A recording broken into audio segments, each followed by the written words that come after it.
Son of Heaven's proposal was a risky one, but it was indeed their best chance to kill the sacred blood creature.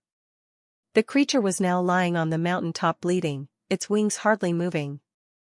If they missed this opportunity, they might never be able to kill it. Finally, Qin Xian agreed with Son of Heaven, but she decided to go up the mountain, leaving Son of Heaven and Yang Monli, the only two mutant beast soul arrow owners, at the foot of the mountain. Xian, no need to go up yourself. Just give orders from down here, Son of Heaven advised. There are no orders to be given. Since I have no mutant beast soul arrow, I might as well go up. Qin Xian started climbing as she spoke. The crowd was divided into 7 groups, and each group was climbing toward the mountain top from a different direction. Han Sen immediately followed Qin Xian. He noticed Son of Heaven's cold stare at him and knew Son of Heaven was about to stab him in the back. Probably it would be Han Sen himself instead of the sacred blood creature who got shot at first. Hence Han Sen had made up his mind to follow Qin Xian everywhere, so that Son of Heaven had no chance to play dirty. Indeed, Han Sen was right. Son of Heaven had the idea of shooting Han Sen dead from the moment he proposed everyone to climb up. On the slope, Han Sen would have nowhere to hide and thus be doomed. But now Han Sen was always following Qin Xian.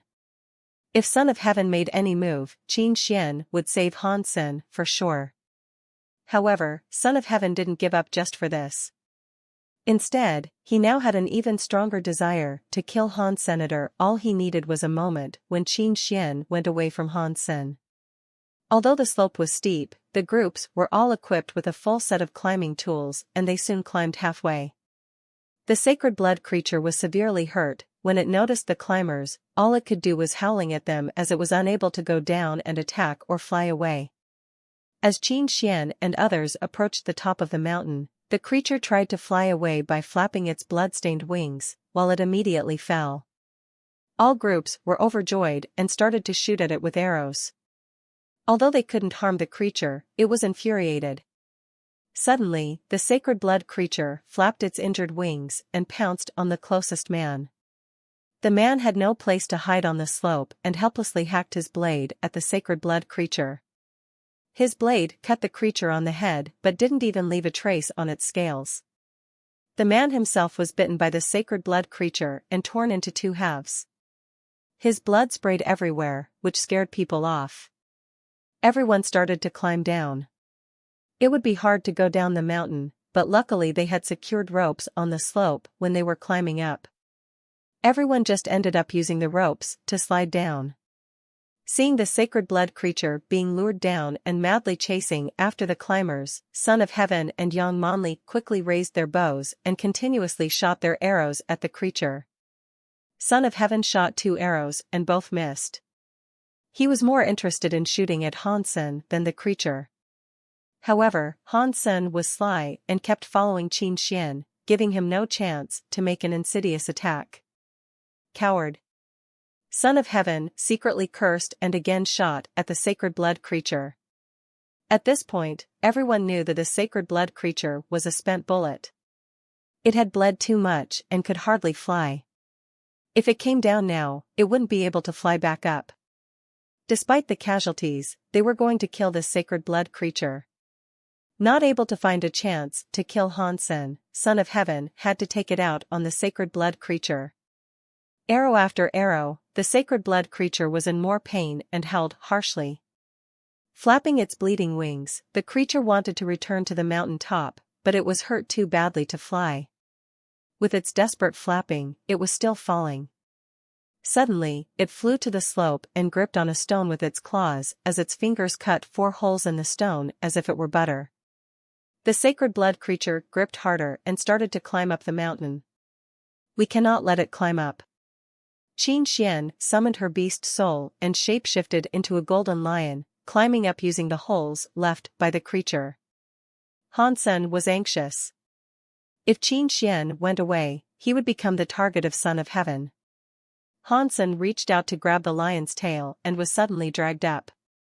Qin Xian gave him a fierce gaze, but he pretended not having seen it and still held on to her tail.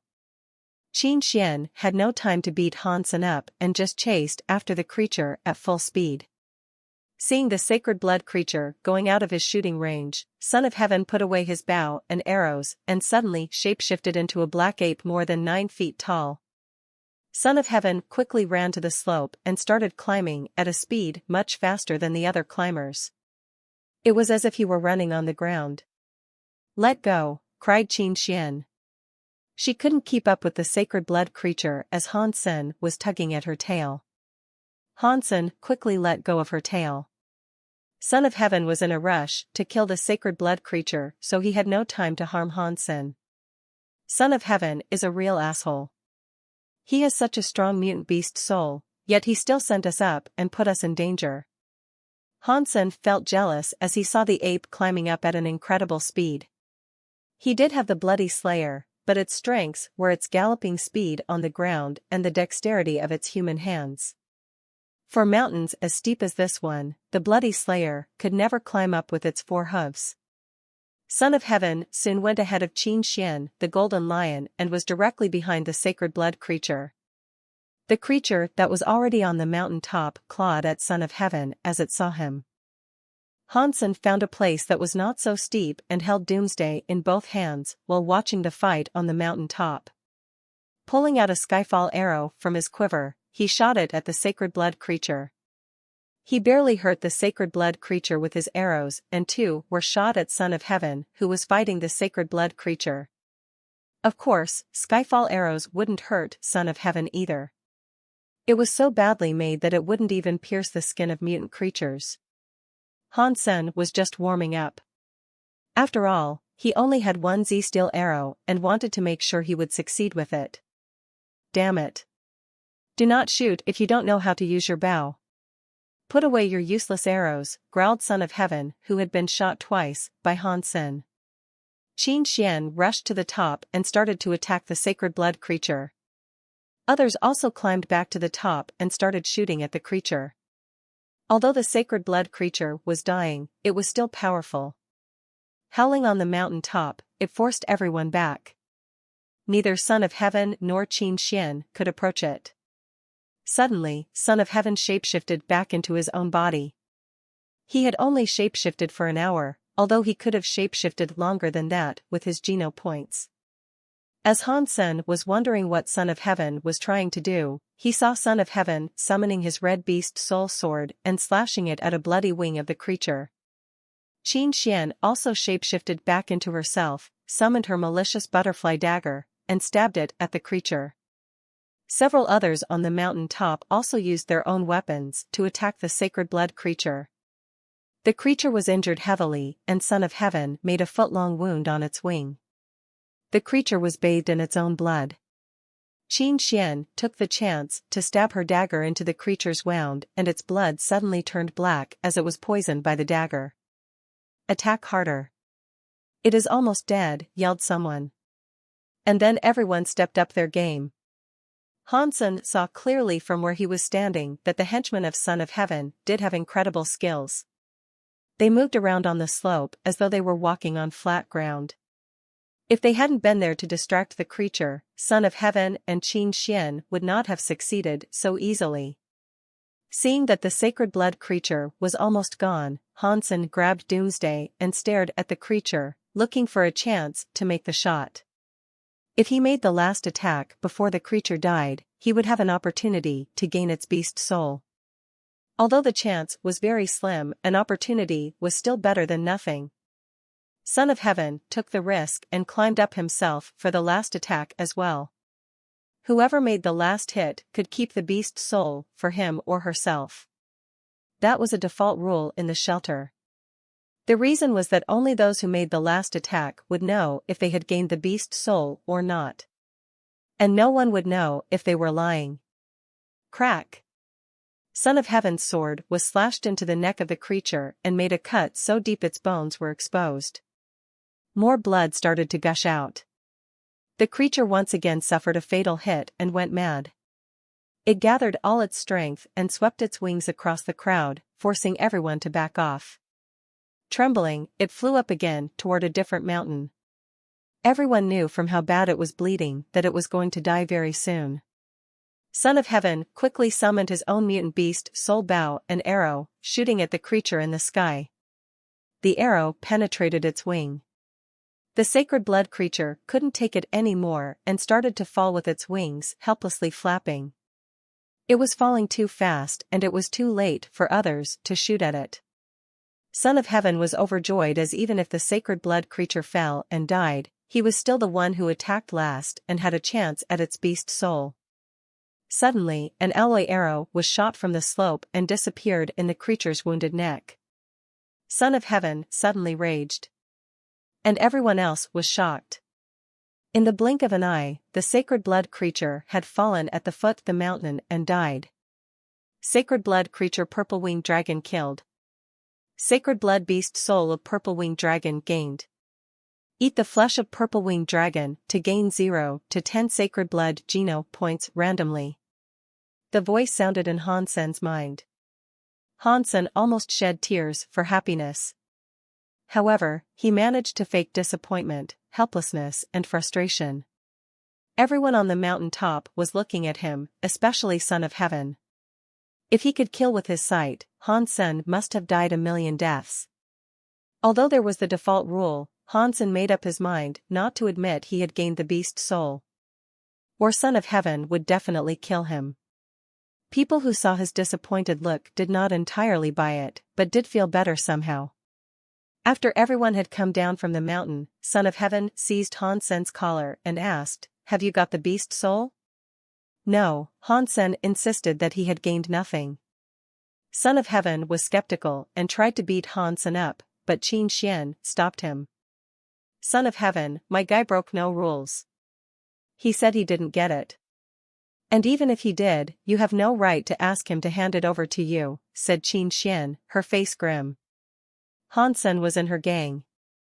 If he was beat up by Son of Heaven, she would have no authority in the future. Son of Heaven stared at Hansen for a long time before he walked toward the dead body of the purple-winged dragon, pulled out Hansen's arrow, and snapped it into 2 halves. After wrapping up the dead body of the purple-winged dragon, everyone returned to Steel Armor Sanctuary and Qin Xian called Hansen into her office. Did you get the beast soul? Qin Xian stared at Hansen. Station Master, I really did not get the beast soul. Had I known this I would never have shot the arrow, said Hansen wryly. Qin Xian didn't believe him. Stop acting. If you have gained the beast soul, I will not take advantage you either. If you want to sell it, I'm willing to pay. I can even pay you up front. Station Master, I'd be a fool if I don't want to earn the money. I really did not get the beast soul. If I could show you, I would. Hansen looked depressed. Qin Xian felt Hansen's emotions were authentic. She frowned and said to him, forget about it then. Do not go anywhere alone and stay in Bullseye these days. Son of Heaven might try to kill you. I will behave, Hansen nodded. Back to Bullseye, Su Xiaoqiao put his arm around Hansen's neck and asked, Sen, I heard that you made the last attack. Did you get the beast soul? I wish, but unfortunately I don't even own a primitive beast soul, let alone a sacred blood one, Hansen shrugged and said. Right.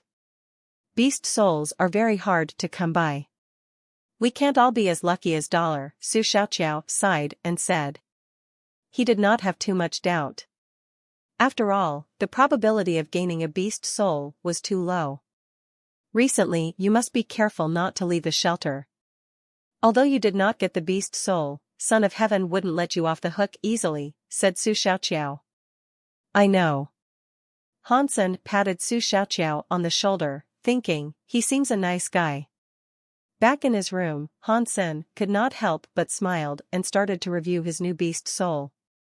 Type of sacred blood purple-winged dragon's beast soul, flying. The introduction was brief, but reminded Hansen of so much he had heard about this type of beast soul. A flying beast soul meant the beast soul could turn into wings that could give its owner the ability to fly like a bird. Flying across the sky without the need for tools such as aircrafts was certainly a dream coming true. The most important part was that with the ability to fly, one's survival would become so much easier in God's sanctuary. A flying beast soul also allowed one to go where ordinary people couldn't reach. Flying beast souls were super expensive, even more so than the shape-shifting beast soul of the same level. Also, flying beast souls were so rare in God's sanctuary that you might not even be able to buy one even if you had the money. Amazing! A sacred blood flying beast soul. I wonder how many of these exist in the entire first God's sanctuary. Han Sen was so excited that he almost jumped up. Primitive flying beast souls had a low speed and didn't allow the users to go very high. It could only bring people 10 feet above the ground. Mutant flying beast souls were better but still slow and clumsy. Sacred blood flying beast souls were much better than the others.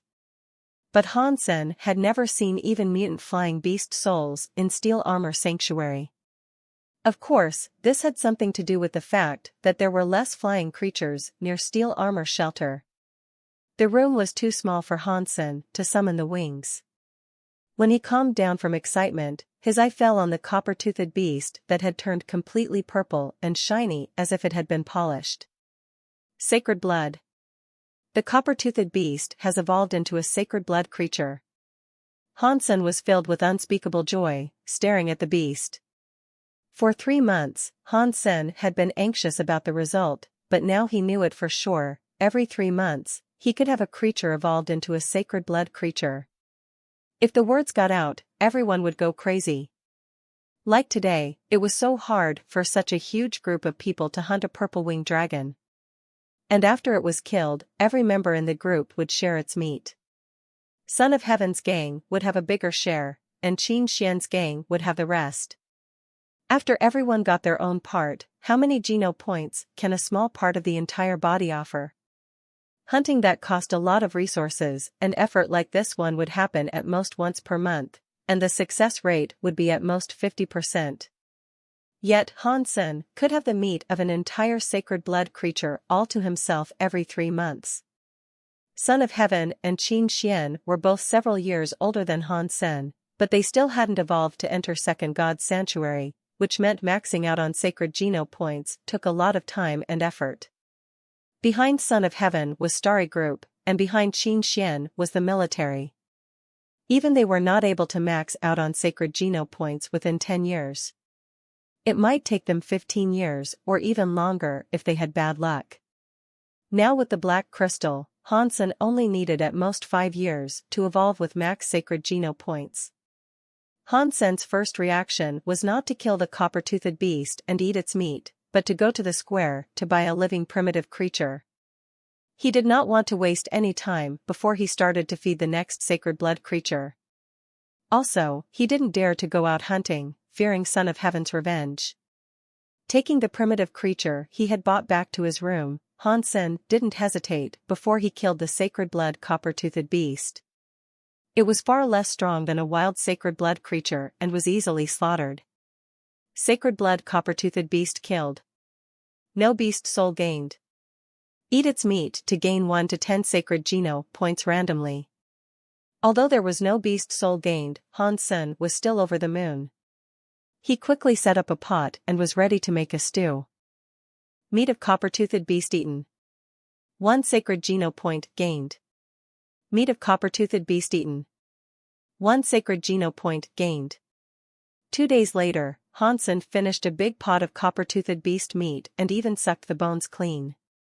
He threw the bones into the fire so that there was nothing left. A total of 7 sacred geno points was added to his former 18 points. Now Han Sen had 25 sacred geno points and his fitness had been further improved. He felt as though he had endless strength. Looking at the primitive shrieky beast he kept in the cage now, Han Sen couldn't help but smacked his lips. Shrieky beasts were relatively small and had no hair, so he could just throw it in the pot entirely when it finished evolving. That was why Han Sen had chosen a shrieky beast to evolve. Yesterday Qin Xian had divided the meat of the purple-winged dragon among her gang. All she had was a smaller half of the body, so all each person would get was just a slice, about 1,000th of the body, which wouldn't be of much use at all. Hence, like most people, Han Sen chose to get $200,000 as the reward instead of the slice of meat. Han Sen was still short of cash. It cost money for his family to live better, and he also needed money to buy some necessities. When checking his bank account, he found that he still only had less than $300,000. $300,000, a Z-steel arrow would cost that much, Han Sen put on a wry smile. He had collected the parts after his Z-steel arrow was broken by Son of Heaven and wanted to see if he could pay the seller to repair it. I have to get myself a beast soul arrow. Z-steel arrows were expensive and not as convenient.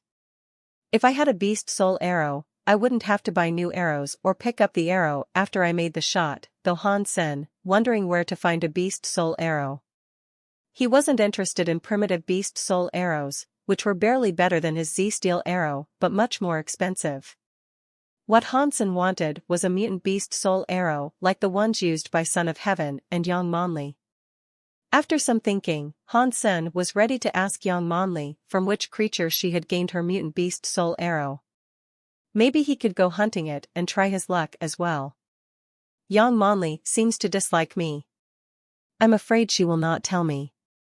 Forget it, I haven't been back home for days. I'll go back and search on the Skynet for information about where the arrow beast soul are generally found near here. Han Sen teleported out of God's sanctuary. When he returned home, his mother was still in Second God's sanctuary and Han Yen was at school. After taking a bath, he started searching the Skynet. There were many former members of Steel Armor Sanctuary that had written about their experience. Although most was useless to Han Sen, he did manage to find one useful article. When Han Sen was going to read carefully, he suddenly heard the doorbell. Looking through the monitor, he found standing at the door were Xue Shi and her brother Fang Jingqi. Why is he here? Han Sen knew Fang Jingqi didn't like him and they also had some conflicts before, so he did not expect to see Fang Jingqi here. Opening the door, Han Sen said with a smile, "Shi, you have not come to my house for many years." Xue Shi looked a bit uneasy and whispered, "If this isn't a good time, we will just leave." Although she tried to pull Fang Jingqi away, Fang Jingqi stood still and smiled at Han Sen. "It's always a good time for friends, isn't it?" Indeed. Han Sen already understood that Fang Jingqi was looking for trouble. Letting Fang Jingqi and Xue Shi in, Han Sen handed them 2 bottles of water. "Sorry. There is only water." "Doesn't matter." Fang Jingqi did not touch the water and asked, "Son, which shelter are you in?" "Steel Armor Shelter," replied Han Sen. "Sen, you are also in Steel Armor Shelter? How come Han Hao never mentioned it?" Xue Shi was slightly startled. Han Sen said indifferently, "Maybe we have never run into each other." Xue Shi clearly didn't buy it, but she didn't continue to ask. Fang Jingqi said, "It so happens that a classmate of mine is also there. His name is Fist Guy. Have you heard of him? One of the 3 major leaders." "It'd be hard not to hear about him," said Han Sen. "Awesome." Fang Jingqi smiled at Han Sen. "Last time you treated me with a ritual, so today I have a gift for you. Not sure if you are interested." "I don't like gifts. Your visit has already made me a happy man." Looking at Xue Shi's upset face, Han Sen shook his head and said.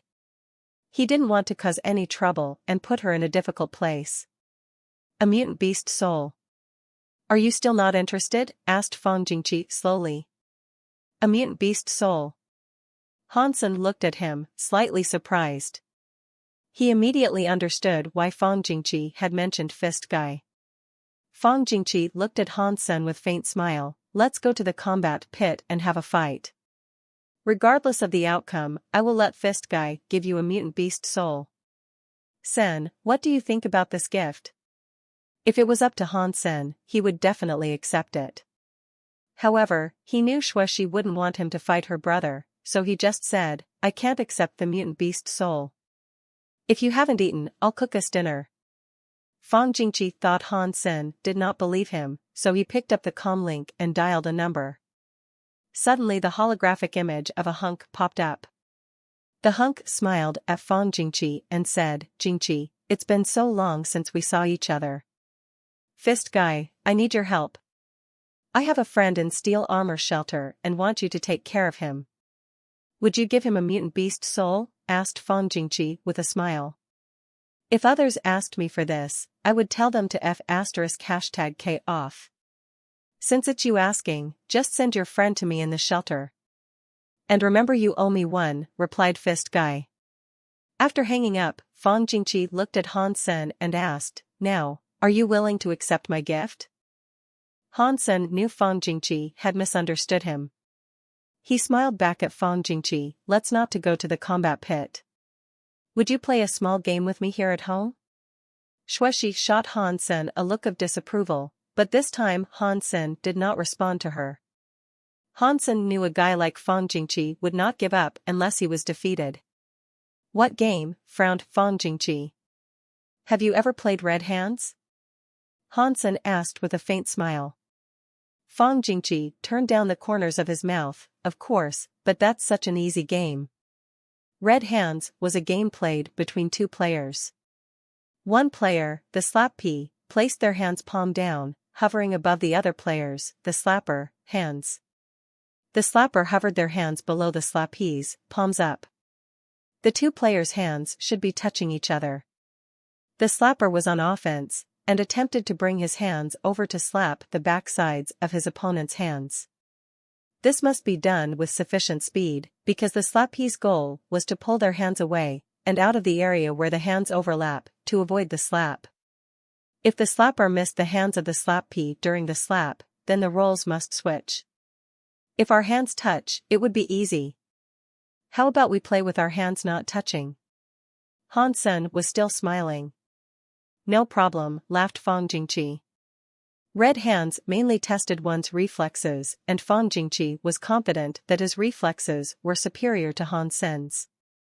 Also, Fang Jingqi was glad that the rule of this game was that as long as the slapper was able to hit the slappee, their roles would never change. Fang Jingqi wanted to take advantage of this rule and slap Han Sen so hard on the hands that he couldn't raise his arm. So, as long as the slapper's hand moved, it would be counted as a slap and he could not take it back. Han Sen first set the rules down. Okay, I will let you slap first.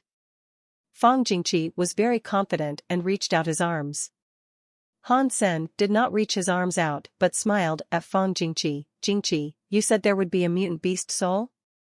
Fang Jingqi was not stupid. Although he did not care about a mutant beast soul, he didn't want Han Sen to take advantage of him either. He said, a mutant beast soul is for a fight in the combat pit. Since we are now playing Red Hands, let's consider it a prize. You could win it if you could slap me. Jingqi, this is not fun. And I don't want to take advantage of you either. Han Sen pondered and said, forget about the beast soul. Let's change the prize to $10,000. Every time you are able to slap me, I will pay you $10,000 and vice versa. What do you think? The mutant beast soul pet Meowth that Han Sen got from Qin Xian was useless and ate a lot. Han Sen had thus learned a lesson and asked for cash as he didn't know what beast soul it would be. Fair and square. I'm beginning to like you. But 10,000 is too little. How about 100,000? Fang Jingqi looked at Han Sen. Han Sen shook his head, we are all friends. Losing too much might hurt our relationship. Shueshi quickly said, right. It's just a game. No need to bet too much money. 10,000 is already too much. Since you are afraid to lose, then we will stick with 10,000, Fang Jingqi shrugged. Han Sen did not say anything, but kept smiling at Fang Jingqi. Now in his eyes, Fang Jingqi was not a person, but a walking ATM. Fang Jingqi came to him just when he was worried about money. All he needed to do was accept. If the opponent wasn't too much stronger than him, Han Sen believed that he could win most people at playing Red Hands. His understanding of his opponents and timing were among the very best. Before he got the black crystal, that was how he made his living. Fang Jingqi, who thought the game was only about reflexes, wouldn't be his match at all. I'll let you be the slapper first. Fang Jingqi again reached out his hands.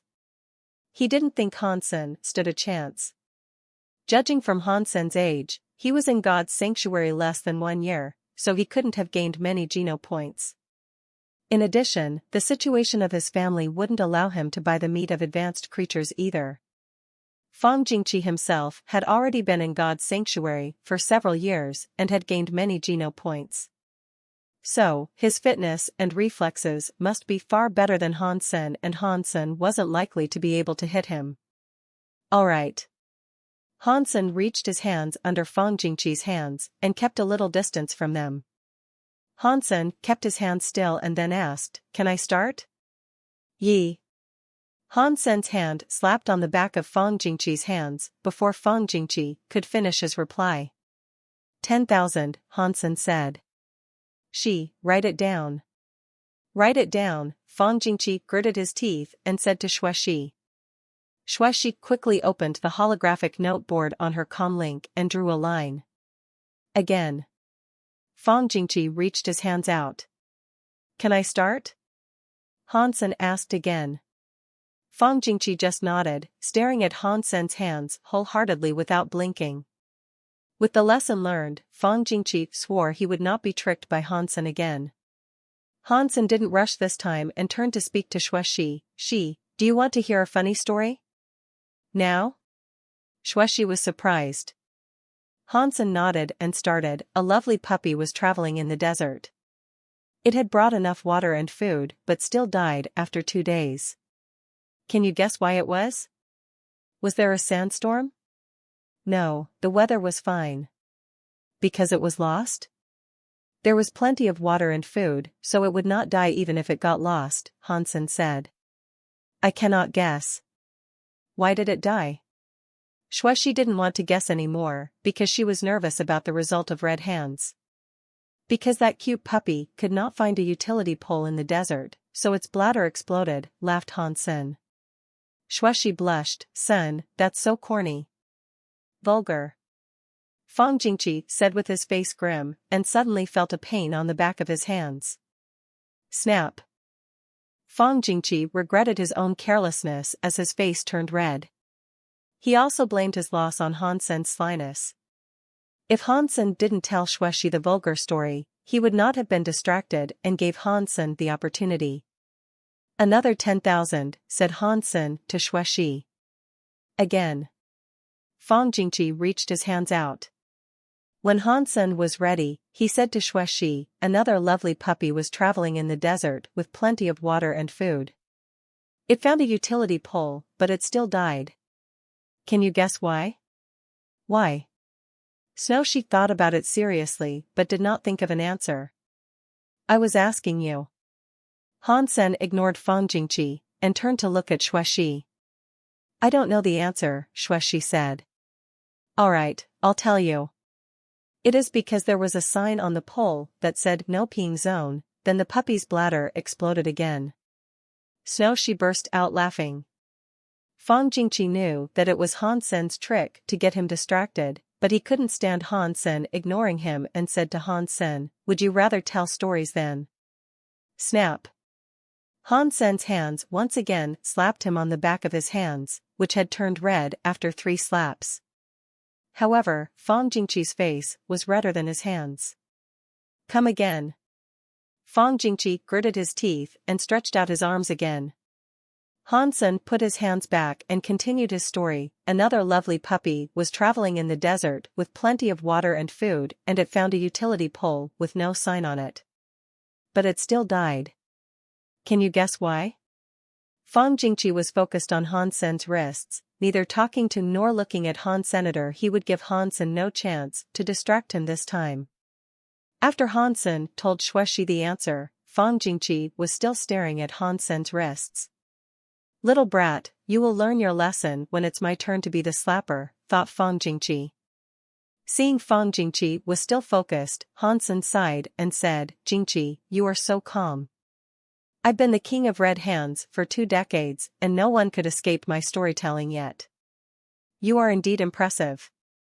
Cut the crap, Fang Jingqi said and suddenly changed his expression. It was too late. His hand was once again slapped hard by Han Sen. Fang Jingqi bristled with anger. He hadn't expected to be tricked by Han Sen again. Again.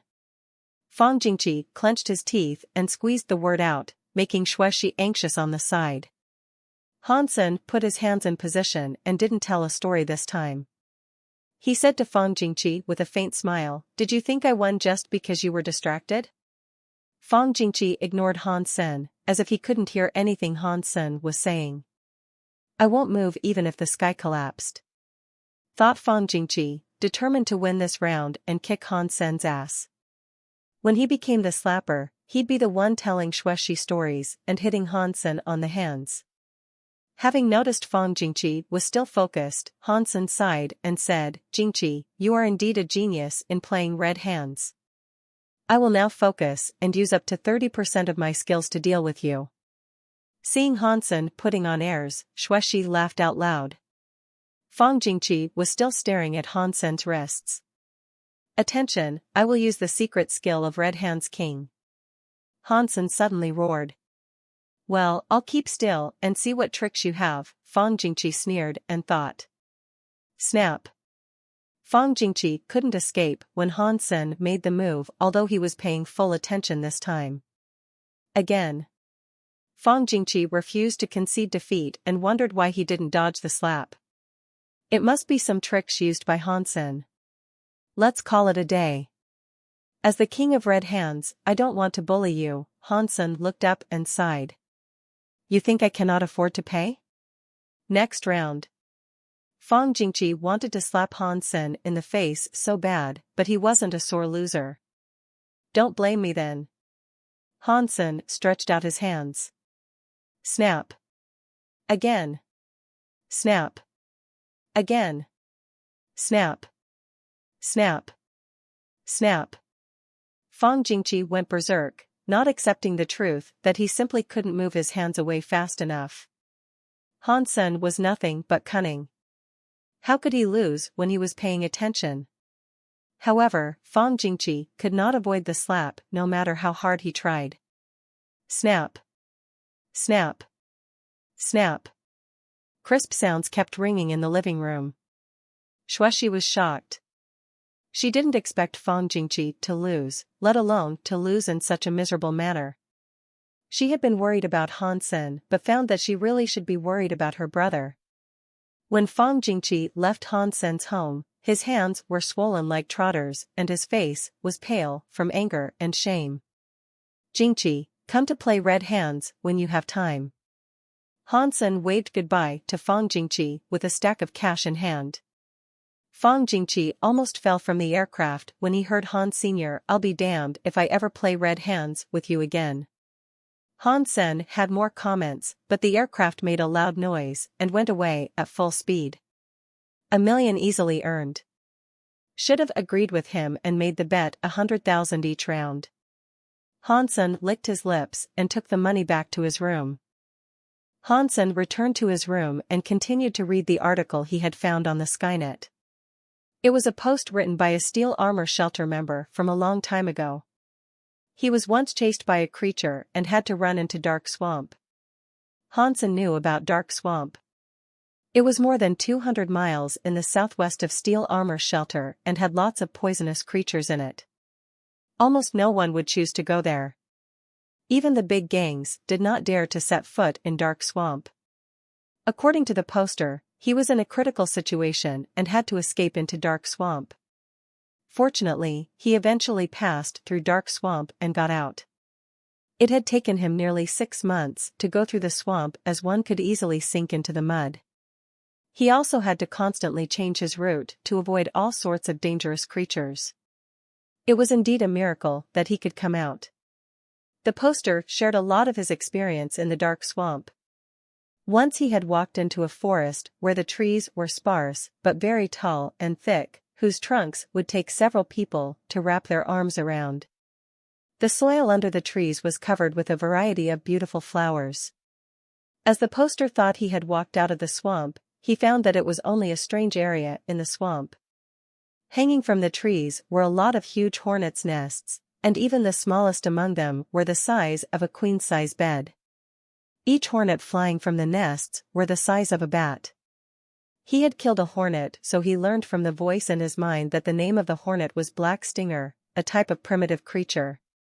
And he was lucky to get its beast soul, which was in the shape of a sharp and poisonous arrow. The beast soul arrow was later purchased by someone with a high price. Although he didn't dare to go into the forest but chose to walk around it, he saw from afar a hornet's nest as big as a house hanging on an especially tall tree. The black stinger flying from that nest was in a red color. He guessed that those red hornets should be mutant black stingers. He had also posted the pictures of the black stinger beast soul that he had taken before he sold it. Indeed, it was a black arrow with an arrowhead the size of a mouse, glowing with a dark luster. You'd know it was poisonous from the look of it. That would be great to have, thought Han Senator. If it was before, he wouldn't dare to think about going to Dark Swamp, but now he had beast soul wings so he could fly into the swamp. In case of any danger, he also had his armor and Bloody Slayer, so this trip shouldn't be too risky. According to the poster, the poisonous creatures lurking in the mud were the most dangerous ones, and there were not many flying creatures there. He himself had only seen a few primitive carrion birds. I still don't know where the forest is in the swamp. It would take too much time to search for it after I got in the swamp, thought Han Sen, who then put the trip on hold and dialed the blacksmith's number and asked him to meet. When they were both at the agreed place, Han Sen showed the blacksmith the broken arrow and asked him if he could repair it. The blacksmith said indifferently, "Nope. You could weld the parts together with any welding machine, but the toughness and stability wouldn't be the same. The arrow is wasted. Do you recycle the material? It is 1.2% Z steel, which is worth something, right?" asked Han Sen. $5,000, the blacksmith said. I bought the arrow for 300,000, and the Z steel is only worth 5,000, asked Han Sen with his eyes wide. Or you can keep it, the blacksmith simply said. Fine, 5,000 it is. Han Sen secretly vowed to gain himself a beast soul arrow, as Z steel was not economical at all. He had already known from Su Xiaoqiao that the manufacturing cost of Z steel was in fact not high, and it was only expensive because of the monopoly. Han Sen gave the arrow parts to the blacksmith, who gave him a 5,000 bill in return. Han Sen put away the money and asked, "Do you have better Z steel arrows?" When he shot the arrow at the purple-winged dragon, the arrow only went 3 or 4 inches deep and the dragon still died from falling. If they were on the flat ground, he could by no means kill the dragon, so Han Sen was not satisfied with this arrow. No. I have a dagger with 5% Z steel though. You want it? Replied the blacksmith. How much? Han Sen knew that 5% Z steel was the limit of the contemporary technology. Alpha alloy would become as brittle as glass if the percentage of Z steel was higher than that. 300,000, said the blacksmith. 300,000 for an arrow with 1.2% Z steel and the same price for a dagger with 5% Z steel? Han Sen looked at the blacksmith, puzzled. It was much more difficult to make the arrow than the dagger, the blacksmith explained. Deal. Han Sen handed over the money after inquiring about the size of the dagger. The blacksmith's price was high, but much more reasonable than the prices in regular stores, where a dagger with 5% Z steel would easily cost a few millions. Also, blacksmith's craft was excellent, as this arrow was a lot better than starlight arrows. I don't have it on me. Come with me, the blacksmith said and went into the alley. Han Sen followed him through a few blocks and then into a dilapidated underground warehouse, where Han Sen saw a lot of manufacturing machinery and equipment, including a large punching machine, which could crush a small aircraft. Through the warehouse, the blacksmith showed Han Sen into a room. This room looked like an armory and Han Sen was dazzled. A variety of weapons were neatly arranged inside, their shining blades exuding a thirst for blood. The blacksmith grabbed an 8-inch dagger and threw it to Han Sen. This is the one. Take it and leave. Han Sen's eyes were attracted to the knife on the north wall of the room. The style of the knife was ordinary, but it was the only weapon on the north wall, while the other 3 walls were fully covered with different weapons. "How much is that knife?" asked Han Sen curiously. 100 million, the blacksmith said coldly, pushing Hansen out. 100 million? What material did you use to make that? Han Sen could not help but asked. 75% Z steel, the blacksmith said. Next time you need to buy something, come here directly. 75% Z steel? He must be exaggerating. With the current technology, we can't even produce alloy with more than 5% Z steel. Han Sen whispered to himself. He didn't say anything though, since he wouldn't buy it anyway. Back home, Han Sen carefully reviewed the dagger. Pulling it out from the wooden sheath, Han Sen suddenly felt a cold breeze. The dagger was 8 inches long, its blade green with ripple patterns. The angle of the blade was very small, about just 20 degrees. The edge of the blade was as thin as onion skin with double blood grooves. The handle was made of high-tech materials with ergonomic design, so it had a comfortable grip. Han Sen drew the alpha alloy broadsword out and slashed the dagger at the broadsword to test the hardness and toughness of the dagger. Alloy with 5% Z steel should be much stronger than this broadsword, so it shouldn't chip. Crack! The broadsword was chopped into halves by the dagger and half of the blade fell to the ground. My God! Han Sen was taken aback. He then remembered that the blacksmith had said, this dagger was made from the cutting blade of a manufacturing machine, so it was meant to cut alloy. Checking the blade of the dagger, Han Sen found absolutely no damage. *#T. My broadsword. Han Sen suddenly realized that he had destroyed a weapon that could be sold for $1 million in the store and let out a scream. He had thought that the dagger might leave a mark on the broadsword but didn't expect the dagger to be so sharp that it could cut off the broadsword. While banging his head with his hands in frustration, he heard the ringtone from his comm link and saw Zhang Danfeng's number on the screen. He answered the call. Sen, come to Twilight. I have a gift for you, said Zhang Danfeng excitedly. What gift? Asked Han Sen. You'll know when you get here. See ya, replied Zhang Danfeng, keeping Han Sen in suspense. Han Sen changed his outfit and went to Twilight Tavern, which was a restaurant Zhang Danfeng often took him to. The dishes served here were delicious and the decoration was outstanding. When he arrived at the reserved private room, Han Sen was surprised to see Han Hao there as well. Han Hao saw him and looked very uncomfortable. Han Hao forced a smile and said hello. Han Sen smiled back at him and was then pulled aside by Zhang Danfeng. Being a private person, Han Sen thought it was quite alright if Han Hao didn't want to have any contact with him, and he had no hard feeling about it. Zhang Danfeng did not pay attention to any of these and asked Han Sen to sit on the sofa. Zhang summoned a white saber-toothed tiger beast soul, which turned into a sharp knife in his hands. Showing a few tricks with the knife, he asked proudly, Sen, what do you think of my newly gained mutant beast soul? One word, awesome. Han Sen gave him a thumbs up. Han Sen had wanted a mutant beast soul weapon for a while, but he had no luck with beast souls recently. Old friend, now I have a new knife, so I want to give my old weapon to you, if you don't mind. Zhang Danfeng slipped Han Sen an alpha alloy broadsword. Han Sen was a bit surprised to see the broadsword, which was of the same style as the one he just cut off. This broadsword. Han Xian was touched. Zhang Danfeng was such a dear friend that he would just give away a weapon worth $1 million to him.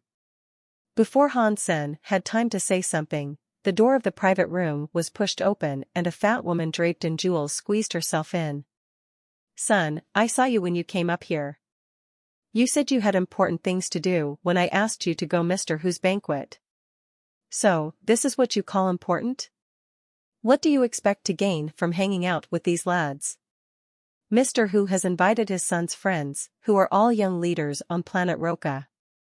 You should make friends with them to succeed in the future. Han Yume threw a rampage at Han Hao, taking him out. Mom, By the time Han Hao wanted to explain, he had been pulled out the room.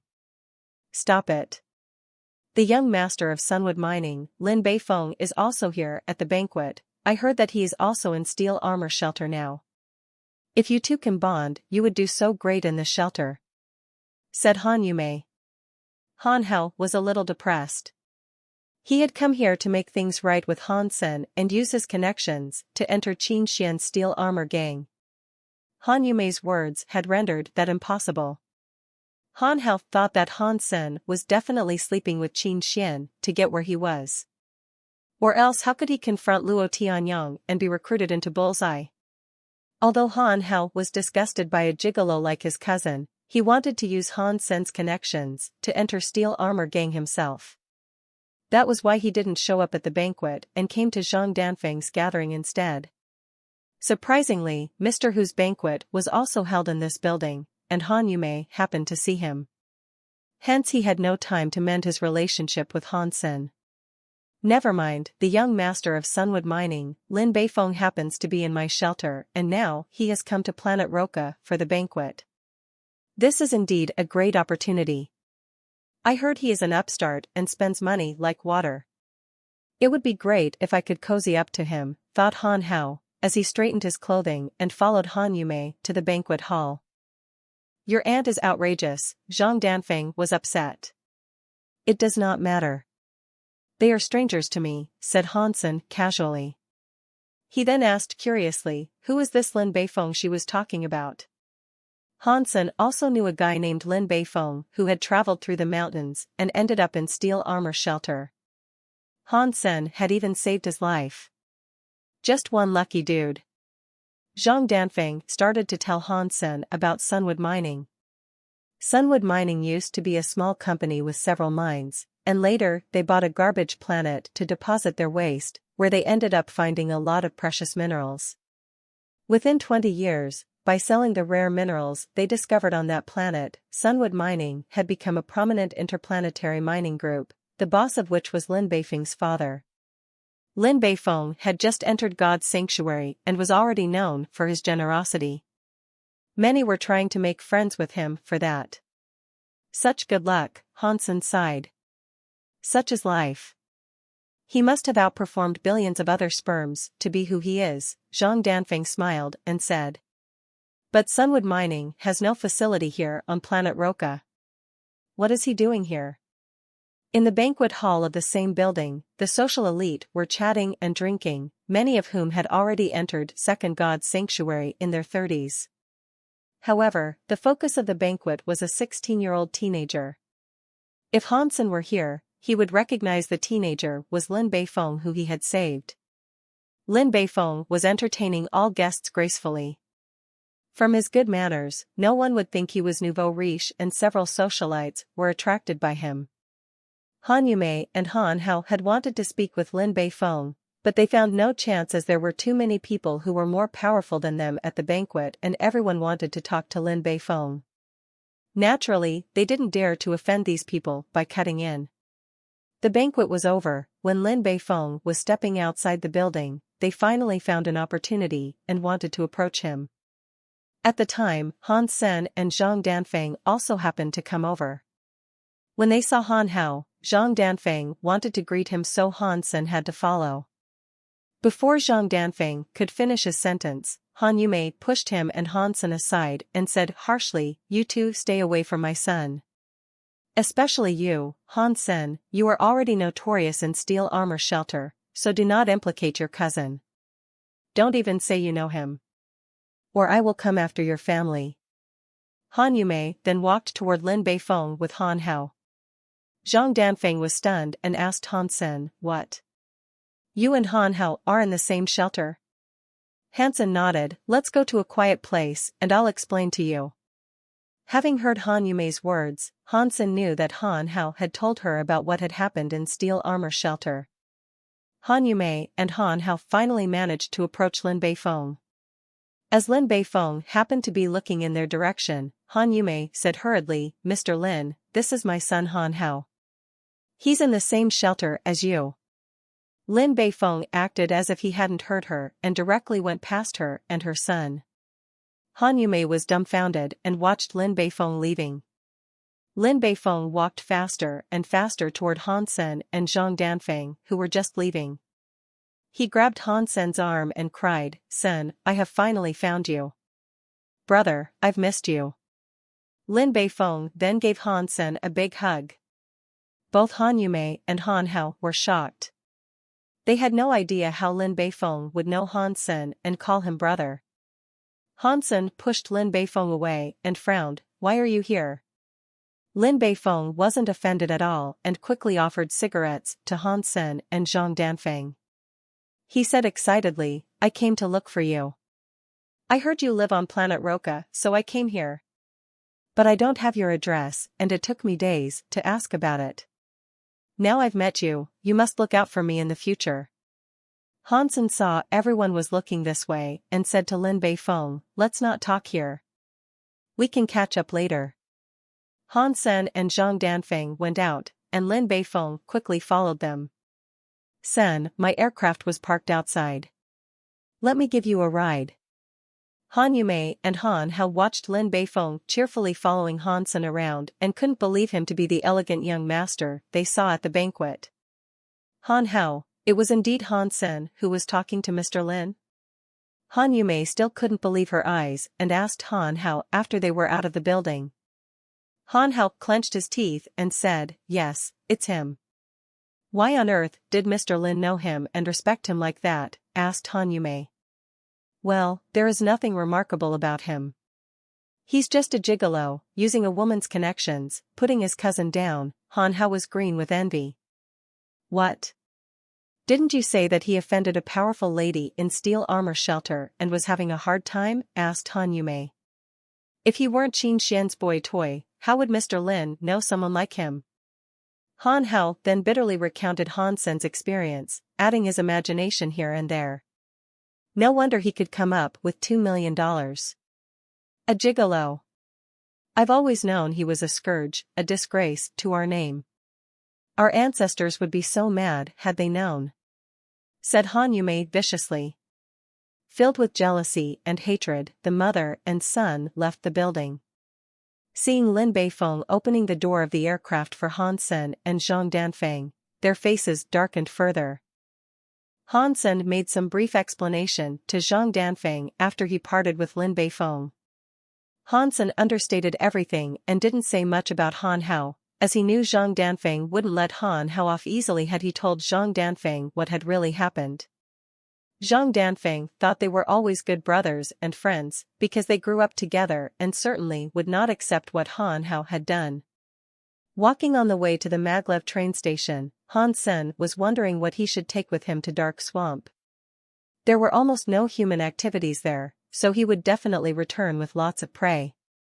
Even if it weren't for the Beast Soul Arrow, Han Sen would still want to go there. He now had Sacred Blood Beast Soul Wings, and the swamp that might be dangerous to others was easy for him. Han Sen suddenly heard a glitch sound and all the lights started flashing. Surprised, he looked up and saw a meteor-like fireball quickly falling from the sky toward his direction. "Warning! Warning! Unidentified flying object detected." Bang! After the alarm of the planet's defense system sounded for a few times, the fireball hit a tall building followed by an explosion. It turned dark as the electricity was out. Even the earth seemed to have shaken a bit. Han Sen looked up to the collapsed building and saw a strange spherical aircraft crashed into the building with half of its body sticking out, surrounded by burning flames and thick smoke. People were screaming, crying, and running around. This area was a school district and the building hit was a school's main building. Those running from the building were mostly students about 10 years old. Because it was a public school in the integrated compulsory education system, it was not equipped with a good security system. After the explosion, there was no immediate response. The electricity had been cut off for some reason and the automatic fire protection system was also paralyzed.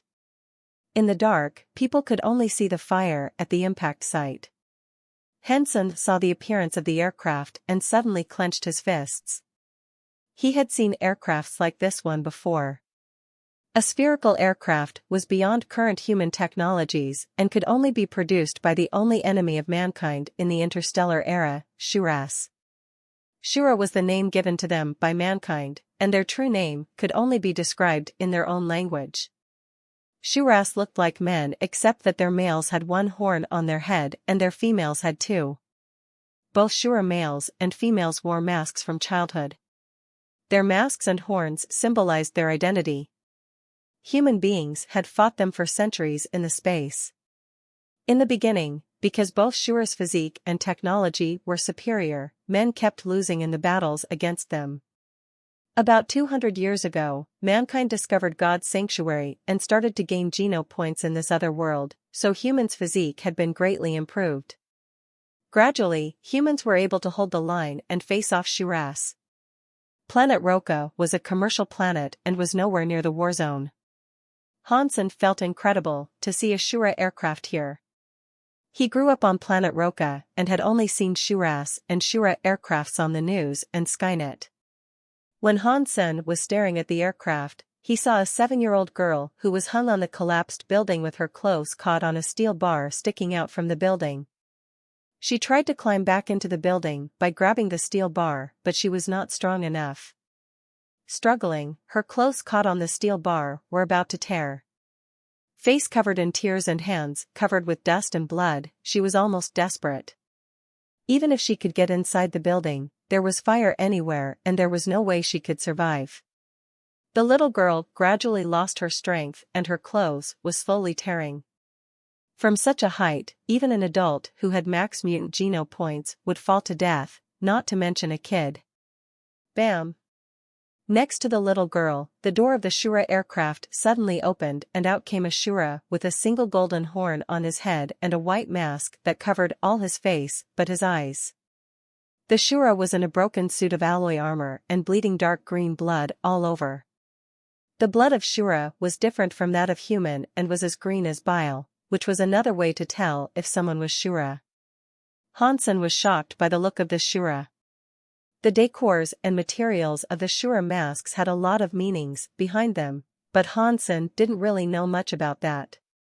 However, just by the look of his golden horn, Hansen knew this Shura was not ordinary. Shura's horns were their most prominent symbol of identity. Their horns were in 4 colors: black, white, gold, and purple. The black-horned were civilians, the white-horned were elites, the golden-horned were aristocrats, and the purple-horned were royalties. From this random aircraft had walked out a Shura aristocrat, which surprised Hansen. The Shura held in his hands a black katana. The Shuras all had great physiques. Any adult Shura could match a human evolver in a hand-to-hand fight. Stronger Shuras could even reach the level of surpassers. The Shura came out from the aircraft and saw little girl crying. With a cruel gleam in his eyes, he raised his katana and slashed it toward the little girl's head. Hansen summoned the Black Beetle, Bloody Slayer and Purple-Winged Dragon all at once and turned himself into a giant winged centaur covered in golden armor, and even his wings were covered in golden armor. Boom! The huge wings brought him to the middle of the building almost instantaneously. Taking the girl with one hand, Hansen grabbed the blade of the Shura's katana with his other hand. Blood suddenly flowed out along the blade. Fong Mingquan had been very depressed recently. As a reporter, he had been in charge of a program about God's sanctuary on Skynet. Although it was not super popular, the program was gaining momentum and he was considered a minor celebrity.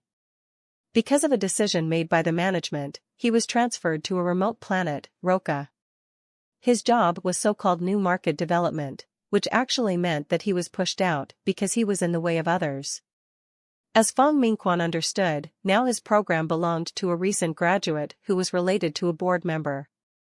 Knowing nothing, the kid had screwed the show up and many loyal audience were asking to transfer Fong Mingquan back, which didn't change anything. Fong Mingquan knew clearly that he could never go back. Planet Roka had very few resources and was far away from the economic center, so there was really no breaking news to be covered. For the few months he had been here, Fong Mingquan were wasting his time doing interviews of minor celebrities who thought too highly of themselves, which completely disgusted him. How can I leave this *T hole? Fong Mingquan was wandering aimlessly in the street, holding a small metal jug and sipping liquor from it from time to time. Although he was upset, Fong Mingquan still kept looking around out of professional habits. Suddenly, darkness fell and there was a huge explosion and fires. As a good journalist, Fong Mingquan turned on his recording device. A Shura aircraft. Fong Mingquan saw the aircraft and his heart started pounding. He hurried off to the nearest high-rise as he kept shooting with the recording device. Soon, Fong Mingquan noticed the little girl as well. When he saw the golden-horned Shura coming out the aircraft, he was thrilled and worried at the same time. He was thrilled because this was a great opportunity for him. A Shura aircraft falling on planet Roka was such a rare incident. Plus the Shura in it was an aristocrat. This was the golden ticket for him to become a more famous reporter. But at the same time, Fong Mingquan was also worried about the fate of the little girl. As a professional journalist, regardless of his urge to yell help, Fong Mingquan stayed quiet and just recorded and uploaded everything faithfully. However, when seeing the Shura slashing his katana at her, Fong Mingquan saw her frightened little face and could not help but cried, "Someone save her." But no one could respond to that. The rescue team had not arrived, and even if someone had an aircraft it would be hard to park it on such height. Boom! A pair of golden wings cut into the frame and a majestic figure took the little girl into his arm, his other hand catching the blade of the Shura. Blood dropped down from the katana, and Fong Mingquan felt as if his heart had stopped. Someone rescued the child. Fong Mingquan burst out a cry. Han Sen was shocked when he caught the blade of the katana. His sacred blood armor couldn't even block the sharp katana and his palm was still cut. Although the cut wasn't deep, he realized this Shura was a tough opponent. Han Sen flew back several yards, flapping his wings, holding the little girl in one arm. He suddenly felt a chill from behind and quickly turned around. The Shura was raising his katana and was about to cut it at Han Sen. Han Sen gritted his teeth and span around in the air, barely escaping the Shura's attack. The Shura jumped up and stepped on the wall, throwing himself at Han Sen. Does he have some genes from a flea? Han Sen thought and flew to a building nearby, broke a window and put the little girl inside.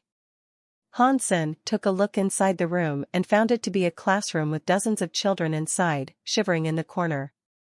Damn! Before Han Sen could figure out a solution, the Shura was already in his face with the katana in hand, hatching it down at Han Sen.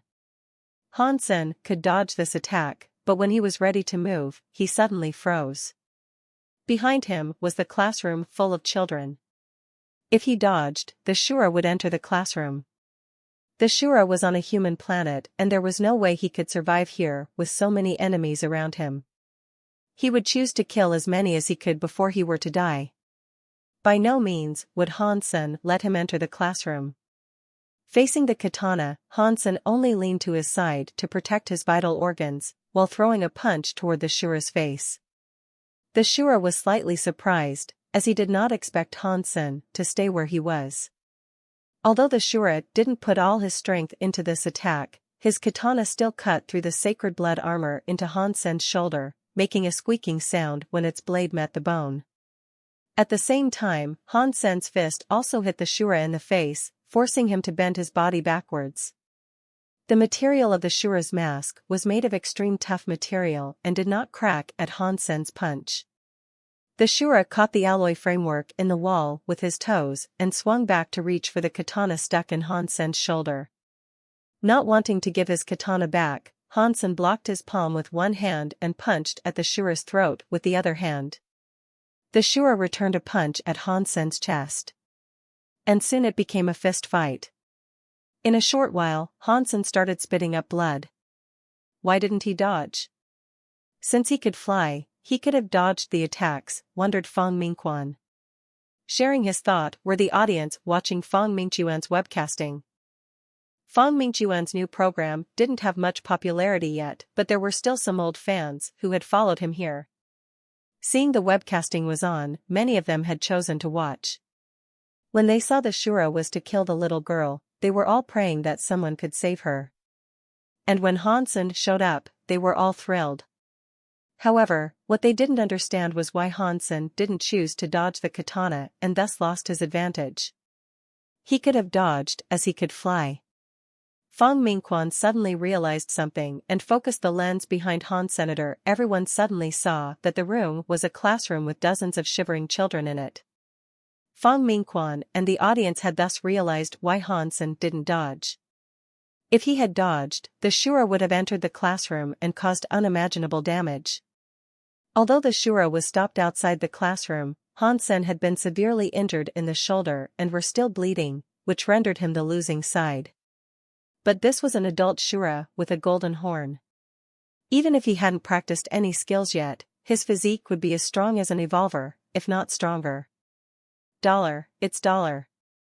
The audience recognized him and left many comments under, reminding more people that it was $. Fang Mingquan had long recognized $. After all, he was working in journalism. The video of Hansen passing the robot channel was such a hit that he had watched it as well. Because he had watched the video, he knew that Hansen was still unevolved while his opponent could at least reach the level of an evolver, so this was not a fair fight. So were the audience aware of this? This is not good. $. Has not become an evolver yet. Could he stop the golden horned Shura? $. Hold on. Damn, why am I not there? I would love to help him kill the Shura. Bang! Hansen took another hit in the face. Although he was armored, his head was still ringing and his eyes even went blind for a second. Feeling a churning in the chest, he spilled up another mouthful of blood. Hansen was very clear that he was far weaker than the Shura even after he had shapeshifted into the Blood Slayer. If the Shura hadn't already been hurt badly, Hansen probably couldn't last this long at all. Fortunately, he had been practicing Jade Skin for a long time and had gained lots of Geno points, which allowed him to fight until now. Bang bang! Each time Hansen punched at the Shura, he could only force the Shura to bend backward, while when the Shura punched at him, he would definitely bleed. But Hansen knew that he could not step back. Seeing the malice in the Shura's eyes, Hansen knew he had been eyeing the children in the classroom. Using his majestic body to block the window, Hansen was hit in the head several times. He suddenly lost control of his body and leaned his shoulder toward the Shura, which allowed the Shura to pull out his katana from Hansen's shoulder. Blood was splashing as the black blade was pulled out. Die, the Shura scowled as he hacked at Hansen, both hands on the katana and eyes bloodshot. It was a gut-wrenching scene for Fang Mingquan and the audience to watch. The tender-hearted ones could not even bear to watch. Step back. You have tried. No one will blame you. Some even said, as they could not bear to see Hansen killed by the Shura. But with a gleam in his eye, Hansen moved forward instead of backward when the katana fell, and threw himself at the Shura.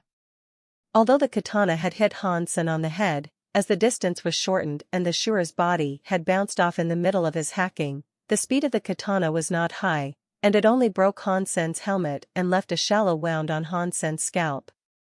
Without a pause, Hansen flapped his wings and moved behind the Shura. He locked the Shura with his own body in the air so that the Shura could make no moves. Ghost Haunt had worked wonders. Hansen was able to lock down the Shura, who had much greater strength than himself. As he knew his shape-shifting time was almost up and his body would probably suffer permanent damage if he went over the time limit, Hansen tumbled upside down with the Shura locked between his arms and jumped, speeding up toward the ground with his wings moving. "You are crazy!" cried the Shura with horror in his voice. At this moment, everyone seeing this was stunned and the comments online had stopped. Fang Mingchuan's lens followed the golden meteor falling rapidly toward the ground. Because other buildings had blocked the view, the golden meteor disappeared at the 6th floor of the building. All that could be heard was a bang, followed by silence. After a long time, a new comment appeared, $? Then there was a burst of comments, which were posted so fast that the words became a blur. Not in the mood to check the comments, Fong Mingquan desperately ran to the spot that Han Sen was falling to. He could vow that this was the fastest he had ever run in his life. When Fong Mingquan got there, there was already a crowd. The Shura was on the floor with his limbs twisted, and there were even spider cracking on the pavement made of high-tech materials. But he did not find the majestic golden figure here. $? Did not die. Where did he go? As the comments were posted under the webcasting, Fong Mingquan looked around and asked people nearby, and no one had seen $. The spot was in an alley, and no one was here before they fell.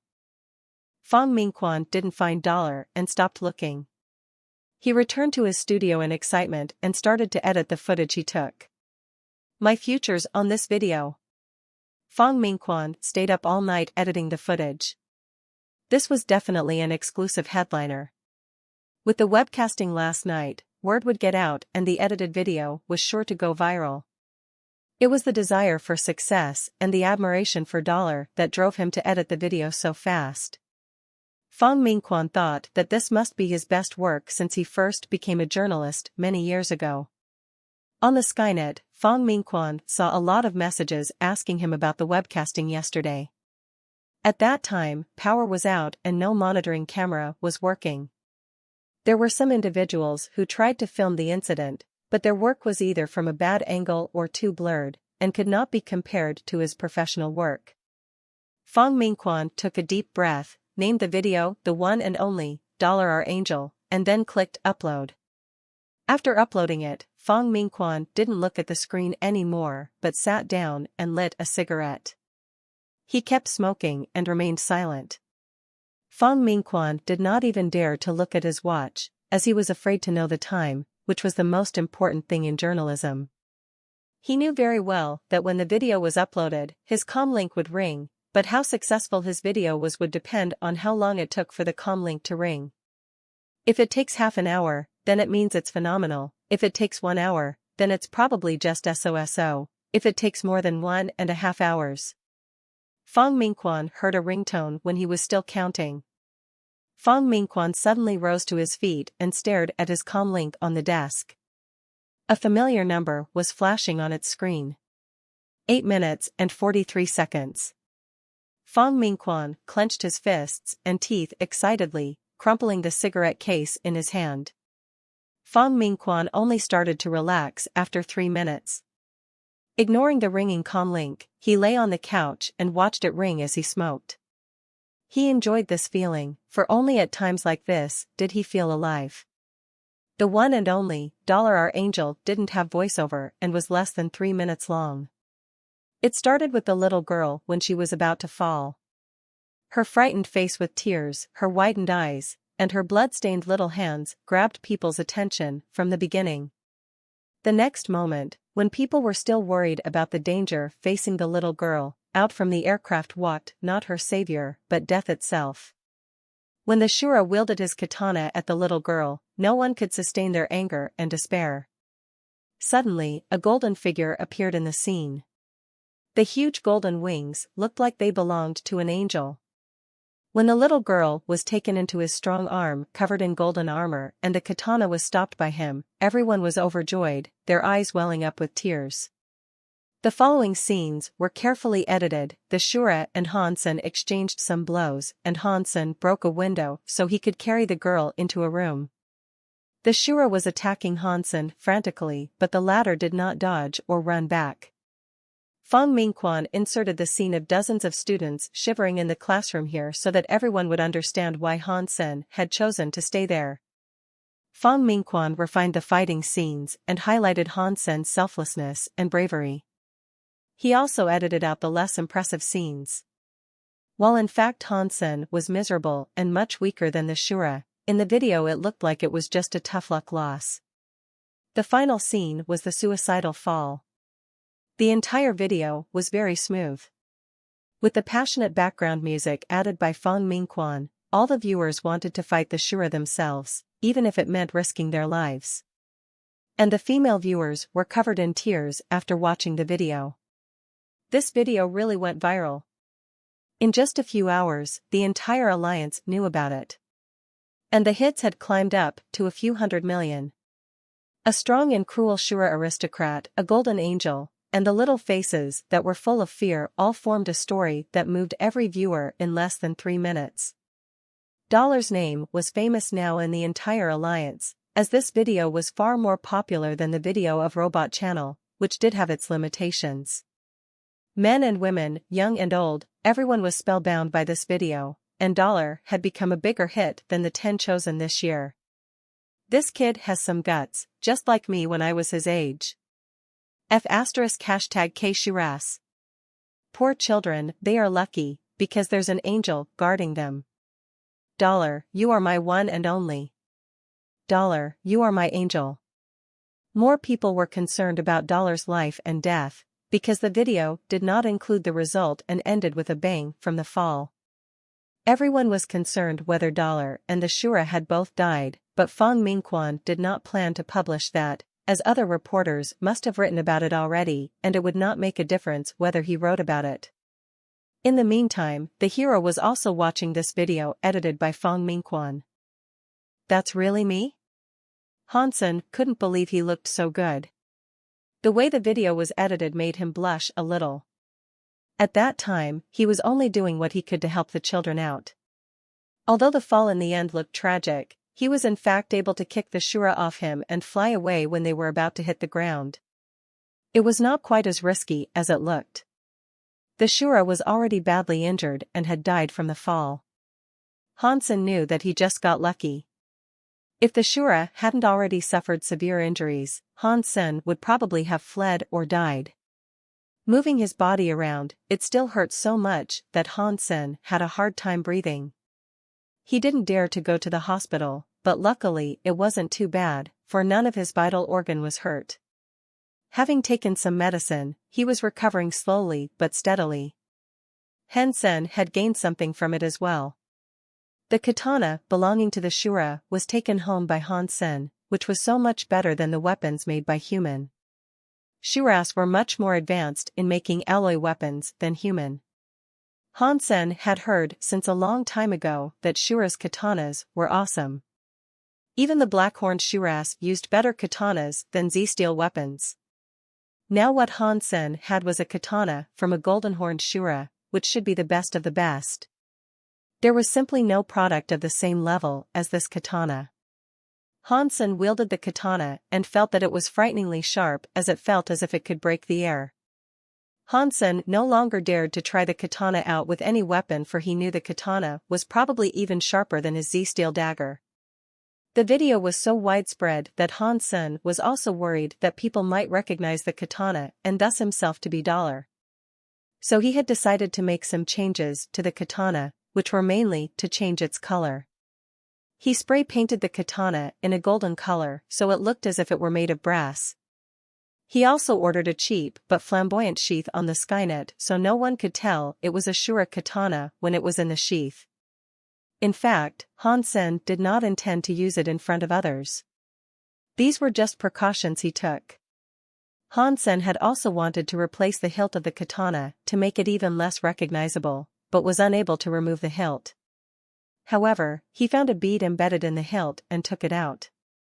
To his surprise, the bead was hollow. Inside the bead, there turned out to be a small memory chip.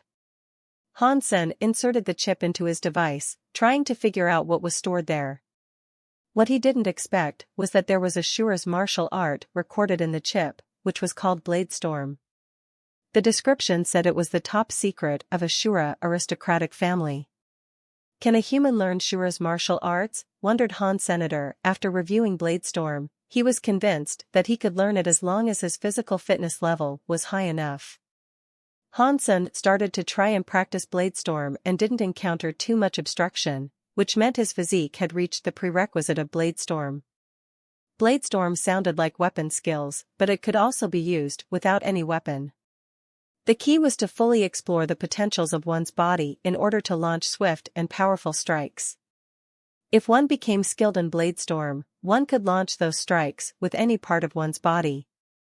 Hansen hadn't recovered at the moment anyway, so he didn't go back to God's sanctuary and stayed home practicing Bladestorm.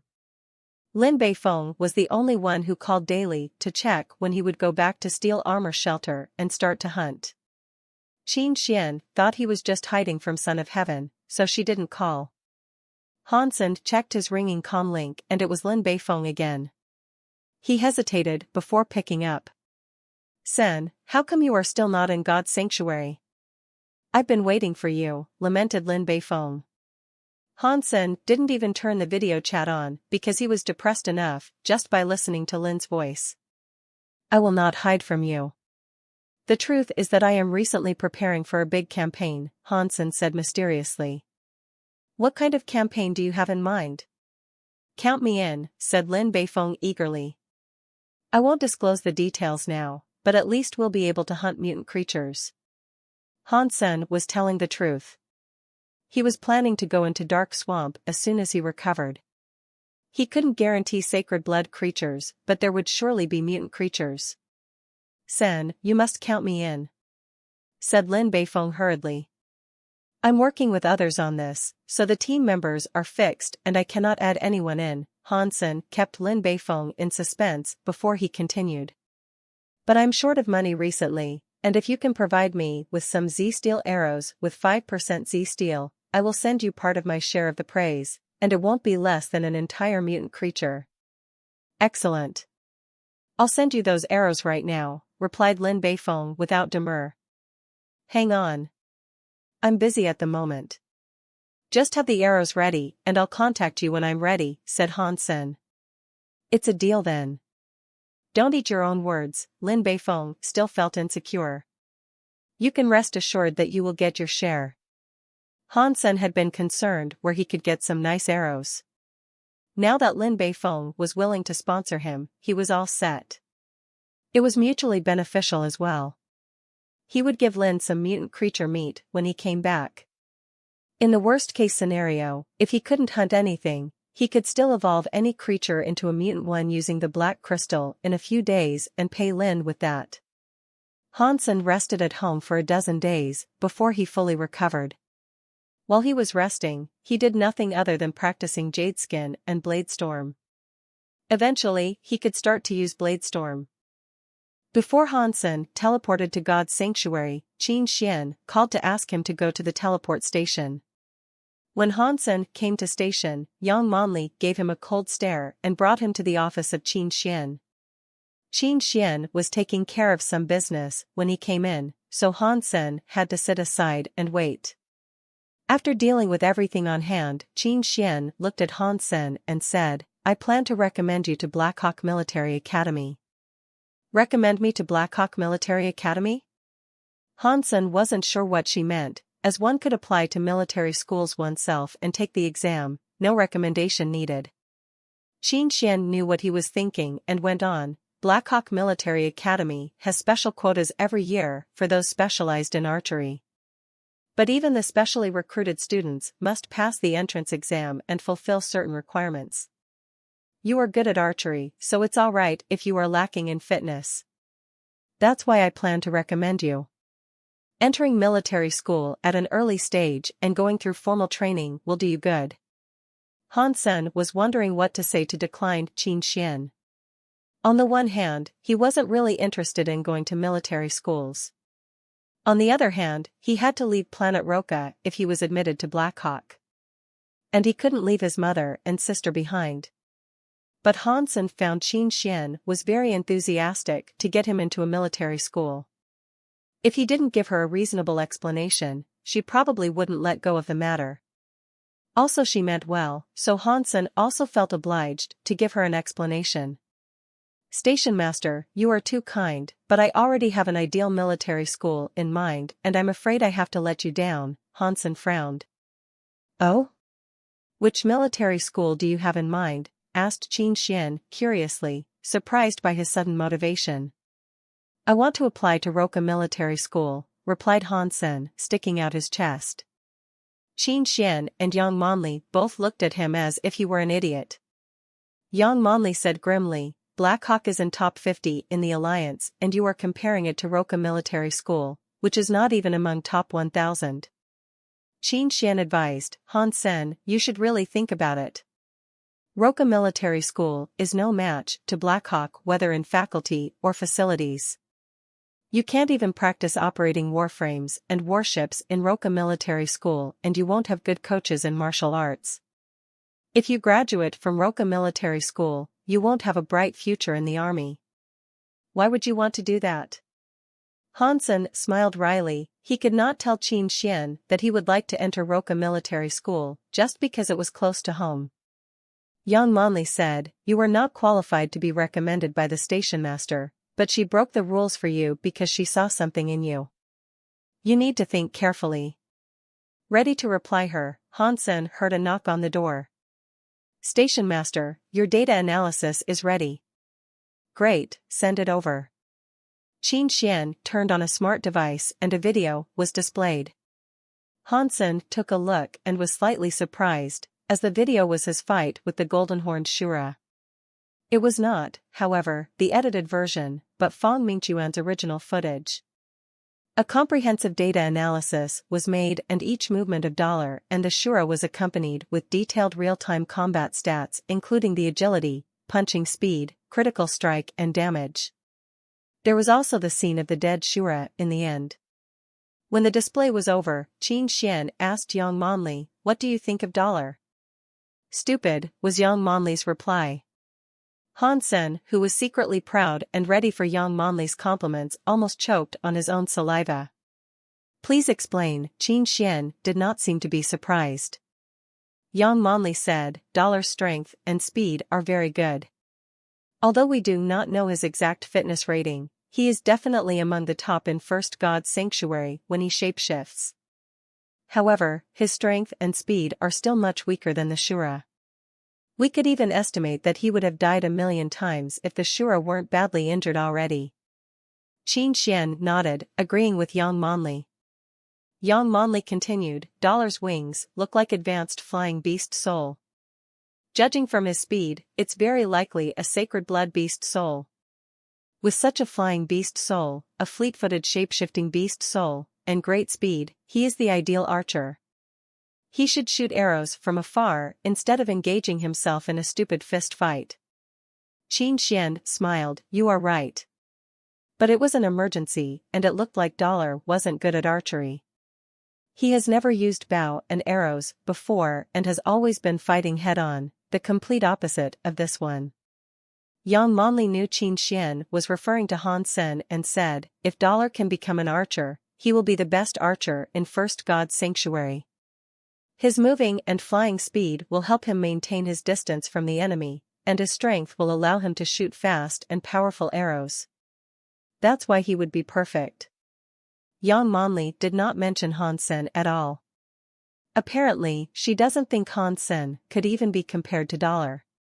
Moreover, Yang Manli might think dollar's way of fighting was somewhat stupid, but it didn't change the fact that he was a respectable man, unlike Han Sen, who was a coward with some talent.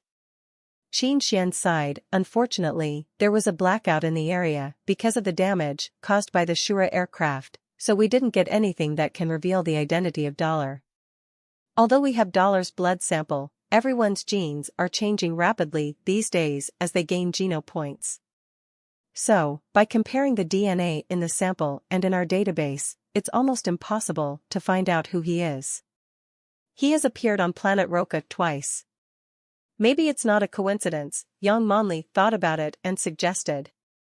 I have checked the population on planet Roca, and there isn't anyone that fits the profile. Roca is just a fifth-tier commercial planet. It's highly unlikely that someone like Dollar lives there, even less likely than winning the lottery. Qin Xian shook her head. Han Sen was secretly relieved that the two did not associate the unambitious Han Sen with Dollar at all. He was afraid that the wings might remind them of the purple-winged dragon, but his caution proved to be unnecessary. The beast soul wings didn't look the same as the dragon's wings, and they were also covered in the black beetle armor, so it was difficult to associate the two together. Qin Xian asked Han Sen to give Blackhawk more thoughts, as he would benefit a lot from such experience.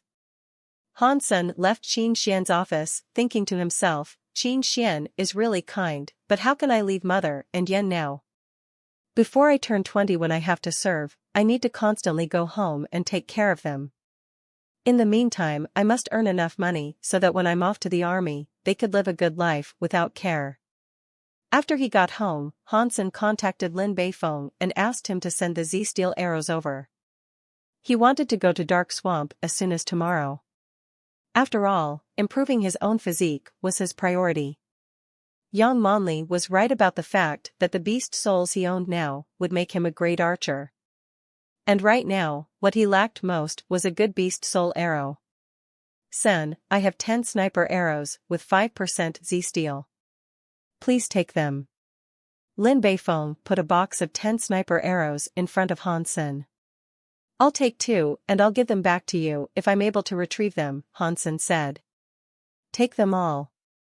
You can give me a bigger share of mutant creature meat in return. It would be even better if there is sacred blood meat, Lin Beifeng smiled and said. Don't be greedy. All I can spare is probably 1 mutant creature. You can take the rest of the arrows back. Hansen took out 2 arrows and pushed the rest back in front of Lin Beifeng. Sen, just take them all. You can give them back after. These arrows are nothing to me. Don't you know what business my family does? Lin Beifeng insisted, offering Hansen the arrows again. Your family owns Z-Steel mines? Hansen looked at Lin Beifeng, surprised. Lin Beifeng shook his head. We do not have Z-Steel mines, but we do have some collaboration with groups that produce Z-Steel alloy.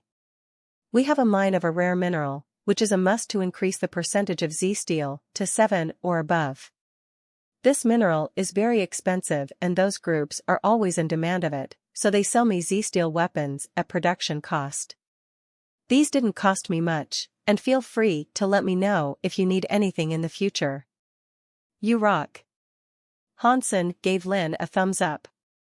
Lin Beifeng shook his head and said, in fact, Z-Steel alloy is great for large-scale military use, but too heavy for individuals. For example, Z-Steel armor has great defense, but its weight affects one's speed and endurance. Compared with beast souls, it's not that practical. If future technology can raise the Z-Steel content to more than 50%, the weight can be reduced a lot.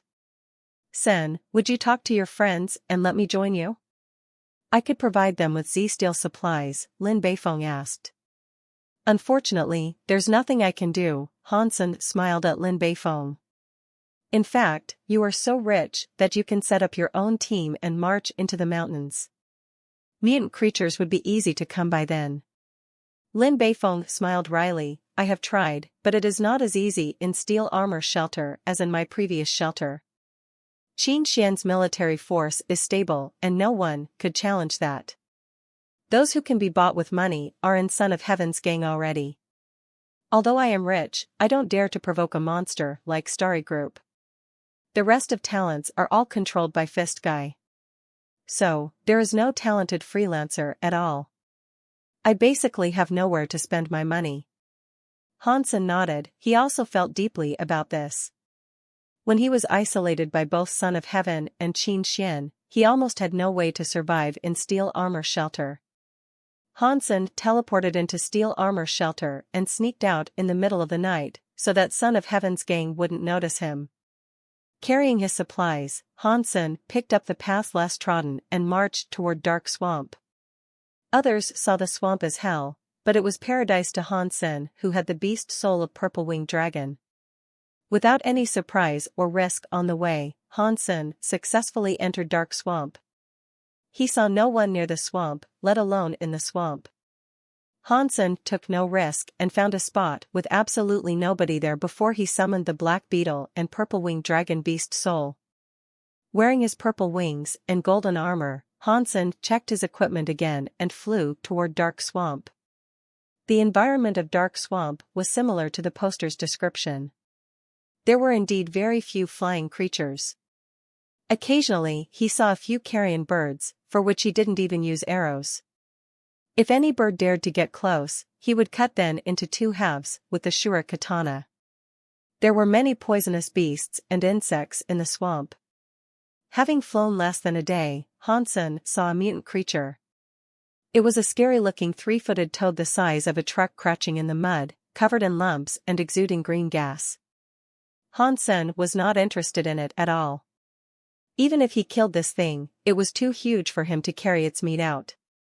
And it would take him months to finish eating the meat, which was not worth it for a few mutant geno points. This is indeed a paradise. After flying for more than 2 hours, Hansen saw another mutant creature. Surrounded by a group of black and white snakes, a blood-red snake king was swimming in the reeds. Hansen did not approach it but hovered in the air, flapping his enormous wings. The snakes did not notice his presence at all. Pulling out a sniper arrow from the quiver, Hansen put a thread into the hole on the knocked the arrow and aimed at the foot-long snake king.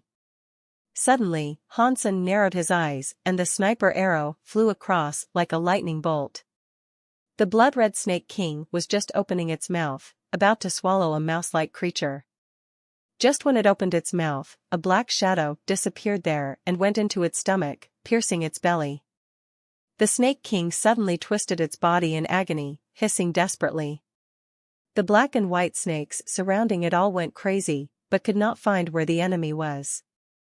The snake king bleated heavily through its pierced belly and stopped struggling after a while. Mutant ghost-toothed snake king killed. No beast soul gained. Eat its meat to gain 0 to 10 mutant geno points randomly. The wonderful voice sounded in Hansen's mind. He excitedly pulled the thread and dragged the body of the ghost-toothed snake king up in the air. That thread was not much thicker than a hair, but as a high-tech product, it was very strong and could bear more than a ton. This ghost-toothed snake king weighed just dozens of pounds, and he easily pulled it up. Hansen found a safe spot, picked up some branches, and made a fire. Boiling a pot of water, he threw some pieces of snake king meat into the water and cooked slowly. The snake was not too big. After thoroughly boiled, there were only about 2 bowls of soup left. Hansen poured them out from the pot and gobbled the meat up. Ghost-toothed snake king meat eaten. 1 mutant geno point gained. After drinking the soup, Hansen got another mutant geno point. Hansen dried the rest of the snake meat and made it into meat jerkies to bring along with him. Although the snake wasn't too large, he couldn't finish it at once, so it became his field rations. Meow. Meowth was gnawing at a piece of snake meat jerkies, which wasn't quite enough for the cat, as the cat meowed at Hansen again after finishing it, rubbing its fluffy body against him. Hansen took Meowth back. Its insatiable appetite would make it gorge on an entire snake. Continuing to fly inside the swamp, looking at the various poisonous beasts and insects below, Hansen felt more and more excited. The place was full of treasures. It was usually easy to find mutant creatures where human could not reach. Hansen had seen 3 mutant creatures in 2 days. Aside from the Snake King, the other 2 creatures were both too large, so he didn't hunt them. Except for the necessary rest time, Hansen kept traveling. His destination was the forest where mutant black stingers lived. Another 2 days had passed and Hansen didn't have good luck. All he saw was a mutant creature that looked like a crocodile, but that guy was more than 10 yards long and very strong. Hansen didn't bother and flew past it. On the 5th day since Hansen entered Dark Swamp, he finally got lucky. In a not-so-large lake, the water was so clear that the bottom of the lake can be seen in the sun. The lake was only about 3 to 6 feet deep. In the lake, Hansen saw groups of big silver fish, each about a foot long, with a jagged dorsal fin stretching from head to tail.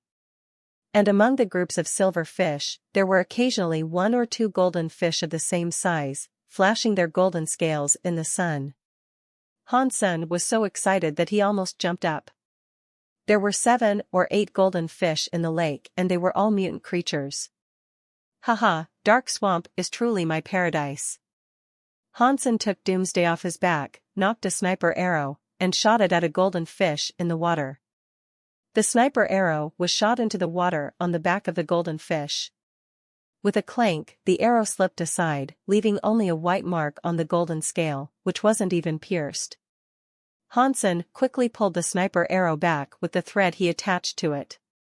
The golden fish, that was under attack, madly scurried in the lake. Failing to find the enemy, it knocked several silver fish dead. The jagged dorsal fin on its back was so sharp that it could probably cut steel. Hansen frowned as he didn't expect that even arrows with 5% Z steel couldn't pierce the scales of the golden fish.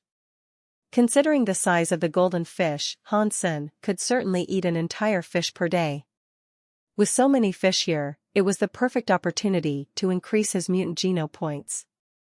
I need a good arrow, a beast soul arrow. Hansen was upset. If he had a beast soul arrow now, he could shoot all these golden fish dead in a short while. Hansen hovered above the lake and carefully observed these golden fish. After a while, his eyes lit up. He flew away to cut off a long branch and stirred it in the water. The alarmed silver and golden fish started to swim in all directions swiftly. Hansen was thrilled. Because their dorsal fin was too stiff, these fish could hardly bend their bodies. Therefore, although their speed was high, they could hardly change their directions or jump. Hansen was thrilled as he could now approach the lake and didn't need to worry about being attacked by the fish. Z-steel arrows could not hurt the fish, but he had a katana that was sharper than Z-steel arrows. If he was close enough to a fish, he could probably kill it with the katana. The katana was, after all, 4 feet long and considered a short weapon. Hence Hansen cut off a 6 feet long branch as thick as his arm and fixed the Shura katana to one end of the branch, making a long spear. Hansen hovered closely to the surface of the lake and observed for a long time. When a golden fish swam up to the surface, Hansen swiftly poked the katana down like how a fisherman would spear a fish. The katana cut through the scales of the golden fish into its body. Hansen was overjoyed. He pulled the katana back and flew back up in the sky.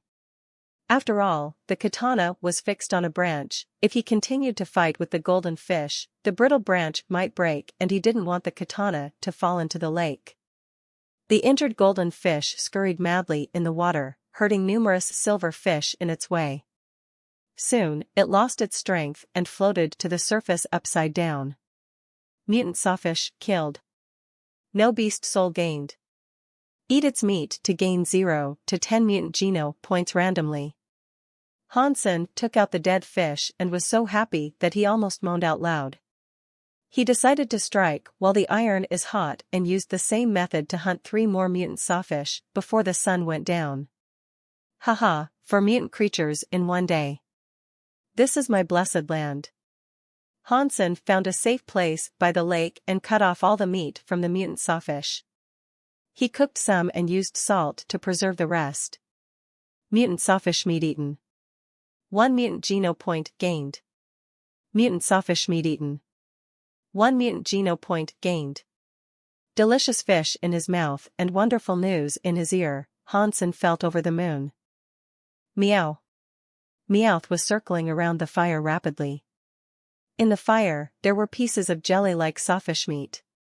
When heated up, the oil oozed from the fish, sizzling with a strong and fresh fragrance, making one's mouth water even from afar. Hansen threw a large piece of cooked sawfish to Meowth and took one for himself. The fatty fish almost melted in his mouth, making him want to swallow his tongue. Sawfish, as a mutant creature, had way more tasty meat than ordinary fish. Even fish-like groupers were a far cry from it. Even just barbecued plainly with just some salt and pepper, the sawfish didn't have a fishy smell at all, it was purely sweet and delicious.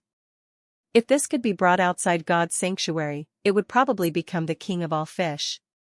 The ordinary dish wouldn't even have any market. 1 mutant sawfish could probably be sold at tens of millions. Such a shame. Hansen threw another piece of sawfish at Meowth. Mutant creatures could not be brought away from God's sanctuary. Also, he didn't have the energy to take all the sawfish he had hunted out of Dark Swamp. There were more sawfish in the lake than he had imagined. He had killed 15 these days. After eating several, his mutant geno points could no longer increase from eating sawfish. Since he couldn't bring it all out, he decided to feed it to Meowth. My mutant geno points are 31 now. Such a fruitful trip. Dark Swamp is too dangerous for ordinary people, so there live so many mutant creatures. Probably I could even max out on my mutant geno points on this trip. Han Sen was in a great mood and rewarded Meowth another piece of fish. The rest of the sawfish meat was made into jerkies by Han Senator. Before he left, he took another look inside the lake to check if there was any fish that he had missed. Seeing another mutant golden sawfish, Han Sen killed it in the same way. Mutant sawfish killed. Beast soul of mutant sawfish gained. Eat its meat to gain 0 to 10 mutant geno points randomly. It took Han Sen several seconds before he realized what had happened. He almost jumped up.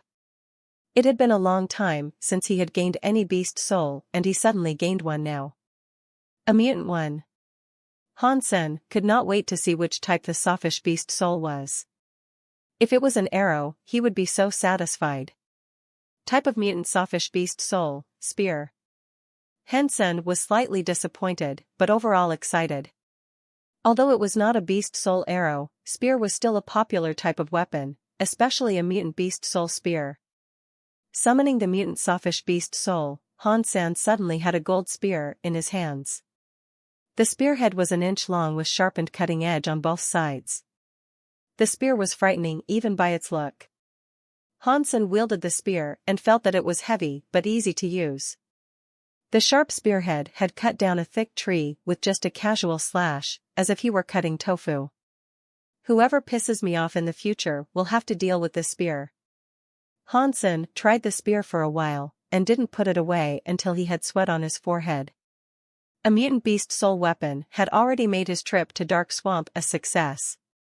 This spear was enough to make an ordinary household rich. After all, beast soul weapons did not need to be repaired and was easy to carry. Unless it was destroyed completely, it would recover on its own, unlike Z-steel weapons that needed fixing if chipped. Although he had gained a lot, Han Sen still hadn't reached his main goal, which was to gain a much-needed mutant beast soul arrow. So, he carried the rest of the jerkies and flew into the Dark Swamp again. The poster was only trying to escape and couldn't tell the directions. Hence, it was difficult to find the forest he mentioned. Fortunately, Han Sen had the ability to fly, so he could see far from the sky. In the next 2 days, Han Sen was not so lucky. He did not encounter mutant creatures, but ran into swarms of poisonous insects several times. Watching countless insects moving under him like flood and leaving nothing alive behind them, Han Sen could not help but shuddered. If he couldn't fly and were attacked by these insects, it wouldn't even matter if he was fit or not. Swarms of ants could kill an elephant, let alone these poisonous insects. Even someone with max sacred geno points could hardly survive. Finally, Han Sen found some clean water. After replenishing his water supply, he made a pot of fish soup and added some snake king meat in it. It didn't take long before the fragrance spread everywhere. Han Sen wasn't afraid of attracting poisonous beasts as he had been wearing the black beetle armor since he entered Dark Swamp. When the soup was almost ready, Han Sen was preparing to enjoy it with Meowth. Suddenly, he heard a bird call, followed by a whistle. A huge black bird flied down from the sky, its wings a few dozen feet long and claws sharp as metal hooks. Han Sen was shocked. Damn, didn't the poster say there were no advanced flying creatures in Dark Swamp? Judging from its look, this bird is at least a mutant creature. Han Sen stepped back and saw the huge bird landing by the fire. When it stood on the ground, it was taller than an elephant head. Its gleaming dark bird eyes gave it a regal look. After the bird landed, a black-clad young man jumped down from the back of the bird and looked at the meat in the pot. Boy, I'll buy your meat. He walked swaggeringly over and threw a piece of raw meat that looked like a cow leg on the ground and said, "It's your lucky day, kid. This is the thigh of a mutant poisonous clawed beast." Finishing the sentence, the black-clad young man reached for the fragrant fish and snake meat in the pot. "I won't trade with you," Han Sen frowned. The black-clad young man was fast and had already gobbled up a piece of fish. When he was about to ridicule Hansen by pointing out the fact that he was offering Hansen some mutant creature meat, he heard the voice telling him that he had gained 1 mutant geno point. His eyes suddenly widened. How could this be? It was just 1 piece of meat, and it added 1 mutant geno point. So, there must be an entire mutant creature in the pot? Lu Weinan was sick of eating the meat of poisonous clawed beast these days. Relying on his mutant iron-feathered bird beast soul, he flew into Dark Swamp to hunt mutant creatures and only killed this one poisonous clawed beast in days. This beast was larger than a cow, and he had been eating its meat for more than half a month and still had a thigh left. He had only gained 5 mutant geno points from it so far. Just now, he had gained 1 mutant geno point already by eating just a piece of meat from the pot. He suddenly understood why Hansen didn't want to trade. Although both were mutant creatures, the thigh he had was worth much less than what was in Hansen's pot. Lu Weinan looked at the pot of meat eagerly, and then his eye fell on Han Senator. A knife in hand, he blew a whistle. The iron-feathered bird beat its wings and hovered over his head. Do you want to trade, or let me beat you up before I eat your stuff? Lu Weinan was ready to dine and dash. There was no one in Dark Swamp, and no one would even know if he killed Han Senator since he had the iron-feathered bird mount. No one would be his match here. #K off, Hansen said quietly. You asked for this. Humiliated, Lu Weinan yelled and hacked his knife at Han Senator. Although he had gained the beast soul of mutant iron-feathered bird, he apparently didn't have the same luck in beast soul weapons. His knife was one with 5% Z steel. Hansen was wearing sacred blood armor, so he was not afraid of such weapon. He didn't even shapeshift into the bloody slayer, but just summoned his mutant sawfish spear and wielded it at Lu's knife. Crack! The sawfish spear cut the knife off as if it were made of tofu and continued to stab at Lu. #T, thought Lu Weinan. He twisted his feet like a snake and barely escaped Hansen's attack. Without a pause, Lu Weinan quickly ran back with strange but smooth body positions. Hansen missed several stabs in a row, and Lu swiftly jumped on the back of his bird mount and rose in the air. How dare you challenge me? I'll just kill you, said Lu Weinan triumphantly, taking his bow and arrow to shoot at Hansen, who was on the ground. Wings suddenly grew from Hansen's back and he rose in the air higher and faster than the iron-feathered bird. Damn! Lu Weinan was dumbfounded. How could he know this guy could also fly and even had wings instead of a mount? Subconsciously, Lu Weinan ordered the iron-feathered bird to go higher. Even if what Hansen had were mutant beast soul wings, he wouldn't be able to fly too fast or too high. The iron-feathered bird should be able to get rid of him. But soon Lu Weinan found himself completely wrong. His enemy could fly not only very high, but also very fast, catching up with him in the blink of an eye. Who is this monster? His wings couldn't be sacred blood, right? Lu Weinan almost burst into tears. He didn't expect his enemy to be so strong. With his wings and his golden armor and spear, Hansen looked more like an angel than a human. Having caught up with Lu Weinan, Hansen poked the spear at him. All Lu wanted to do was to knock his own head on a wall. Why on earth did he try to escape on the back of the iron-feathered bird? Now he couldn't even use his body positions. Sitting on the bird, he had nowhere to hide. If he moved around, he would fall. Whoosh! The spear was poked into Lu Weinan's butt, leaving a long wound. Lu's soft armor didn't stop the spearhead at all. Brother, calm down, this is just a misunderstanding. Lu Weinan shouted hurriedly. Hansen ignored him and stabbed at him again, making a symmetrical wound on the other side of his butt. Blood started to ooze from the wounds. Big brother, uncle, I was wrong. Stop poking or I will die.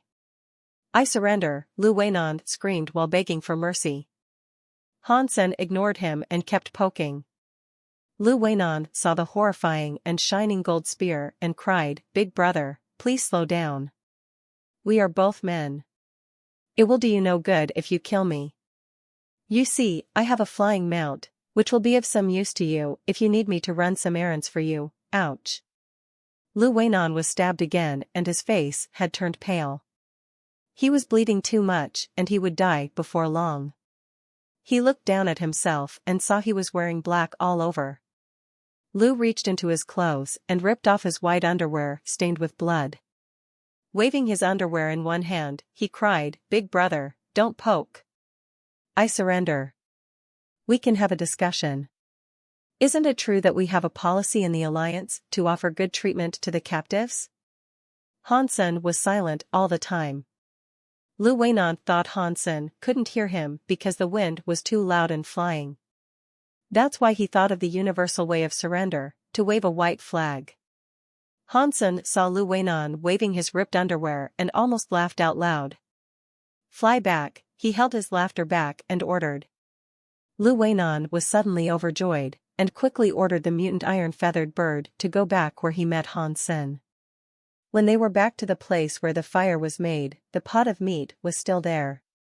Lu Weinan fell to the ground and screamed as he pulled the wounds on his buttocks. "So, tell me, how are you going to compensate me for my loss?" Han Sen smiled and looked at Lu Weinan, who was covering his ass with both hands. Lu Weinan's face suddenly went stiff. "Big brother, I'll give you whatever you want, except for this iron-feathered bird. You can take your pick." He summoned several beast souls and said bitterly, "These are all I have. Please forgive me." Han Sen checked the 7 or 8 beast souls summoned by Lu Weinan, and there was even a mutant beast soul. He knew Lu was definitely holding back. But since Lu had summoned a mutant beast soul, it meant that he would like to give away the mutant beast soul for his life. At the same time, he was using this beast soul to decline Han Sen's asking for the iron-feathered bird before Han Sen even asked. He was depending on the bird to survive here and wouldn't give it up for the world. That mutant beast soul. "And you, before I leave Dark Swamp, you have to follow my command." Han Sen thought this kid could be of some use, also Han Sen didn't want him to wander alone. If Lu found the forest first and killed the mutant black stingers, Han Sen's ultimate purpose of this trip would be defeated. Lu Weinan agreed, but remained alert when he transferred the mutant beast soul to Han Sen, worried that Han Sen would kill him once having the beast soul. Fortunately, Han Sen did not attempt to kill him after receiving the mutant beast soul. He returned to the fire and used a cup to take out some soup. To Lu's surprise, Han Sen only took some soup and none of the meat. Although there would be some Geno points in the soup, most Geno points would remain in the meat. Why would Han Sen only drink the soup? While Lu Weinan was puzzled, he saw Han Sen had summoned a black cat, and put all the meat in the pot into a bowl in front of the cat. The black cat meowed and rushed to the bowl, starting to gobble. Lu Weinan's mouth twitched. He just realized that the meat he just tried to snatch and paid a huge price for turned out to be cat food. Where did this guy come from? Feeding mutant creature meat to a cat, what kind of people would do that?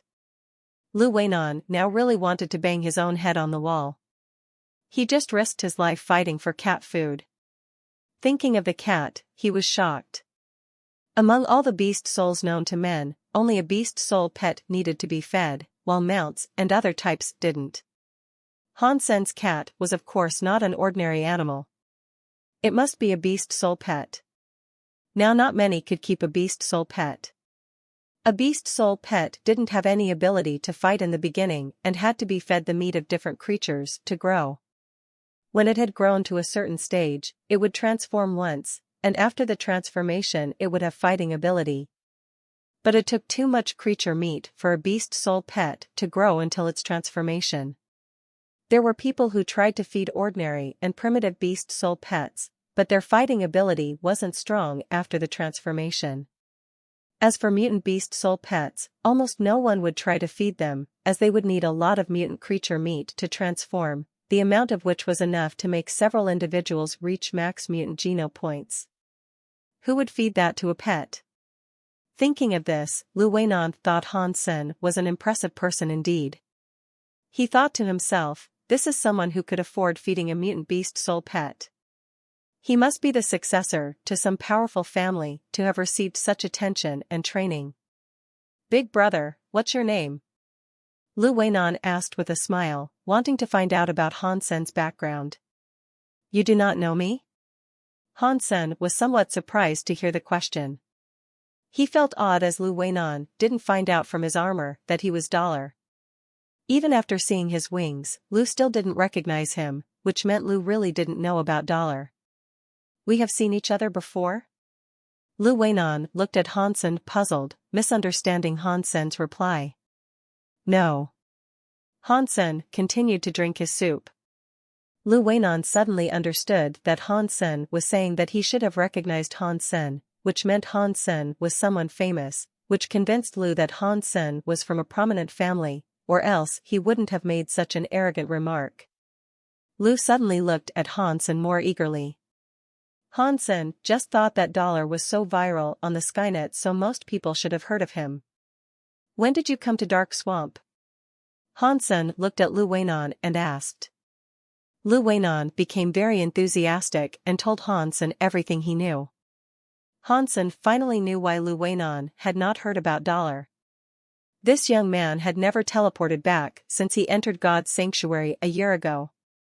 It looked like he had done pretty well for himself too. Han Sen looked at Lu, surprised. He could not believe that Lu Weinan would be so capable. Lu Weinan knew what Han Sen was thinking from his looks. He blushed and quickly said, "We the Lus specialize in practicing body positions. There is no one that could compare with us in this field. Although I my humble self have no special capabilities, I would love to carry the torch. Since I entered God's sanctuary, I've been pushing my limits until I reach the threshold transcendence. Be concise." Han Sen gave him a cold stare. Ahem, the truth is, we the Lus have great skills of escaping that were handed down in the family, and we knew how to run from danger. Lu Weinan cleared his throat and said. Han Sen now remembered that Lu Weinan's body positions were strange indeed. If Lu Weinan hadn't fled into the sky using his bird mount and lost his advantages, Han Sen wasn't sure whether he was able to hurt Lu. For the month you have stayed in Dark Swamp, have you seen a forest where the trees are very tall but sparse, and under the trees there were flowers? Asked Han Sen. Lu Weinan thought about it and then shook his head. I have not seen such a place. I don't think there are tall trees in Dark Swamp. Not knowing if Lu Weinan had told the truth, Han Sen did not ask again. He rested for a while, and hit the road again with Lu after dawn. Lu Weinan's wounds on the butts had not recovered yet. Luckily, he had a flying mount, so he was fine. Every time when it was time to eat, Lu Weinan would stare at Han Sen feeding Meowth with dried fish piece after piece and sigh secretly, feeling himself inferior to a cat. Maybe luck had finally come. At the end of the day, when Lu was complaining that they hadn't seen a single mutant creature the whole day, Han Sen spotted a black hornet the size of a fist in the grass. Black stinger. Han Sen was surprised and quickly made a gesture to Lu Weinan to remain silent and watch the hornet from here. Watch the poisonous hornet. Do not disturb it, and do not let it leave your sight. Han Sen said and flew into the sky to look around, as it was often foggy in Dark Swamp. He saw no tall trees or hornet nests in 20 miles. It seems that the black stinger's nest is not near. Follow it and we may be able to find its nest, thought Han Sen as he flew to Lu Weinan's side and gestured him to quietly follow the black stinger. Lu Weinan guessed what Han Sen wanted to do, and the two silently followed the black stinger. Fortunately, they could both fly, so it wasn't so hard to keep up with the black stinger. Following the black stinger, they flew dozens of miles, and started to see more and more black stingers. Before long, Han Sen suddenly saw a huge tree standing in the swamp. Under its canopy hung a huge black hornet nest the size of a hot air balloon. Swarms of black stingers flew in and out the nest, and there were at least tens of thousands of them, filling Han Sen and Lu Weinan with dread. Big brother, you do not mean to kill all these hornets, do you? Looks like they are all primitive creatures. There are so many of them and they can fly. It'd be hard for us to get out safely, Lu Weinan swallowed and said. Han Sen was happy to see the towering old trees and the flowers on the ground. He thought, the poster did not lie. There is indeed such a place. After watching for a while, Han Sen said to Lu Weinan, let's go farther. Lu Weinan had to follow Han Senator. They didn't dare to approach the nests, so they flied high in the sky. The flower field was dozens of miles long and there were tall trees everywhere. There was a huge hornet nest on almost every tree. No one knew how many black stingers there were in this area. It was scary just to think about it.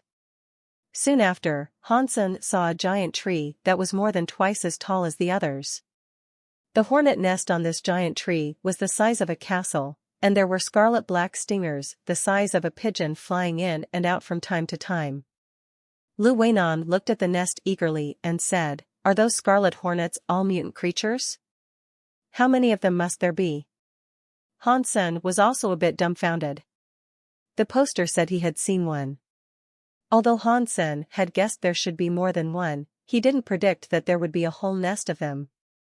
There must be a beast soul among so many mutant black stingers. Han Sen was excited, realizing it was difficult to handle so many mutant black stingers at the same time. The needle of the mutant black stinger was blood red and at least 2 inches long. It looked very sharp as well. No one could resist the poison on it if stinged. After all, they were mutant creatures. Han Sen didn't want to depend on his sacred blood armor completely. Once the armor was pierced, he would be risking his life. The only fortunate fact was that the closest primitive hornet nest was a mile away, so the primitive black stingers didn't dare to get too close to this area. Comrade Lu, it's time to test your loyalty. Han Sen patted Lu Weinan on the shoulder. Lu Weinan suddenly changed his expression. Big brother, you do not want me to lure the mutant black stingers away, right? I will die. Do not be so pessimistic. Well, you do not really need to go there yourself. Just use your iron-feathered bird to attract their attention and I'll use that opportunity to ruin their nest. When the mutant hornets run wild and scatter around, we could just kill some of the single ones. Han Sen said with a smile. Han Sen said before Lu Weinan could say anything, do a good job, and I will give you 2 mutant hornets when the plan goes through. Think about it, boy. In order to keep Lu Weinan in line, Han Sen promised him the reward first. Lu Weinan suddenly swallowed the reply he had, patted his chest and said, it's my honor to risk everything for you. Tell me what to do, big brother. 2 mutant hornets could gain him quite a few mutant geno points. Very good, I am seeing great things in you.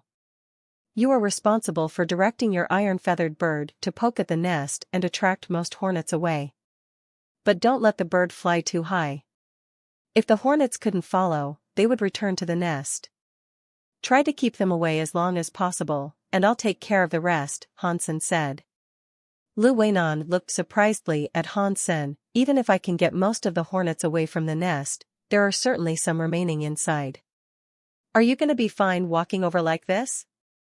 Lu Weinan did not expect that Han Sen would risk approaching the nest himself, which was far more dangerous than his part. He wasn't in direct danger by using the iron-feathered bird to lure hornets away. If things got bad, he could also take the beast soul bird back. The fortress-like hornet nest was connected to the tree trunk, and it wouldn't be easy to take down. I have a plan.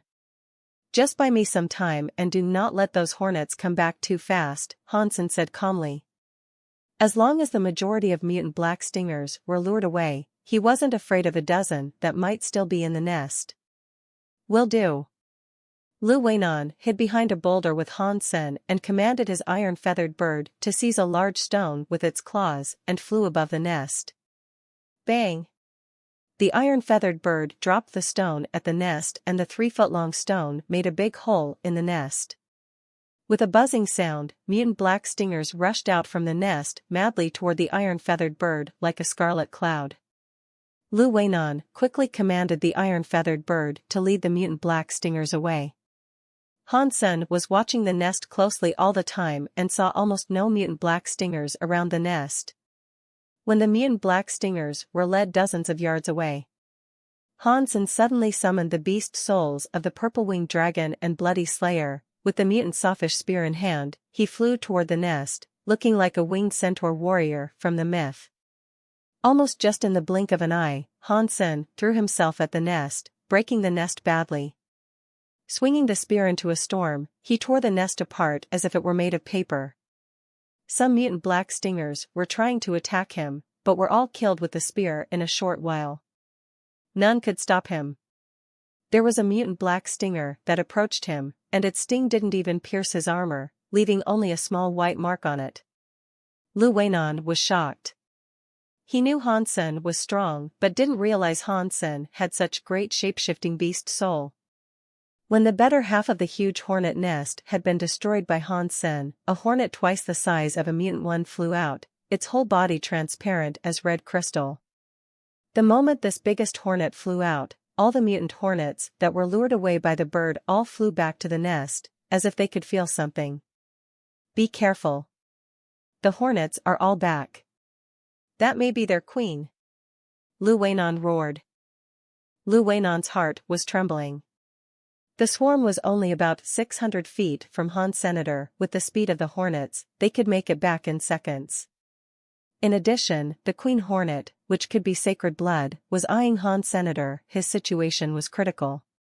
Looking at the queen hornet flying over, Hansen narrowed his eyes, stepped back and threw the mutant sophish spear at it. The queen was too fast and dodged the spear at a short distance. When Lu Weinan was lamenting the loss, Hansen's majestic golden figure had rushed to face the queen, hacking a gleaming katana at the queen hornet. That katana was so swift that even the sacred blood queen hornet couldn't dodge it and was cut into halves by Hansen. Sacred blood black stinger killed. No beast soul gained. Eat its meat to gain 0 to 10 sacred geno points randomly. With that wonderful voice, Hansen rocketed into the sky without any pause. The swarm chased Hansen into the sky, but could not to catch up with him or fly any higher than half a mile above the ground. Hansen turned beautifully and made a big circle before he returned to the side of Lu Weinan. Lu Weinan was very impressed. From destroying the hornet nest to killing the queen to getting rid of the swarm, Hansen's movements were so smooth and clean that he felt like he was watching an action movie. Awesome, really awesome. Lu Weinan gave Hansen a thumbs up. He was sincere. Just my routine. Hansen laughed but kept his eyes on the swarm. He didn't have the time to get the body of the queen hornet out, but it was fine. The nest was destroyed and the queen was killed. These hornets would go through a chaotic phase, which would be Hansen's best opportunity. Sure enough, after suffering major blows, the swarm was a mess. Many mutant black stingers had left the swarm. You continue to harass the swarm with your iron-feathered bird, and I will go hunt the single black stingers. Hansen flapped his wings and approached a mutant black stinger flying away from the swarm. Although his shape-shifting time was up, Hansen was still able to use Bladestorm with the Shura katana to kill the mutant black stinger. Just now, he was only able to kill the sacred blood black stinger with one blow because he used the strength of Bladestorm to cut on its fragile waist. Mutant black stinger killed. No beast soul gained. Eat its meat to gain 0 to 10 mutant geno points randomly. Although he hadn't gained a beast soul yet, Hansen was not worried at all as there were at least thousands of mutant black stingers here and he would surely get a beast soul sooner or later. Taking the dead black stingers back, Hansen directly gave them to Lu Weinan. He didn't want to bother preparing the body. As the black stingers were poisonous, only parts of the body were edible and the rest had to be removed. Although it was nothing difficult, it was quite troublesome. Hansen continued to fly out to kill more single black stingers. With the collaboration with Lu, Hansen hunted more than 20 black stingers in a day. The only pity was that Hansen still did not get a beast soul. Hansen was not in a hurry. The iron-feathered bird was constantly harassing the hornets, which made it difficult for them to rebuild their nest. The two men had enough time to hunt. For several days, Han Sen had been hunting mutant black stingers. On the fourth day, he finally heard the voice saying, "Mutant black stinger killed. Beast soul of mutant black stinger gained. Eat its meat to gain 0 to 10 mutant geno points randomly." Finally, Han Sen thought in ecstasy, though not showing it on his face or summoning the black stinger beast soul. He did not want others to see Dollar shooting arrows and thus connect Han Sen with Dollar. These mutant black stingers are quite enough. We could not carry more anyway. On the fifth day, Han Sen had hunted nearly 80 mutant black stingers. Han Sen gave Lu Weinan the 2 mutant black stingers he had promised.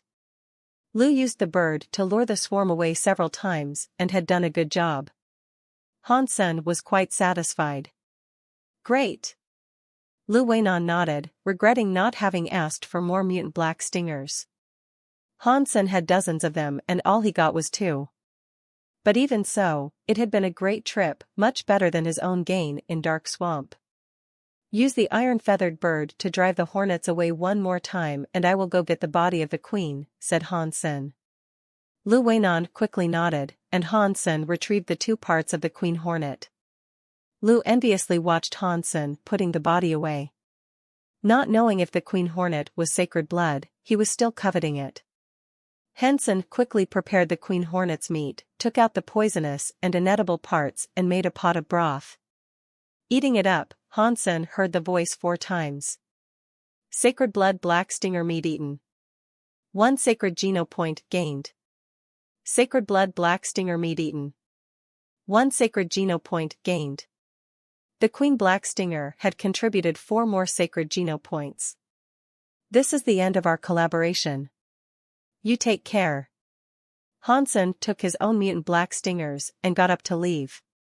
These days he ate a lot of mutant black stingers and now had 47 mutant geno points. With 4 more sacred geno points from the queen, his sacred geno points were now 29. It had been a fruitful trip and now he needed to prepare the dead mutant black stingers he had and trade them for cash. "Brother, can we continue to collaborate? I'll follow your lead." No question asked. Lu Weinan quickly got up and said. He had tasted sweetness from this collaboration and trusted Han Sen as well. He would never suffer losses from working with such a person. Looking at Lu Weinan, Han Sen pondered and said, "I do not have much time to hunt together. If I'm recruiting people to join me, I will tie a piece of cloth with my name on it to the crooked tree on the west side of Steel Armor Shelter. If you are interested in participating, just go to Zephyr Valley and wait for me." "Brother, you have not told me what your name is?" Lu Weinan quickly asked. "Go back and go on the Skynet. You will find out." Han Sen smiled, took his own package and flew away. Han Sen returned to Steel Armor Shelter, expecting trouble from Qin Xian as he had disappeared for so many days. However, he did not see Qin Xian at all. Not just Qin Xian, there was almost no one on the streets. The entire Steel Armor Shelter seemed empty. Finally seeing a man hurrying through the street, Han Sen quickly stepped forward and asked, "Friend, what's happening? Where is everyone?" "It's you, ass freak." The man recognized Han Sen at first glance. Han Sen rubbed his own nose. "Friend, can you tell me where everyone went?" The man was very easygoing. He smiled and said to Han Sen, "Where can they go?" "To the martial ring, of course. This year's martial arts contest has already begun. People are talking about it in God's sanctuary and on all the planets in the Alliance. You don't know about it?" "Ahem, I have been sick recently and almost missed such a great event. Can I still register now?" Han Sen asked. "Haha, you must be hiding from Son of Heaven," the man smiled. "Hurry. You can still make it." "Thanks so much for the information." Han Sen thanked the man and trotted back to his own room. Putting away the package full of mutant black stingers, he hurried to the martial ring in the shelter. There was no doubt that the martial ring was the most magnificent building in the shelter. It looked like the Colosseum in Rome and could accommodate at least 100,000 audience. What was different from the Colosseum was that it was built with metal, which made it look like a steel monster. Hansen ran to a gate of the martial ring. There was a gate every 60 feet around the round martial ring, and each one of them could be used to access the ring. Now, almost everyone in steel armor shelter was already in the martial ring. Hansen picked a gate at random and placed his palm on the metal gate, where a string of numbers suddenly appeared. 88,888. Hansen was surprised and then realized this must be his code, as he should be the 88,888th person to enter the martial ring. The martial arts contest was also arranged according to these codes. Only those entering the martial ring for the first time would be assigned this number. So the next time he came in, there wouldn't be a second number. As the metal gate opened, Hansen went through a path that felt like a tunnel.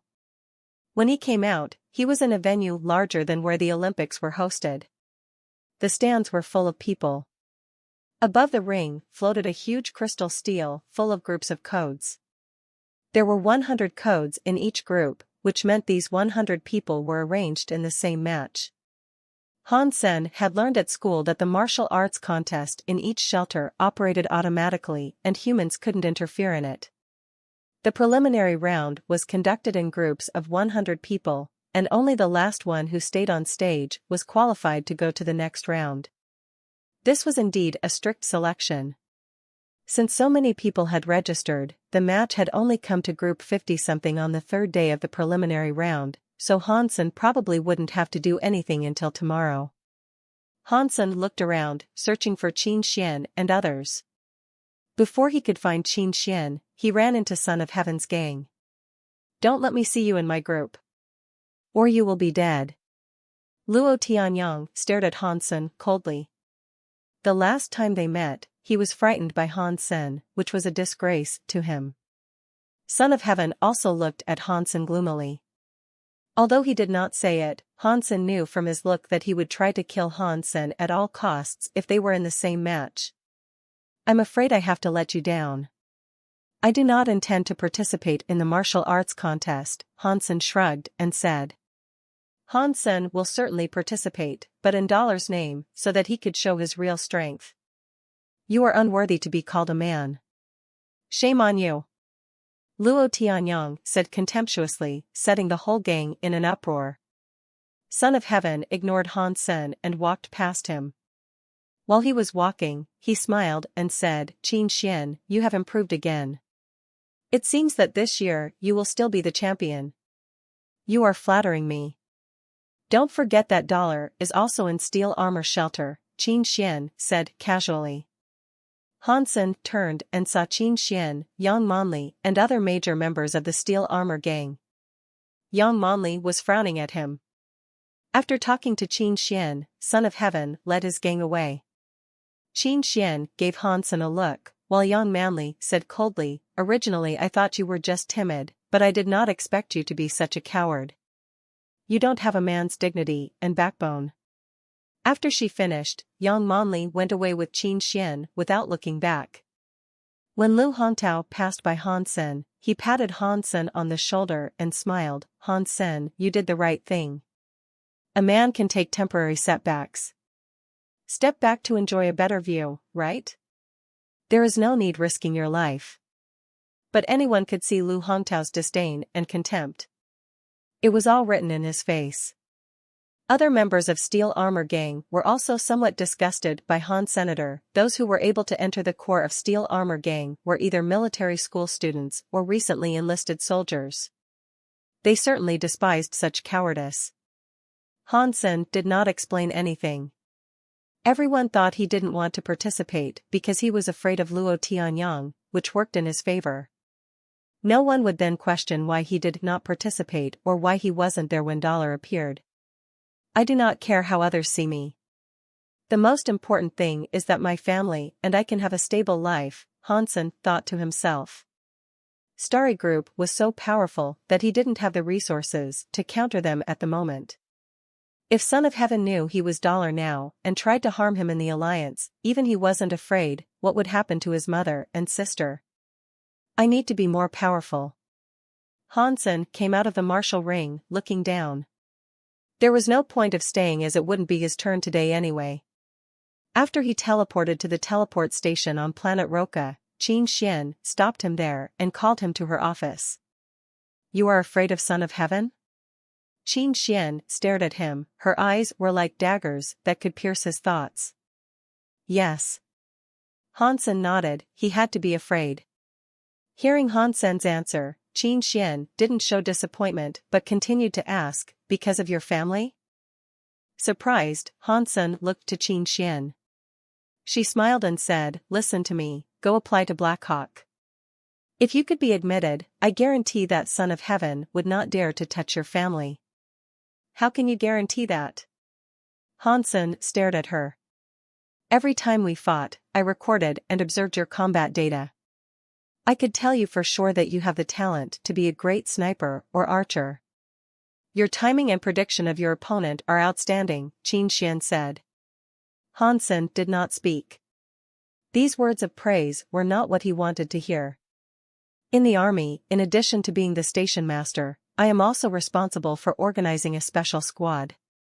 I think you are someone I need. As long as you join the squad, your family can get protection from the military. I can tell you for certain that if you become a member of the squad, Son of Heaven cannot use any unlawful means to hurt your family, said Qin Xian.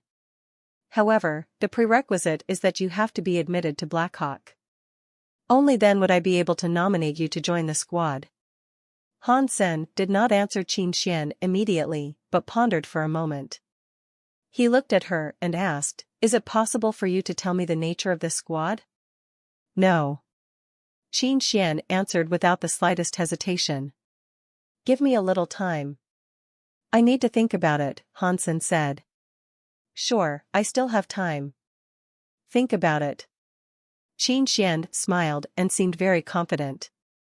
Hansen left the teleport station, returned home and rested for a day. He went back to God's sanctuary the next afternoon. Hansen deliberately circled around steel armor shelter before he put on his sacred blood armor and went in the shelter, attracting a lot of people's attention. Wow, that's Dollar himself. Haha, Dollar made his appearance. Dollar my angel is here. Among all the people in First God's sanctuary, only Dollar is my idol. The whole steel armor shelter became a hit. Although everyone knew Dollar was there, they were still pleasantly surprised to see Dollar making his appearance. Hansen did not speak, but walked toward the martial hall. Soon, behind him gathered a lot of people. Some that had already participated in the contest returned to the martial hall, following Han's senator. They all wanted to see Dollar fighting in person. The preliminary round was almost finished and there were just a few people on the stands. However, the martial hall became full again soon after Hansen had arrived. Hansen checked the martial steel and there were 2 more groups before him. He then found a front seat to sit down. It didn't take long for Son of Heaven, Fist Guy and Qin Xian to arrive. Watching Hansen closely, Son of Heaven would have killed him if they were alone. Dollar, can we talk? Qin Xian approached Hansen and asked. What is it? Hansen replied in a hoarse voice. I want to invite you to join Steel Armor Gang and you can put forward any condition. Qin Xian said. Yang Monli said on the side, if you are willing to join Bullseye, I'll concede the position of team leader to you. You would make such a perfect archer. Sorry, I am not interested in joining Steel Armor Gang or being an archer, replied Hansen. Dollar, I think we should be talking about nothing but business. If you had beast souls or meat of mutant or sacred blood creatures, I would gladly pay for them. For example, the beast soul of the Bloody Slayer, Fist Guy also approached Hansen. I do have some mutant creature meat to sell, Hansen said to Fist Guy. Fist Guy's eyes lit up, what creatures? How much? Some mutant hornet. The meat was all cleaned up. There are 20 to 30 hornets. Hansen said casually, but people surrounding him were shocked. 20 to 30? You did not destroy an entire mutant hornet nest, did you? Where did you find them? Fist Guy asked hurriedly. Don't you mind where I got them? Just tell me if you are interested, said Hansen.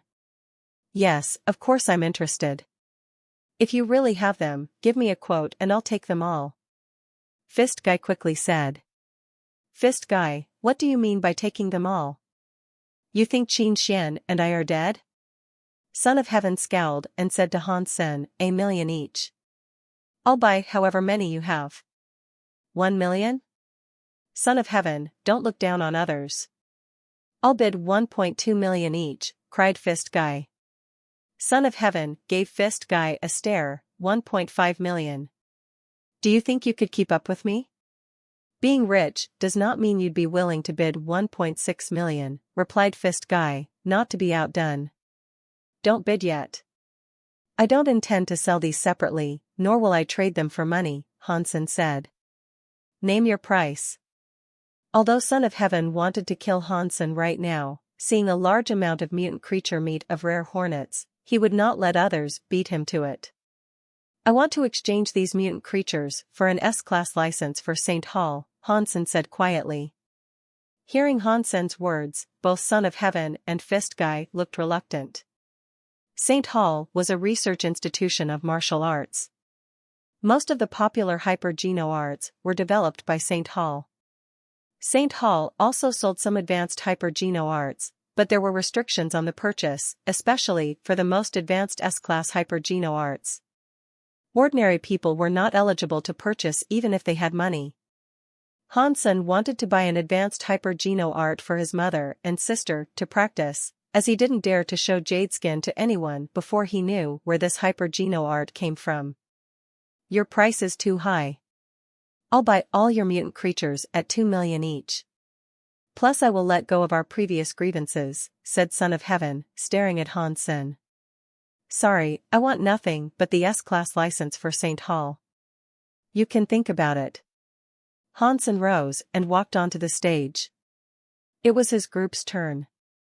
Watching Hansen coming, others in the group felt bitter, as they knew it was impossible for them to pass the preliminary round now that Dollar was here.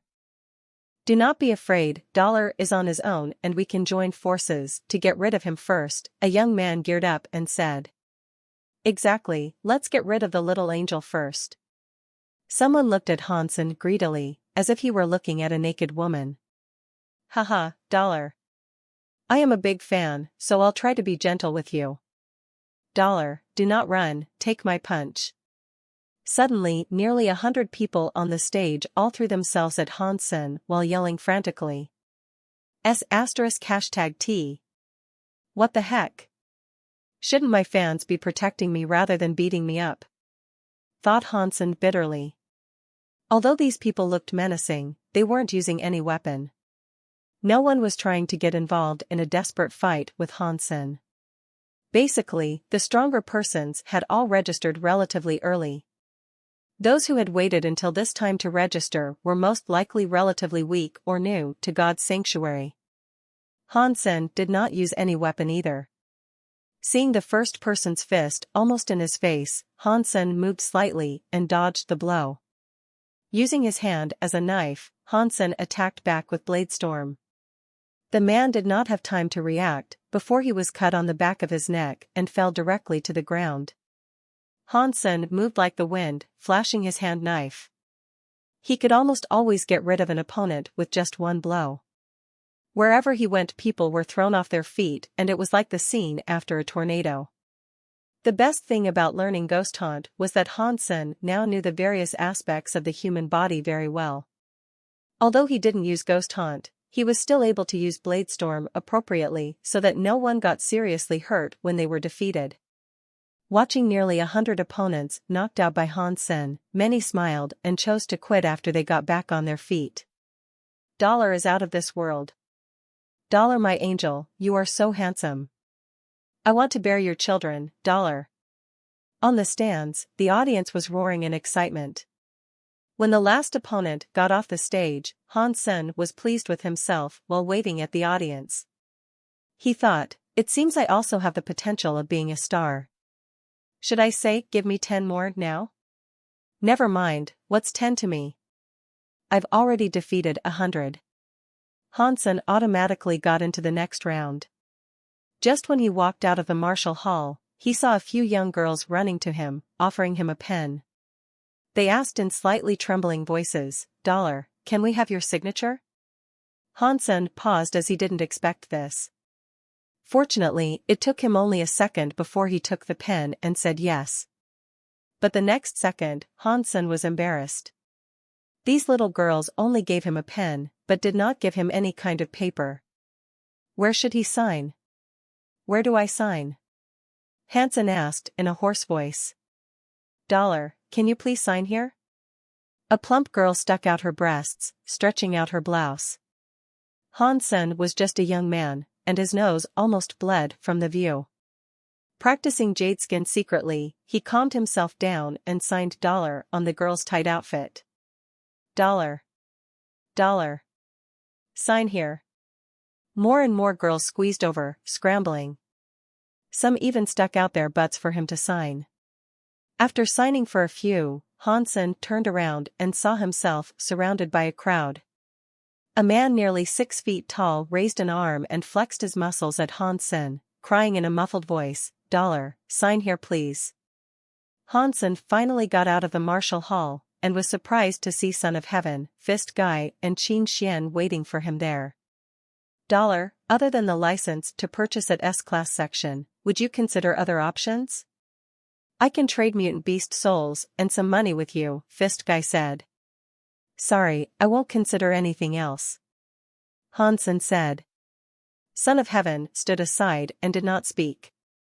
Although he had what Hansen wanted, he was not willing to trade it for mutant creature meat. If it was sacred blood creature, it might be different. Dollar, if you have 30 mutant creatures, I will make the deal with you. How do you like to proceed? Asked Qin Xian. If you trust me, you can first transfer to me the license and I will send the goods to you later. If not, we could schedule a time privately to trade in person, replied Hansen. Okay. Let's schedule a time then. I need some time to get you the S-Class purchase license, Qin Xian said. Great, Hansen nodded. Then let's talk about it on our way back. Qin Xian was thoughtful to ask her gang clear the path for Hansen. After making the appointment with Qin Xian, Hansen was already outside Steel Armor Shelter. He thanked Qin Xian, summoned the wings to fly into the mountains and soon disappeared. Hansen did not doubt Qin Xian's ability to come up with an S-Class license. After all, St. Hall was semi-military.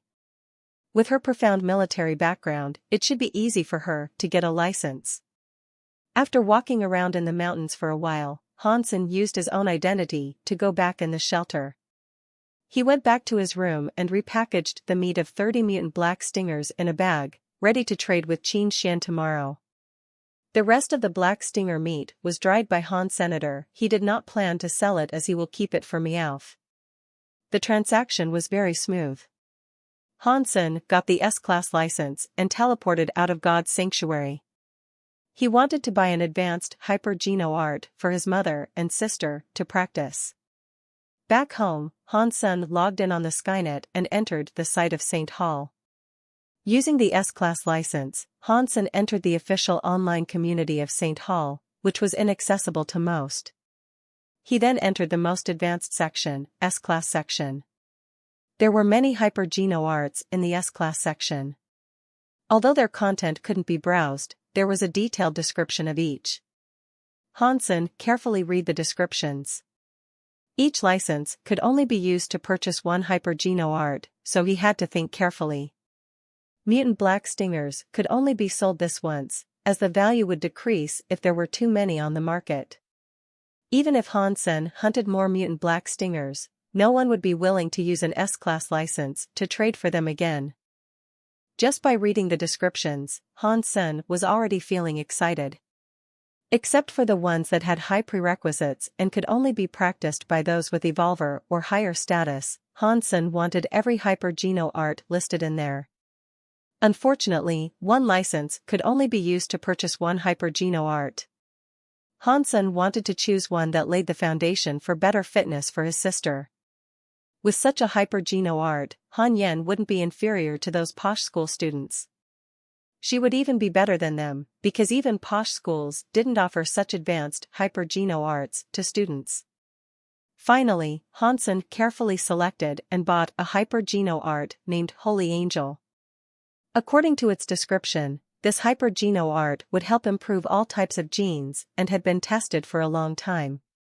Its practice was smooth and didn't involve much risk, so it's excellent for laying the foundation. Many who had practiced it had seen great effects. This hyper-geno art fulfilled all the requirements of Han Senator. It was easy to practice and had low risk. There were many who had practiced it too. So even if people noticed that his mother and sister were practicing Holy Angel, they wouldn't be surprised. Hansen downloaded the tutorial of Holy Angel and checked it out. He was surprised to see that this S-class hyper-geno art was still not as good as his jade skin. Who was that Shui Longyan? How come he had such an outstanding hyper-geno art? Hansen felt glad that he didn't let anyone see jade skin. Holy Angel and jade skin were similar, so that there was no need for Hansen to practice Holy Angel as well. If someone asked him which hyper-geno art he was practicing, he could just answer Holy Angel, which was another reason why he had bought it. It would be very hard for one to tell jade skin from Holy Angel indeed.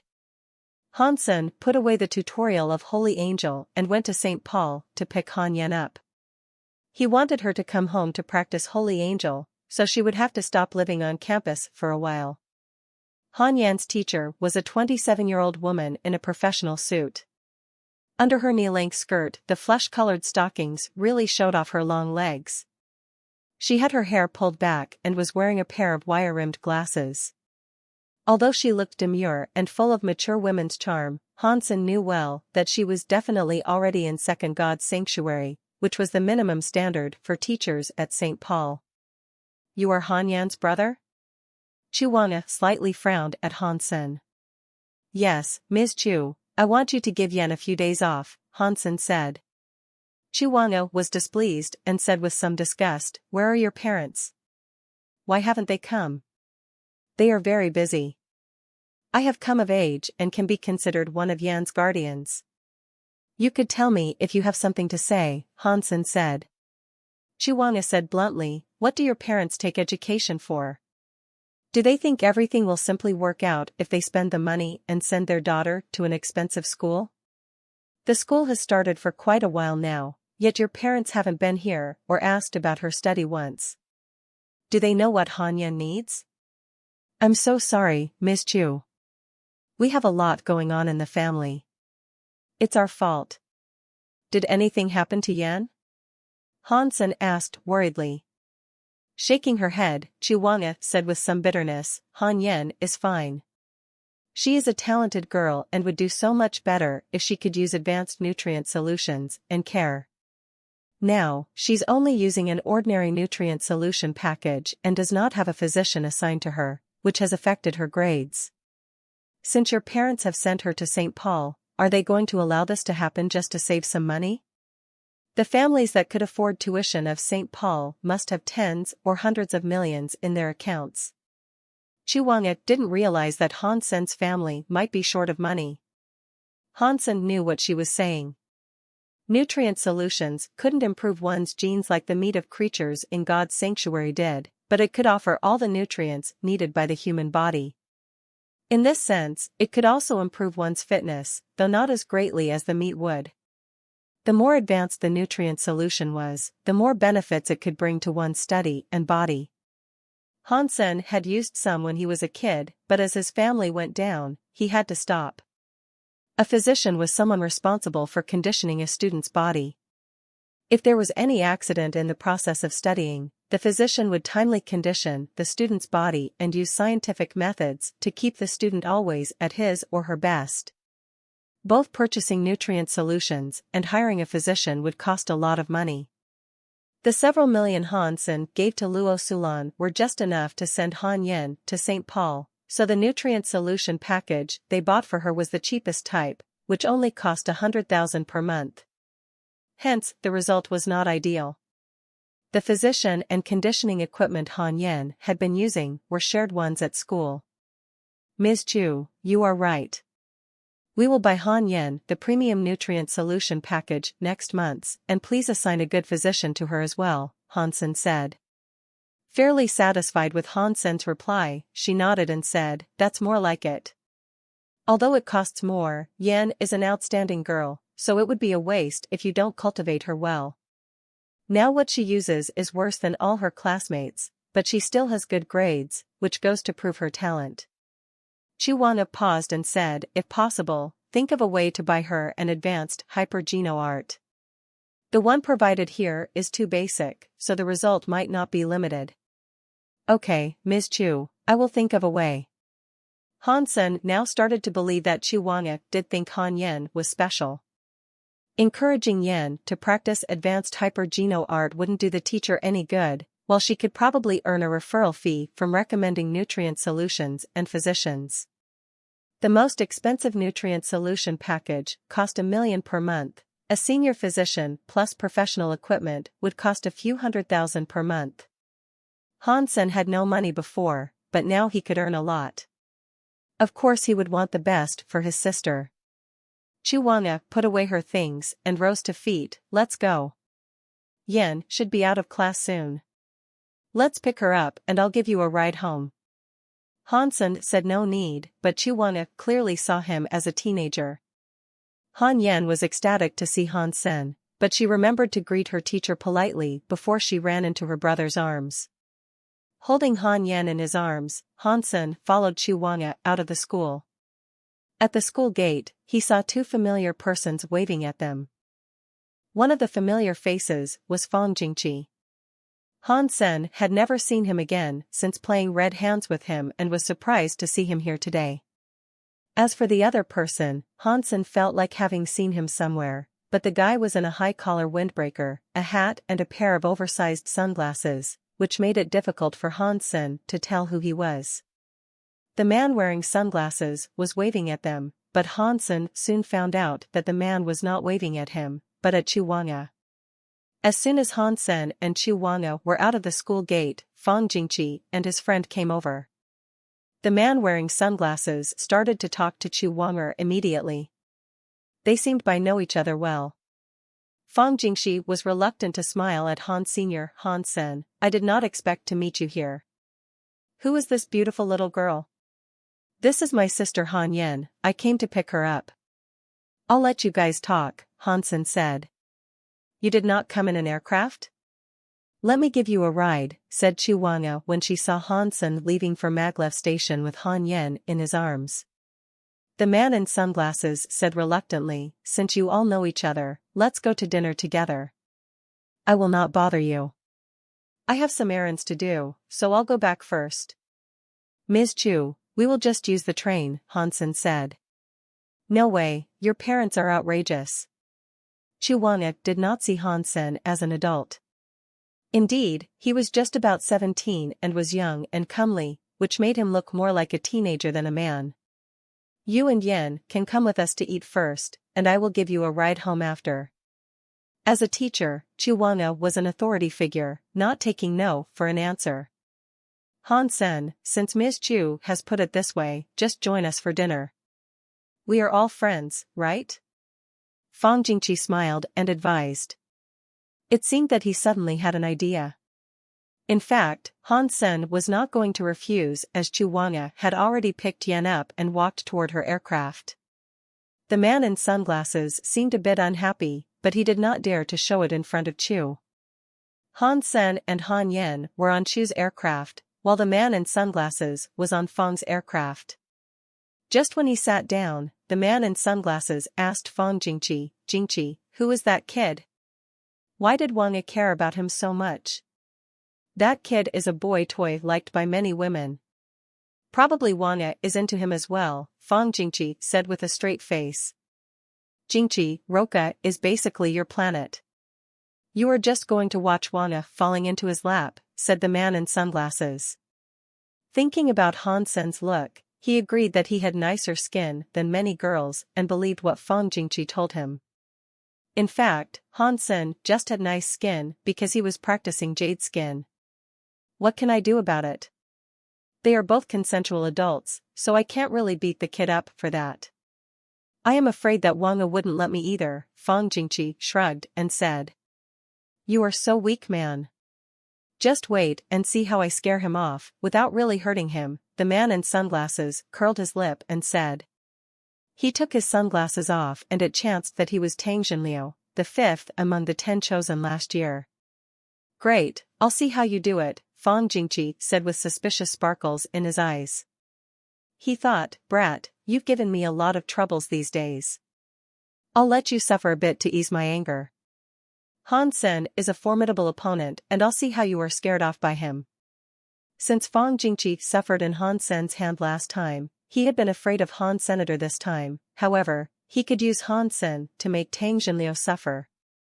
Tang Jinliu was quite something, but Fang Jingqi could still make correct predictions about him. However, he really lost his confidence when playing red hands with Han Sen. If Tang Jinliu and Han Sen were in a fight, Fang Jingqi did not think that Han Sen would win. But if it was just games played at dinner table, Fang Jingqi believed Tang Jinliu would be miserable. Fang Jingqi also wanted to see Tang Jinliu completely defeated by Han Sen, so that Tang wouldn't brag about himself all day, as if everyone should worship him because he was the chosen. The place they were heading to was a club exclusive to the distinguished and aristocrats. Han Sen and Yan weren't qualified to enter, but since the rest of the party were all VIPs there, they could be the plus ones. Inside the private room, Tang Jinliu took off his sunglasses and hat, smiled and reached out a hand to Han Sr. Haven't introduced myself. My name is Tang Jinliu. Tang thought to himself while smiling, Tang Jinliu, the star is here. You must be stunned by my name. It would be great if you and your sister happen to be my fans and ask for my signature. My name is Han Sr. Han Sen shook his hand and said, unimpressed. He did recognize Tang Jinliu, but he wasn't really interested in stars. He was always busy making a living, and had no time to gather information about the stars. That was why he wasn't starstruck at all. Tang Jinliu felt at loss. Even if Han Sen wasn't a fan, he should still have a bigger reaction than that. But he acted as if he had just seen a passerby. Is he an alien? He does not know me. Me, Tang Jinliu. Tang wanted to grab Han Sen and tell the kid his name again. The only reason he wasn't doing it was Chu Wanga, who was sitting at the table. Fang Jingqi almost laughed out loud. He naturally knew what Tang was thinking. Soon the waiter brought them a variety of food and drinks that looked expensive. Han Sen and Han Yan had never had any of these before. Since it was someone else's treat, Han Sen ate without manners and was putting nice food into Yan's plate from time to time. Yan did not engorge like her brother did, but also enjoyed the food quite a lot. Chu Wanga was displeased with Han Sen's rudeness, but liked Han Yan more and more. Fortunately, Han Yan was sent to St. Paul and made my student. Or such a good girl as her would be ruined by her family. Chu Wanga was secretly determined to teach Yan well and keep her away from her brother. Drinking without a drinking game is always a little boring. How about we play a little game? It only took a short while before Tang Jinliu suggested a game. Drinking game? We have a kid here. Chu Wanga rolled her eyes at Tang. Tang winked at Fang Jingqi and the latter smiled and said, Wanga, no worries. Nothing over the line. We are kid-friendly here. Fang Jingqi turned to ask Tang, how about red hands? When Fang Jingqi said these words, Han Sen was slightly startled. He thought that Fang was trying to set him up, but in fact, it seemed that he was setting Tang Jinliu up. Tang frowned. Red hands is too easy to play and not good for drinking. Let's play pouring the wine. Pouring the wine, suggested by Tang Jinliu, was a game where two players sat across a table with a cup of wine and a plate on it. The two would play rock paper scissors first and the winner should grab the wine and pour it at the loser's face. The loser needed to grab the plate and block the wine with it. Is this game appropriate? Fang Jingqi only knew Hansen was good at red hands but wasn't sure if he'd be good at this game. Well, you three play. I'll take Yan to the gym. Chu Wanga was afraid that this would be a bad influence on the little girl and led her away. With the ladies gone, Tang felt more at ease and challenged Hansen, we are all men here so don't be afraid of losing face. Do you dare to play or not? Of course, but a game's no fun without a bet, Hansen said. Hearing Hansen's reply, Fang Jingqi was thrilled. He thought to himself, it seems Hansen is confident. Tang, you are going to make a fool of yourself. I will record how miserable you are and show it to you if you dare to brag about yourself again. Tang rejoiced over Hansen's reply as well. He thought, fortunately this kid does not know who I am, or he wouldn't even dare to play with me, let alone to suggest a bet. What's the stake? Tang Jinliu pretended to be reserved. 100,000 per round. Hansen was just concerned about the money to pay for Yan's nutrition solutions and physician, more than 1 million per month was simply beyond an average household's means.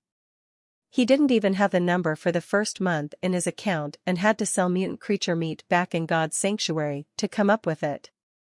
But all he had left was mutant black stingers, and he didn't really want to sell more after the 30 he sold to Qin Xian. If the same creature appeared too often, its value would drop and people might think it was easy to hunt that creature. So, Hansen did not intend to sell mutant black stingers anymore unless he had to. Good, I really like playing with a straightforward guy like you. 100,000 per round it is. Tang was overjoyed inwardly. He was just thinking it wouldn't be satisfactory enough just to pour wine on Hansen's face, and it chanced that the kid had offered money as well. You will have to wait 10,000 years before you could win money from me. I am the king of rock paper scissors and I can win 9 of 10 rounds. I will wait to see you cry.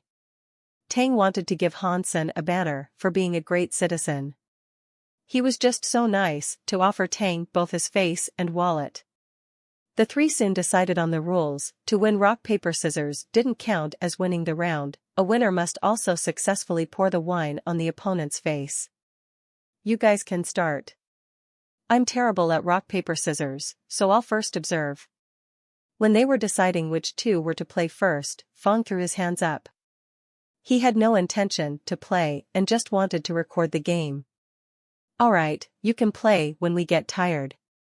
Tang was pleased by Fang Jingqi's quitting as it gave him more time to kick Hansen's ass. Tang laid the plate and a glass of wine on the table. The glass was an ordinary one and could hold about 5 ounces of wine. Shall we use water instead? Proposed Han Senator. He was afraid that Tang would be soaked in wine and it wouldn't be safe if Tang caught on fire. Water is boring. Wine it is. Tang wouldn't miss an opportunity to humiliate Hansen more. Hansen did not speak. Tang Jinliu said to Fang Jingqi, Fang, you call it so that it is fair.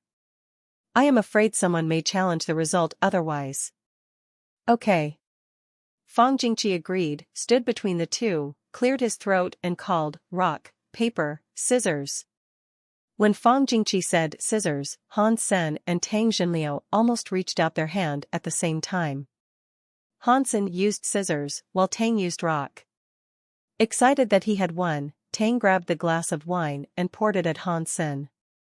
Unfortunately, Hansen had put up the plate with some panic and blocked the wine. Could Hansen actually be bad at this game? Fang Jingqi hesitated as he did not expect Hansen to lose.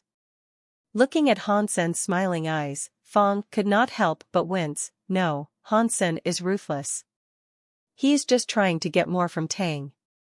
Having understood what was going on, Fang Jingqi grinned and thought, Tang, you are doomed tonight.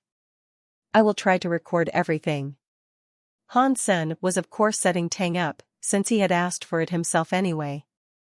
And Tang was rich enough as well.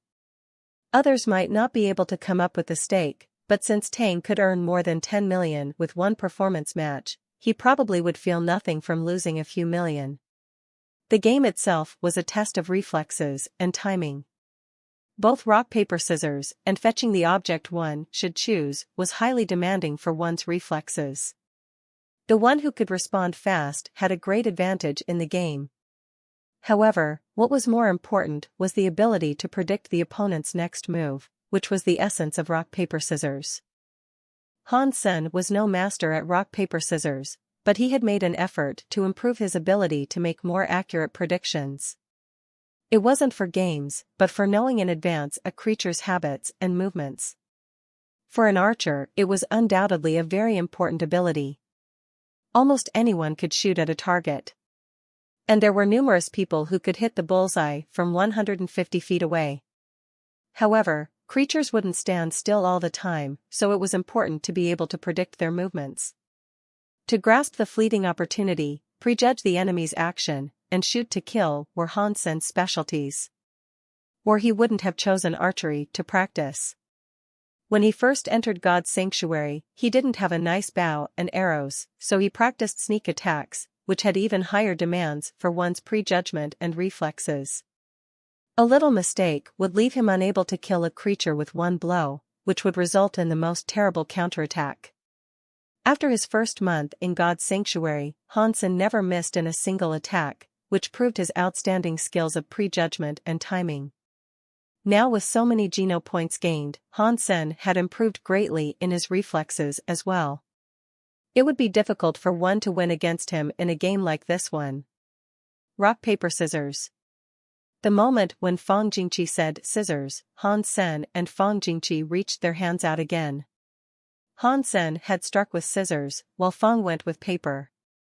Tang didn't expect to lose, and when it hit him that he should grab the plate, his face was covered in wine and some even got into his nostrils, leaving a burning sensation. Tang lost a point. Fang Jingqi wrote it down on a notepad seriously. Tang, of course, didn't take the loss well. After wiping his face with a towel, he stared at Han Sen and said, again. Han Sen was certainly happy to oblige.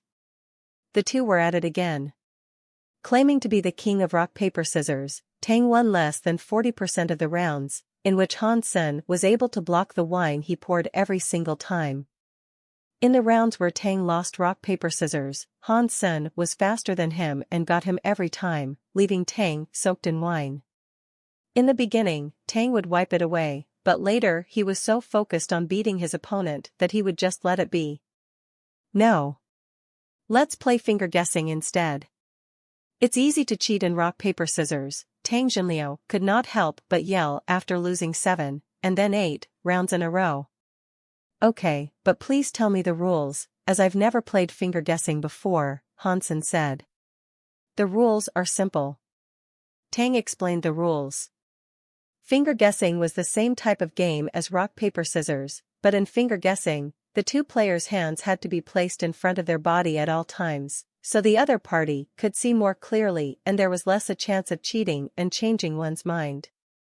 Han Sen had not played this one before, so he lost the first 4 rounds of finger guessing, but Tang wasn't really cheered by this fact as he was still unable to get any wine on Han Sen's face. After 4 rounds, Han Sen had mastered the essence of finger guessing and his excellent skills in prejudgment and quick reflexes gave him the upper hand again.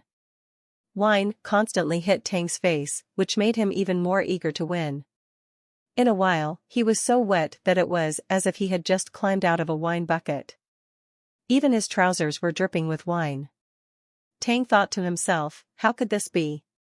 I should be invincible. Something must be wrong. Fang Jingqi saw that Tang was miserable and tried to stop him twice. But Tang was completely amuck, and all he wanted was to get his money back. I need revenge. I have to soak him in wine as well. No, I will definitely win the next rounds. 1 win, I need 1 win at least. Let me have 1 win. Just 1 and then I'll stop. Tang's expectation shrunk lower and lower, but he didn't win a single round in the end. In the last few rounds, Tang was a mess and couldn't even win finger guessing anymore, so Han Sen was in complete control. Chu Wanga saw it was late and took Yen back to the private room. She thought Han Sen was probably miserable now, playing drinking games with Tang Jinliu and Fang Jingqi. When she approached the room, she couldn't hear anything, so she was wondering if Han Sen was already dead drunk by then. Pushing the door open, she was surprised. Han Sen and Fang Jingqi were sitting at the table, drinking tea while chatting. Han Sen looked sober and clean, as if nothing had happened. However, Tang was sitting on the sofa alone, soaking wet and haggard. Chu Wanga thought Tang looked almost like an assault victim, with his eyes full of tears. "Tang, what happened to you?" Chu Wanga was shocked. By no means could she believe that Tang Jinliu was the one getting bullied. Tang just understood what had happened. Without answering her, he fiercely threw himself at Fang Jingqi, shouting, "Damn you Jingqi, how dare you set me up?" Not quite sure what was going on, Chu Wanga saw Han Sen smiling at her. He asked, "Ms. Chu, what's the price of the advanced nutrition solution packages?" Now yen is on the package, that's $100,000 per month, the effect of which is very limited. The course intensity at St. Paul would probably call for the package, costing $300,000 per month. Or her grades and fitness would both suffer, Chu Wanga explained. If she were to use the top package, plus senior physician service, how much would that cost annually? Han Sen asked again. If that's the case, you can choose the school's S-level package, which includes the best of everything and costs 15 million per year. Chu Wanga regarded Han Sen curiously. "Great, please get yen the S-level package when you get a chance," said Han Sen after he saw the newly transferred $16.7 million in his account. After returning home, Han Sen showed Yen the tutorial of Holy Angel and asked her to memorize it. With the holographic demonstration, it was not difficult to learn.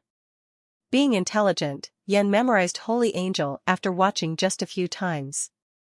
On the next day, the Geno solution compatible with Holy Angel was delivered to their home by the staff of St. Hall. Han Sen asked Yen to drink it in accordance with the instructions. Because practicing hyper-Geno arts could generate a burden on one's body and each hyper-Geno art had different effects, most hyper-Geno arts would have to be practiced along with the using of its correspondent Geno solution. An S-class hyper-Geno art usually came with 3 bottles of Geno solution, so it could be practiced by up to 3 persons. If the matching Geno solution was not used, St. Hall would be exempt from any obligations and medical bills if there was an accident during the practice. Before this, Han Sen did not know how advanced hyper-Geno arts worked, so he felt lucky that he had successfully practiced Jade Skin. "Yen, this hyper-Geno art is the secret of our family. Do not let others know about it, okay?" Han Sen did not even tell Yen the name Holy Angel. Han Yen nodded seriously. "Yen will not tell anyone that I practiced a hyper-Geno art my brother gave me." "Good girl.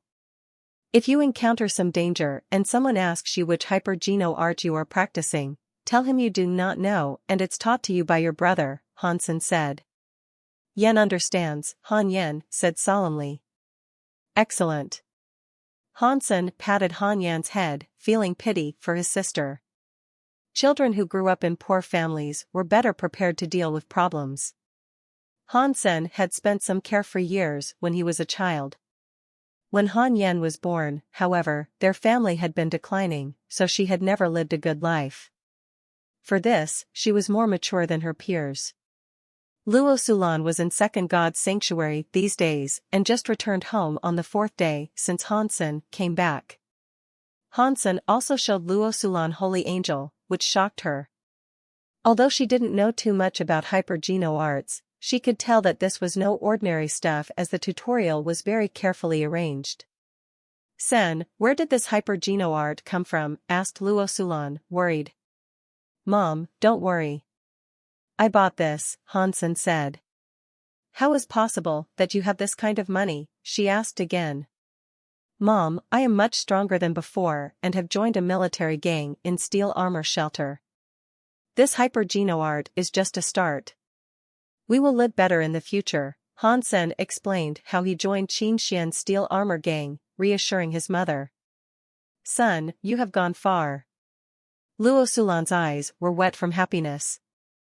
She had endured so many hardships to see this day.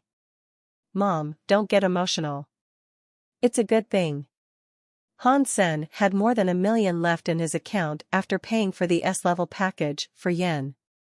He gave it to his mother and said, "This is what I earned in God's sanctuary recently. Mom, you can use it to pay for the daily expenses. You take it yourself. You need the money." Luo Sulan refused to take it. "It's fine. I am now with a military organization and my boss is generous. There will be more in the future." Hansen was trying to prepare Luo Sulan for more good news. "Sen, keep in mind that you shall never be aggressive. Don't get involved in any trouble." Luo Sulan said earnestly. "Mom, I understand. You know your son." "I have always been low-key," Hansen quickly said. Good, good. As for the hyper-geno art, you've got yen started, right? Tell her never to show it off, in case people would be envious." Since father's accident, Han Sen's mother had changed a lot and was constantly afraid that her children would be in danger. "Mom, do not worry. I have told Yen and she promised me she would never tell." "No, I have to personally tell her again." Luo Sulan got up and went to find Yen. Watching Luo Sulan leaving, Han Sen felt very upset. If it were not for Dad's accident, Luo Sulan wouldn't have become so cautious and live in panic all day long. What happened? Han Sen regretted that he was so young and didn't understand anything. All he knew was that Dad had an accident. He had asked Mom and Mr. Zhang, but they were both hesitant to say anything. Han Sen knew it was not just an accident. In the station master's office at the teleport station, Yang Monli placed a capsule in front of Qin Xian. "Station master, you are sure you want to use this?" Yang Monli looked at Qin Xian, who had picked up the capsule. "I have to know why he is not willing to go to Black Hawk, and whether he wants to join my squad," Qin Xian said. "There are so many guys like him, cowardly, greedy, and lecherous. There is no need to win him over. I think we should make every effort to get Dollar on our side instead, who can become the best archer possible," Yang Monli said. Qin Xian just smiled. "Dollar is of course amazing, but a man like him would not give us any chance to control him. Han Sen is still very talented, and I think he can do well. But the person I need must have a clean slate and be willing to join my squad, which takes me some effort to confirm." Yang Monli wanted to say more, but Qin Xian stopped her. "Unless you can get Dollar to join our squad, Han Sen is my choice." Yang Monli did not reply, but was secretly determined to find Dollar and persuade him. Han Sen did not know what Qin Xian saw in him that she wanted him to join her squad so bad. Before he entered the teleport station, he made sure that he wasn't in Qin Xian's sight. Unfortunately, nothing could go unnoticed under her nose. Looking at Qin Xian standing in front of him with a faint smile on her face, Han Sen had to step forward. "It's been a long time since we fought. Show me your progress." Noticing Qin Xian did not mention other matters, Han Sen was secretly relieved. Han Sen was now much better, but he did not dare to show her all he got. Even if he did, she would probably still beat him. "Drink some water." Qin Xian took off her helmet and fetched 2 bottles of water. She unscrewed a bottle for herself and handed another to Han Sen. Han Sen had no suspicion and drank from the sealed bottle of water. "Han Sen, do you think I'm pretty?" Qin Xian suddenly asked. "Pretty, of course you are." Han Sen was surprised and looked up at her, not understanding why she was asking this question. It was not her style. "Do you think my lips are prettier or my eyes?" Qin Xian asked again. Han Sen felt dizzy. He could not help but look to the mouth of Qin Xian, and gradually his sight moved up and fell on her bright eyes. The scripture of jade skin opened with these words: "Jade skin and flawless body, evils away and spells vain." When he sipped the water, Han Sen knew something was wrong, but he still drank it without hesitation. Hearing a humming, Han Sen felt like his mind and eyes were sucked into Qin Xian's eyes and that he almost lost his consciousness. Almost at the same time, a coolness welled from his limbs. Jade skin started to run in his body automatically and the coolness restored his senses. This woman wants to hypnotize me. What's she trying to do? Hansen sneered inwardly, but didn't show anything on his face. He maintained that confused look. Hansen, are my eyes not pretty? Qin Xian asked. They are pretty, Hansen answered in a low voice. Which part of my body do you like best? Qin Xian asked again. Your boobs, Hansen did not hesitate to answer. Why? Qin Xian asked again. They are big, soft and bouncy, Hansen replied. Nasty. Qin Xian whispered. When they were in the combat room, Hansen must have touched her boobs when they fought. Come and touch them, Qin Xian said, lifting her chest. Hansen did not hesitate to reach out his hands, and Qin Xian suddenly pushed his hands aside. Now she could confirm that Hansen had been completely hypnotized by her, as any normal person would hesitate when hearing such an odd request, which Hansen did not. Are you dollar? Qin Xian's first question scared the hell out of him. Hansen didn't realize Qin Xian had connected some dots. Without time to think any further, he answered, no. Qin Xian nodded, apparently not believing the two were the same person herself. She continued to ask, why are you unwilling to go to Blackhawk? Because it was too far away from home, Hansen replied. How is that relevant? Qin Xian did not understand his logic. I wouldn't be able to take care of my mom and my sister if it is too far away from home, Hansen replied slowly. Qin Xian was a bit surprised and then her look softened. She asked, have you ever considered to join my squad? No. Why? Qin Xian was slightly angry. I'm afraid of danger. I cannot die, replied Hansen. Why can't you die? Qin Xian looked at Hansen, finding his reply curious. If I die, my mom and my sister will be bullied by my relatives, and I cannot let them be bullied, Hansen continued to answer. Qin Xian's expression became more and more gentle, and she continued to ask, why did you agree to join Bullseye? Because of you. Me? Qin Xian was confused. Because I like you. Hansen still had a dull face on. Qin Xian blushed a little. Why do you like me? Because you are beautiful. Is there any other reason? Yes. What reason? Surprisingly, Qin Xian was slightly excited to hear the answer. Because you are beautiful. Isn't this the same reason? Qin Xian frowned. No. Why not? Qin Xian looked at Hansen, puzzled. Because the first time I saw you, I thought you were beautiful, the second time I saw you, you are more beautiful. I can't move away my eyes and want to look at you forever. Qin Xian's cheeks turned crimson. She raised her arm and wanted to slap Hansen out of it, but eventually didn't have the heart to do that and just gave him a pinch swiftly. Hansen fell to the ground suddenly with an ouch, acting as if he had fallen under the bed in sleep. Qin Xian subconsciously reached out her hand, but took it back and let Hansen fall to the ground as she blushed at certain thoughts. What did you do to me? Hansen suddenly climbed up from the ground and pretended to be frightened. You do not have to worry, I just wanted to know why you do not want to go to Blackhawk. Qin Xian said softly. You hypnotized me? Hansen was raged. One must go through this process to join the squad. The people we serve are special, so we must guarantee that every member had a clean slate. I myself had to go through the same thing. Qin Xian looked at Hansen and said gently, you can rest assured that your family will be protected by the military once you go to Blackhawk and join my squad. No one could hurt them. Hansen looked uncertain and remained silent. Also, I can tell you that each shelter has the same kind of squad, providing service for special clients. This job wouldn't put you in great danger. And that's everything I can tell you.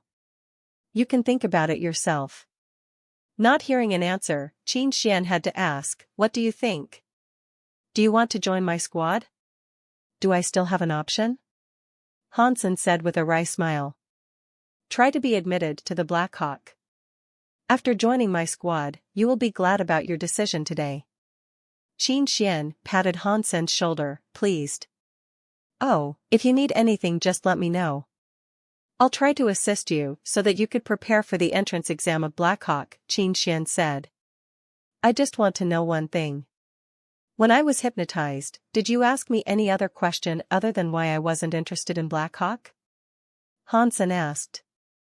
No, I am a well-behaved soldier. And I am not interested in your private matters, Qin Xian said categorically, with her heart pounding as if there were a cat scratching at it. Really? Hansen seemed to be worried still. Of course not. Let me know if you need anything. As long as it doesn't cost too much, I will help you prepare for the exam, which is in less than 2 months, Qin Xian sighed said and left, her face burning.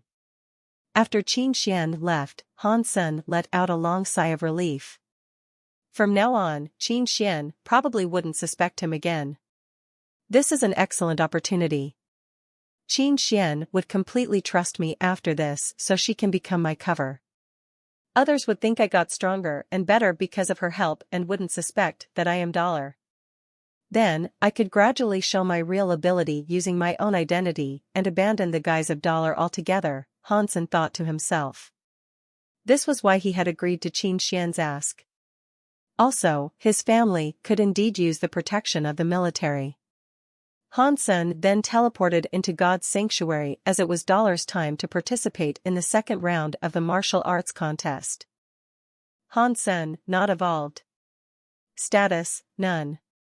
Lifespan, 200 years. Requirements for evolution, 100 Geno points. Geno points gained, 100 ordinary Geno points, 100 primitive Geno points, 47 mutant Geno points, 29 sacred Geno points.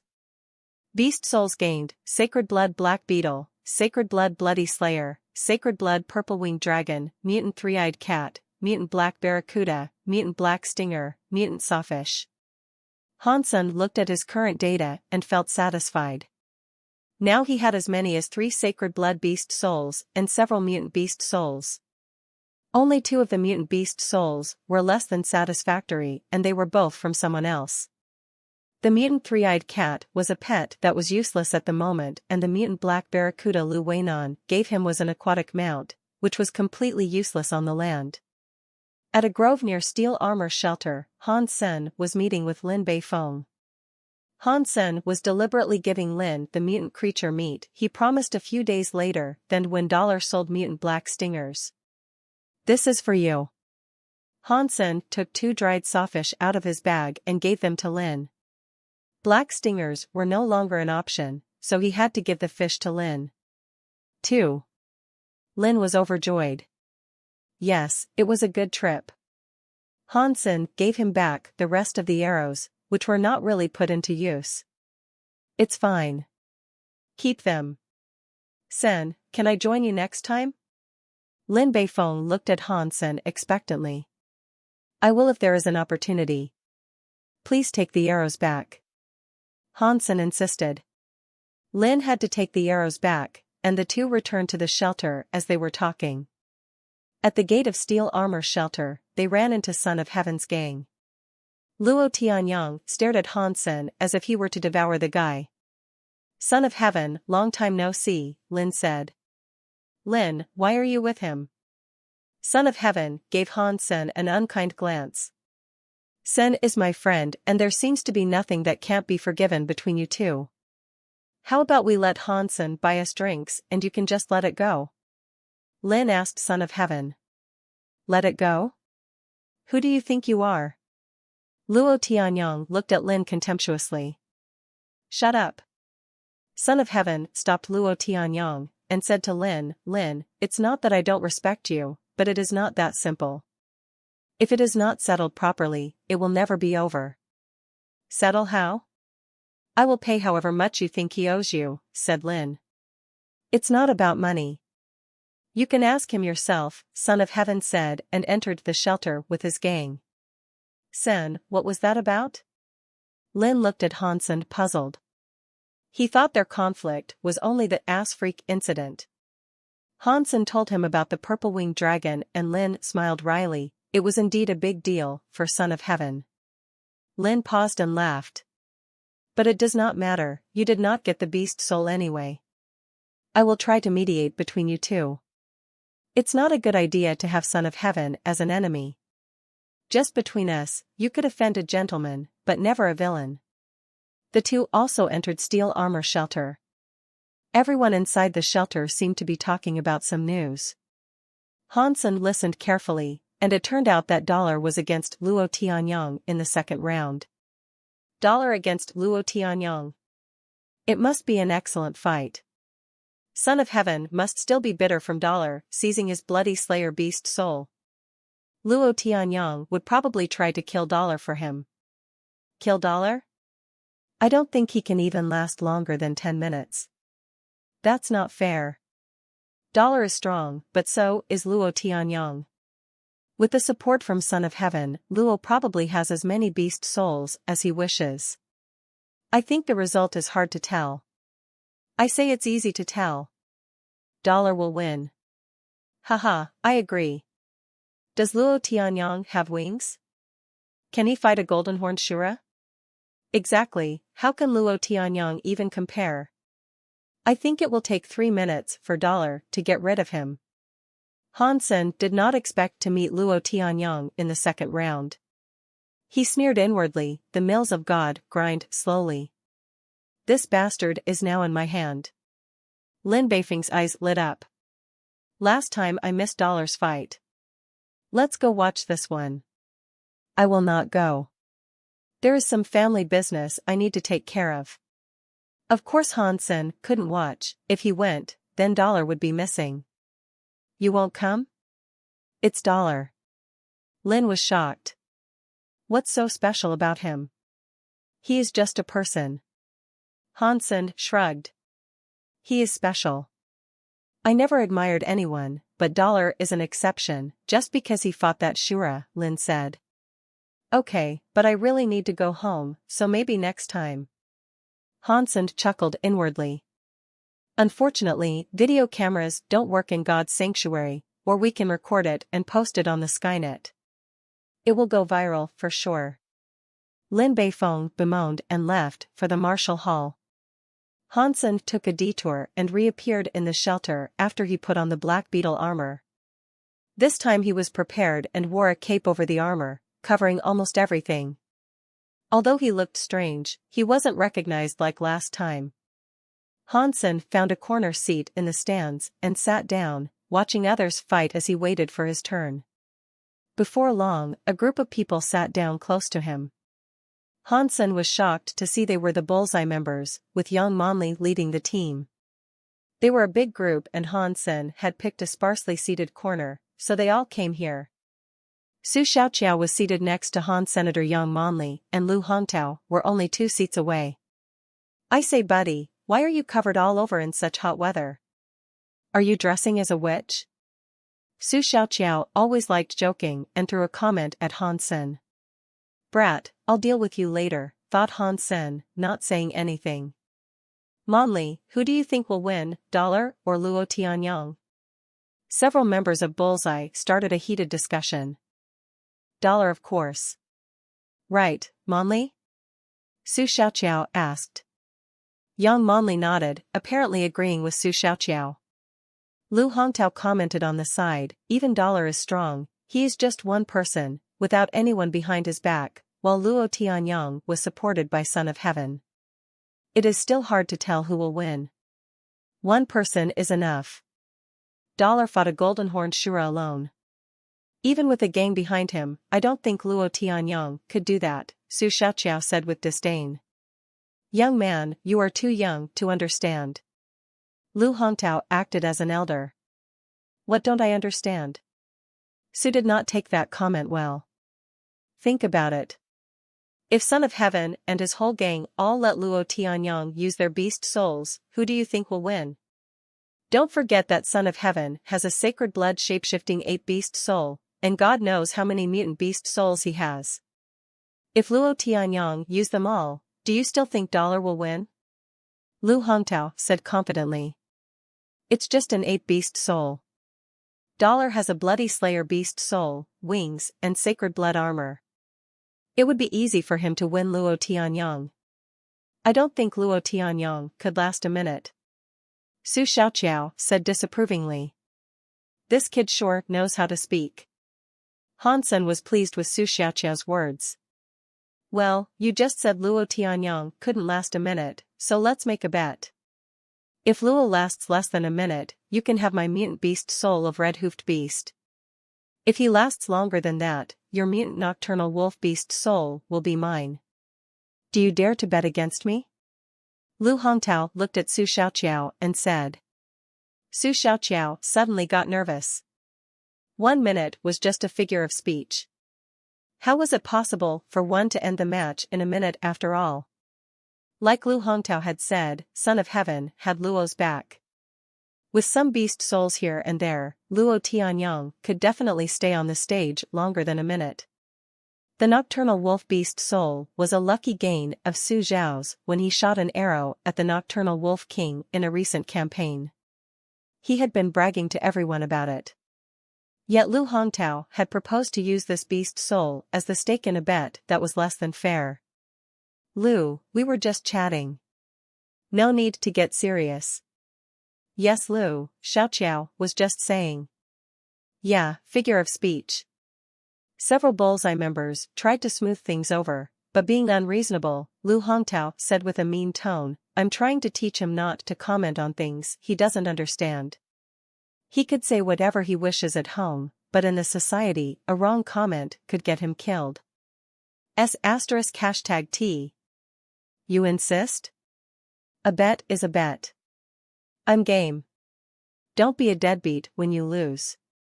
Although Su Xiaoqiao was usually joking and messing around, he still had his pride as he was from a wealthy family. Even at the cost of a beast soul, he wouldn't be a doormat. Xiaoqiao, just suck it up. The teammates next to him all tried to stop Su Xiaoqiao from getting involved in this unfair bet. He would be basically giving the beast soul away. Lu Hongtao didn't have the best personality and not many liked him except for a few henchmen of his. Almost everyone was on Su's side. Well, I appreciate a young man that can stick to what he believes in. If you don't trust me, we can both transfer our beast souls to Monli and let her be our witness. So that we could both reassured, Lu Hongtao said and gave his beast soul of red-hoofed beast to young Monli. Lu, it's just a small difference. We all are in bullseye, and there is no need to do this. Young Monli frowned. Monli, I'm doing this for his own good. If he keeps being insolent like this, he might get into bigger troubles elsewhere in the future.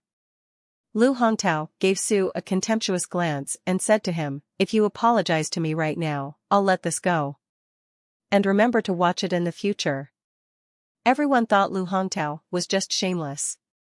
If these words came from another person, Su Xiaoqiao might apologize, but Lu saying this himself made an apology an impossible option for any guy with dignity. Everyone knew there was no going back at this point. Su gritted his teeth and raged, Lu Hongtao, cut the crap. I'm down. Su Xiaoqiao then transferred his mutant nocturnal wolf beast soul to young Monli. Monli, keep this for me. When I win, I'll treat everyone to barbecue. I like a young man who doesn't know any better. Lu Hongtao was overjoyed. A mutant beast soul was very rare and he had just gained one with a few words. Also, the mutant nocturnal wolf was a shape-shifting beast soul which was worth even more than his mount beast soul, red-hoofed beast. Yang Monli frowned. She had wanted to mediate the dispute with a few words, but Lu Hongtao said those words first so that Su Xiaoqiao had to bet against him now. The young man is too impulsive, maybe a loss could be considered a lesson for him. Yang Monli sighed. Things had come so far that there was nothing she could say to turn it around. Su Xiaoqiao felt upset after accepting the bet. Although he was confident in Dollar and believed he could win, 1 minute was simply too short. Even the exchange of pleasantries could last that long, not to mention Luo Tianyang did have many resources. If he had really borrowed the 8-beast soul from Son of Heaven, the match could easily last longer than 10 minutes. The match between Luo Tianyang soon began and Su Xiaoqiao murmured his prayers. "Dollar, it was me who spread your name. Please help me. I haven't had the nocturnal wolf beast for long and don't want to give it to Lu." Sitting next to Su and hearing everything, Han Sen was mad. "Help you? In the beginning, everyone was calling me doll, and it was all because of you." Finally, Dollar and Luo Tianyang's codes were displayed on the martial steel. Each digit in Han Sen's code was an 8, so everyone knew that was him. Luo Tianyang went on the stage first. From his leisurely look, it seems that he was confident about the upcoming match, which made Su Xiaoqiao quite nervous. "Where is Dollar? The match is about to begin, but we don't see him yet. If he is not here in 3 minutes, he will automatically be considered the losing side." The stands were filled with people eager to see Dollar's match, but the familiar golden figure was missing. Su Xiaoqiao became even more tense. Lu Hongtao smiled unkindly. "Su Xiaoqiao, it seems that you are in a bad place. If Dollar doesn't show up at all, you wouldn't be convinced even if I won the bet, right? What is this nonsense? It is still very early, and the boss always comes late. Don't you understand that?" Su Xiaoqiao retorted but felt unsure as Dollar didn't show up. He thought, could Dollar be delayed by something? Then my mutant nocturnal wolf would be gone. "Great, I'll see how long you could keep that thought," Lu Hongtao ridiculed. Suddenly, the guy in cape sitting next to Su Xiaoqiao, who had been silent the whole time, suddenly stood up and walked toward the stage, leaving Su Xiaoqiao and others dumbfounded. The guy took off the cape while walking, revealing the golden armor underneath, leading to an uproar in the stands. "Dollar! Dollar! Haha, the angel came. I know there's no way he would miss this." Su Xiaoqiao was so happy that he jumped up. "My god, Dollar, you are truly amazing. Kick Luo's ass for my sake, please. And remember, keep it under a minute, 1 minute." Su Xiaoqiao was now certain that Dollar has heard the dialogue about the bet, that was to say Dollar knew he should defeat Luo within a minute, which was undoubtedly good news for Su. Other Bullseye members were also very excited. "Dollar was just sitting here and we failed to recognize him. Indeed, we should have asked for his autograph. I hear you could sell that for a good price now." "Xiaoqiao, you didn't say what you said because you knew it was him, did you?" Su Xiaoqiao laughed. "God helps those who help themselves. How could I know it was Dollar? He wrapped himself like a rice dumpling on such a hot day, and I was just wondering about that myself." Lu Hongtao's face was grim. He sneered and said, "Don't be happy now. Even if he wants to help you, it is impossible to defeat Luo in a minute. Nothing is impossible with Dollar. As long as he wants to do it, it will be done." Su Xiaoqiao immediately retorted, with all his faith in Dollar. Although Yang Monli was surprised that Dollar was sitting beside them, she was not as optimistic as Su Xiaoqiao. Rationally speaking, what Lu Hongtao said made sense. Luo Tianyang might not be Dollar's match, but he had Son of Heaven behind him, so he must have plenty of beast souls on him. Despite that Luo's fitness wasn't the best in Son of Heaven's gang, his fitness index should still be over 10. With strong beast souls, it would be difficult to beat him. If Dollar is an archer with advanced beast soul bow and arrows, he might be able to get rid of Luo fast. Unfortunately, it seems that he never uses arrows. Yang Monli sighed inwardly. Son of Heaven shot a harsh stare at Han Sen and eyed Luo Tianyang on the stage. Luo nodded knowingly. Son of Heaven had prepared well for this match. Knowing Luo wouldn't be Dollar's match, he didn't count on Luo to defeat Dollar. Still, he lent Luo his sacred blood 8-beast soul and many powerful mutant beast souls. All he wanted to see was Dollar injured. Even if Dollar could not be injured, he must show his real skills in this match.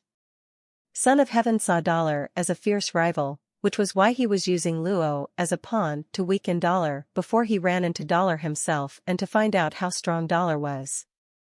Luo Tianyang was both cunning and ruthless. He didn't take Dollar lightly and summoned the ape-beast soul and a mutant suit of armor as soon as the steel lit up and the match started. Suddenly, standing on stage was a giant age more than 9 feet tall in a suit of bone armor with a long mace in its hands. The look alone was terrifying. A wisp of a smile crossed Son of Heaven's face. That was why he liked Luo. Luo's ability was less than impressive in his gang, but Luo had always been careful and decisive. Son of Heaven had always believed that one must know one's limits, which Luo did. Being meek towards the brutal and brutal towards the meek might be viewed as a bad thing. But the way Son of Heaven saw it, it was also a wise attitude. Luo Tianyang's decision now was much to Son of Heaven's satisfaction, playing it safe and trying to survive. Of course, Luo Tianyang's life was not very important to him. But if Luo died, the ape-beast soul would be ruined as well. So, Luo must not die. That's it. Just do whatever you can and try to force Dollar to show all he got. If anything went wrong, just go off the stage and throw in the towel. Son of Heaven looked at the two on the stage and thought with a smile, Dollar, let me see what you've got. Lu Hongtao was amused by what Luo Tianyang did. I told you Son of Heaven would definitely give the ape-beast soul to Luo. You see? With that mutant bone armor, it would take Dollar at least an hour to beat Luo. What are you talking about? Can someone like Luo Tianyang even shapeshift for an hour? Su Xiaoqiao disagreed. His heart did freeze a little as he didn't think Luo would really have the ape-beast soul on him. Anyway, it would be easy for him to last 10 minutes, which means I could win 10 times, so it's a pity that you don't have 10 mutant beast souls, Lu Hongtao laughed. But soon, Lu Hongtao's smile disappeared. The moment the martial steel lit up, Dollar summoned the bloody slayer and ran toward the ape called Luo like a hurricane, a golden spear in his hand. In the blink of an eye, Dollar was in Luo's face, his spear stabbing Luo's stomach. Luo Tianyang roared and hacked his mace madly at the mutant sawfish spear, making the spear fly out of Han Sen's hand. Lu Hongtao was ready to applaud, but then he saw that Dollar calmly reached for a golden katana at his waist and slashed it toward Luo Tianyang, who was only inches away. The ape did possess great strength, but it was also clumsy. When fighting from afar, this disadvantage wouldn't show. But at such a short distance, there was no time for the ape to dodge. Crack! The 9-foot-tall ape was cut in half. Luo only gave a whimper before he turned into his own body and died. Blood flowed like a river. Everyone was blankly watching Han Sen, who put the katana back into its sheath and took back the spear, calmly. Dollar killed Luo, who had shapeshifted into a sacred blood creature in less than 10 seconds.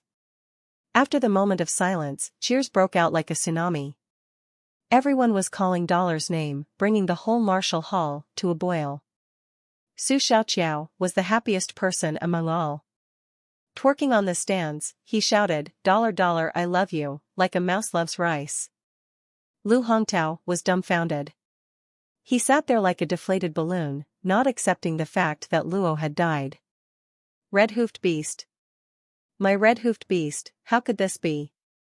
Lu Hongtao almost spilled out blood.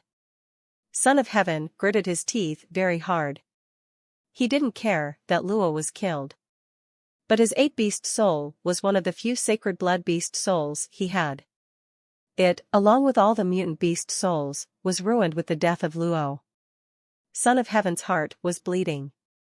Dollar, I'll make you regret you were born, Son of Heaven cursed inwardly. He very badly wanted to kill Dollar, but felt somewhat helpless about it.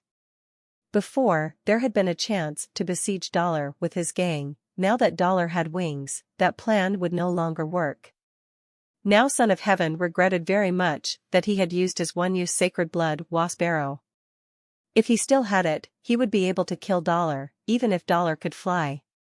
He thought more about it and realized that if he had never used that arrow, Dollar wouldn't have the bloody slayer beast soul. Without that shape-shifting beast soul, Dollar couldn't have killed Luo so easily. Thinking of this, Son of Heaven wanted to eat Dollar alive. There was something stuck in his chest which he could neither swallow nor spit out. I must find out who Dollar is. If I couldn't kill him in God's sanctuary, I will kill him in the Alliance. Son of Heaven was determined to have Dollar killed, or he could never let this go.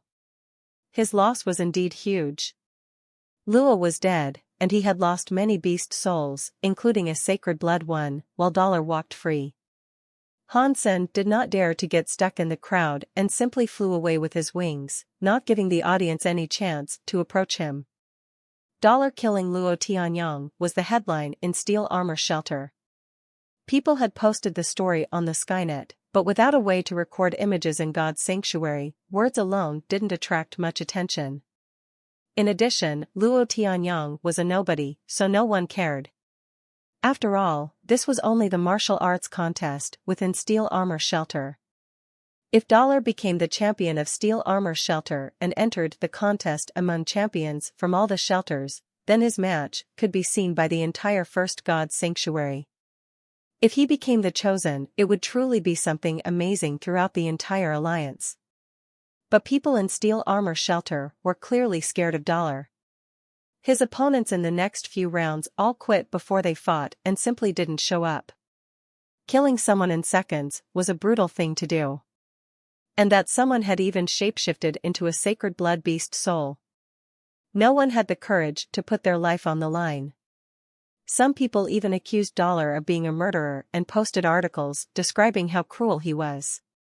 Su Xiaoqiao and other Bullseye members were pissed off by those articles and wrote about the bet between Su and Lu, leading to compliments from Dollar's fans.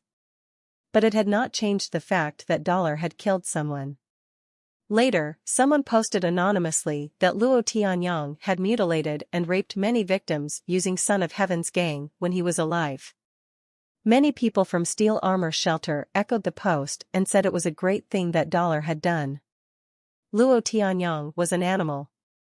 If I were Dollar, I would have killed him long before the martial arts contest. Well done. 32 likes. An animal who deserved it. Ignorant, all of you.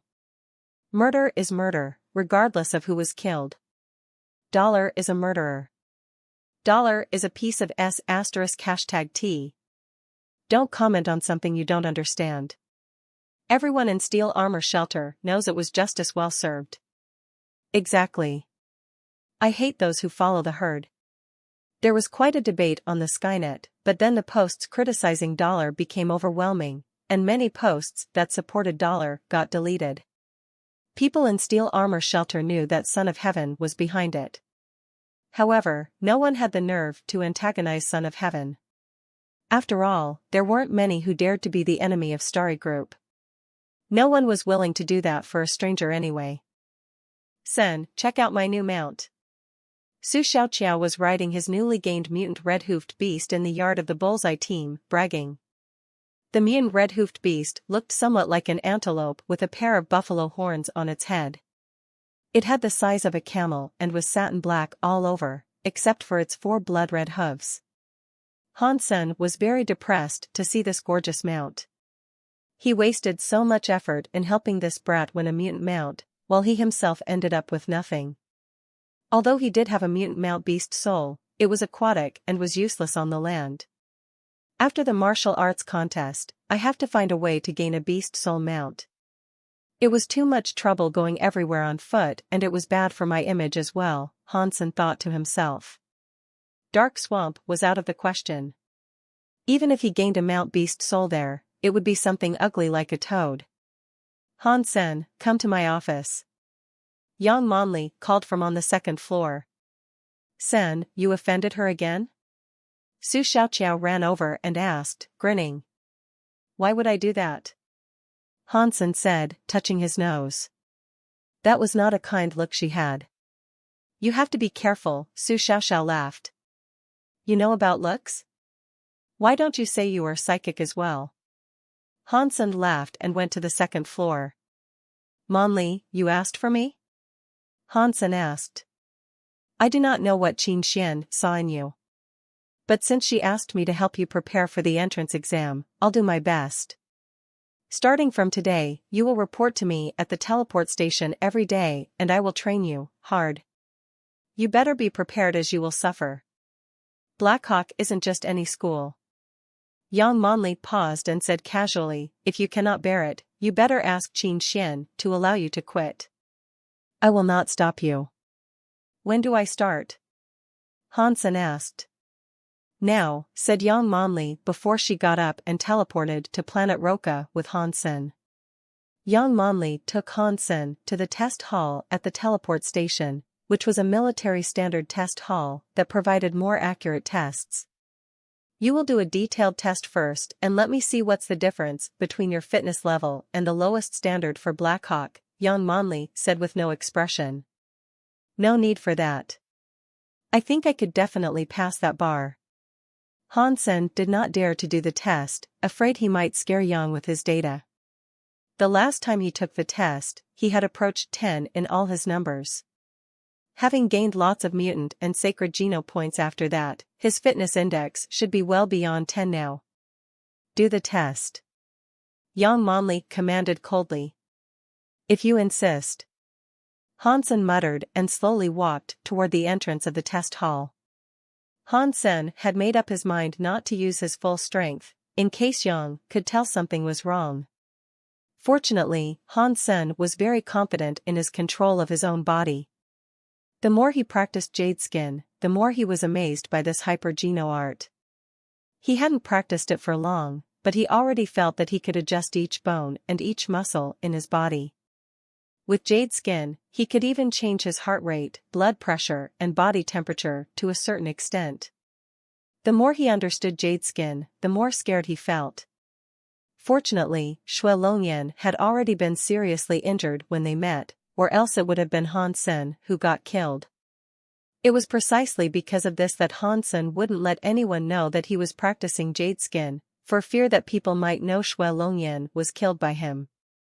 The test items here were similar to those in the test center, but were more sophisticated in general. Hence Hansen knew what each item was for. Soon, Hansen completed all the test items and came out of the test hall, covered with sweat. Yang Monli had no idea that Hansen looked so tired mainly because he was trying to control the test result. To control one's reflexes and heartbeat was extremely difficult in such sophisticated test items. If Hansen hadn't practiced Jade Skin, he wouldn't have been able to hide his real physical condition at all. Yang Monli looked through Hansen's test results and said, less than 10 in all items, but close. 10 is just the standard of ordinary military schools. For Blackhawk, even for specially recruited students, 10 was just a narrow pass. After reading something on a smart machine, she said, during the time we have left, which is little more than a month, I will make all your fitness index past 10. Meanwhile, I will train you in archery. Only with proper archery skills will you be specially recruited. Monli, may I ask, without special enrollment, what kind of score is Blackhawk looking for? Hansen asked, curiously. When you are able to beat me, you could be admitted to Blackhawk on your own. Yang Monli went to the gym, not even glancing at Hansen. Hansen followed her to the gym and looked at all sorts of training equipment in the gym, curiously. Many of the equipment he had never seen before. Many soldiers were training in the gym. The teleport station was part of the military, so everything here followed military standard. The only difference was that most soldiers here were new to the army and had never been to the battlefield. Those who could be assigned here typically had certain connections, or else they would have been sent to the front. Yang Monli led Hansen in front of a sealed device the size of a train compartment. The device was around 150 feet long. She turned it on and entered some data before she took off her jacket, revealing a black professional training suit underneath. The suit was made of a material unknown to Hansen, which had a form-fitting effect. Hansen noticed that Yang Monli had a great body. Her legs were especially long and straight, seducing one to touch them. Look carefully. I will only show you once. For today, you need to finish this training every day before you go anywhere else. Yang Manli said and went into the device. The moment Yang Manli entered the device, all soldiers who were exercising came around and drooled over the holographic image displayed. Yang's body is getting more and more perfect. I could play with those legs for 3 years. 3 years? I can play with them for 30 years. Check out her ass. These animals stared at the holographic image almost with their eyeballs popped out. Inside the device, Yang Manli had started. There are many exercise items in the device and she finished them one by one effortlessly. The items didn't look very difficult either. Brother, what is this device? Looks like it is not that difficult. Hansen asked a soldier curiously. Not difficult? Kiddo, you are too naive. Yang seems effortless because she's got great fitness index. If you were to do it, you would be too tired to finish 3 items. This is called gravity trainer. There are such devices on all interstellar aircrafts and warships and they are used to adjust the internal gravity. With the parameters set by Yang, one would need at least 10 in fitness index to train. Or else walking in the device alone would be a torture, even worse than screwing 7 times in one night. Son, all you could do is pray. These soldiers knew Han's senator, they were all aware that Qin Xian had often called him into the combat room. Yang Manli stepped out of the gravity trainer in a little while, and the soldiers quickly scattered back to do their training as if nothing had happened. Yang Manli had some sweat on her forehead. She put on her jacket and said, "Now you complete the exercise and then come to find me." She left with no intention of watching Hansen do the exercise. Yang Manli knew very well that Hansen's physical fitness index was only close to 10 and it was impossible for him to finish such intense training. She just wanted to humble him so that he would follow her orders better. A soldier ran toward Hansen when the latter was about to enter the gravity trainer to start training. Putting his hand over Hansen's shoulder, the soldier smiled and said, "Buddy, if you can bring us some R-rated holographic resources when you come here in the future, I'll let you in on a secret and make the gravity trainer a piece of cake for you." Deal. What's the secret? Hansen agreed, knowing he was asking for porns. Great. The soldier patted Hansen's shoulder and whispered to his ear, "Once the parameters were set up, Yang could tell if you have modified them after. However, the device has a protective mechanism, which is designed mainly to prevent dangers to your body. My method allows you to change the parameters through this mechanism so that the result doesn't show the modification. So, you can easily complete the test without being found out by Yang." Fantastic. What should I do? Hansen asked. I can tell you the secret, but a deal is a deal. You need to get me those R-rated holographic resources, or you will regret it, said the soldier. Brother, rest assured. I'll get you those, Hansen patted his own chest and guaranteed. The soldier nodded with satisfaction and told Hansen the method to change the parameters. He repeatedly told Hansen to bring him the porns and designated a few actresses. Parameters set up, please confirm. Hansen went into the gravity trainer and heard the AI. Okay, Hansen replied. Confirmation completed. Start testing in 10 seconds. Countdown starts. 10, 9, 8. When the countdown was over, Hansen felt his body sank, as if he had suddenly gained a few 100 pounds. Hansen did not use the soldier's method. He wanted to see if he could finish the exercise like Yang Manli did. Hansen was not used to the added gravity and warmed up a little before he started. When Yang Manli was back from her office, it was already in the afternoon. She thought Hansen should be worn out like a dead dog by now and would probably be more obedient in the future. When Yang Manli returned to the gym, she was surprised to see Hansen chatting with the soldiers there. The soldiers were even showing him how to play with all sorts of devices. He looked rather lively and not tired at all. Hansen, I asked you to train. What are you doing, annoyed? Yang Manli asked, coldly. The soldiers were scared away like mice met a cat, leaving Hansen standing there alone in front of Yang Manli. Captain, I've completed the training. Hansen saluted the way the soldiers had just taught him. Completed? Yang Manli frowned and walked quickly toward the gravity trainer. She pulled out the data, and as she checked each item, her face became darker and darker. There was no doubt that Yang Manli did not think the data was real. Only those who with more than 12 in fitness index could achieve this. She had just tested Hansen's fitness, and he wasn't even a 10. So, this could not be his real performance. Who told you about the protection mechanism? Yang Manli stared at Hansen madly. Of course, she knew about this trick. What protection mechanism? I do not understand what you are talking about. Hansen looked innocent. You won't tell? Go get a 7.0 practice bow and some arrows. Yang Manli calmed down and said coldly. Hansen did not know what she wanted to do, and did what she asked. You know the standard stance, to draw the string?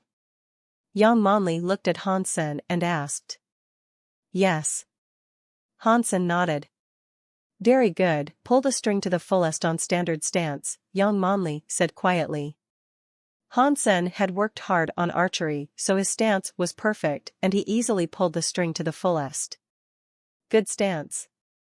Hansen was surprised to hear Yang Manli's compliment. Thank you, Captain. Still, Hansen knew he was in trouble. Hold this position until midnight. If you move during this period and I do not get the answer I want, you do not need to show up here again.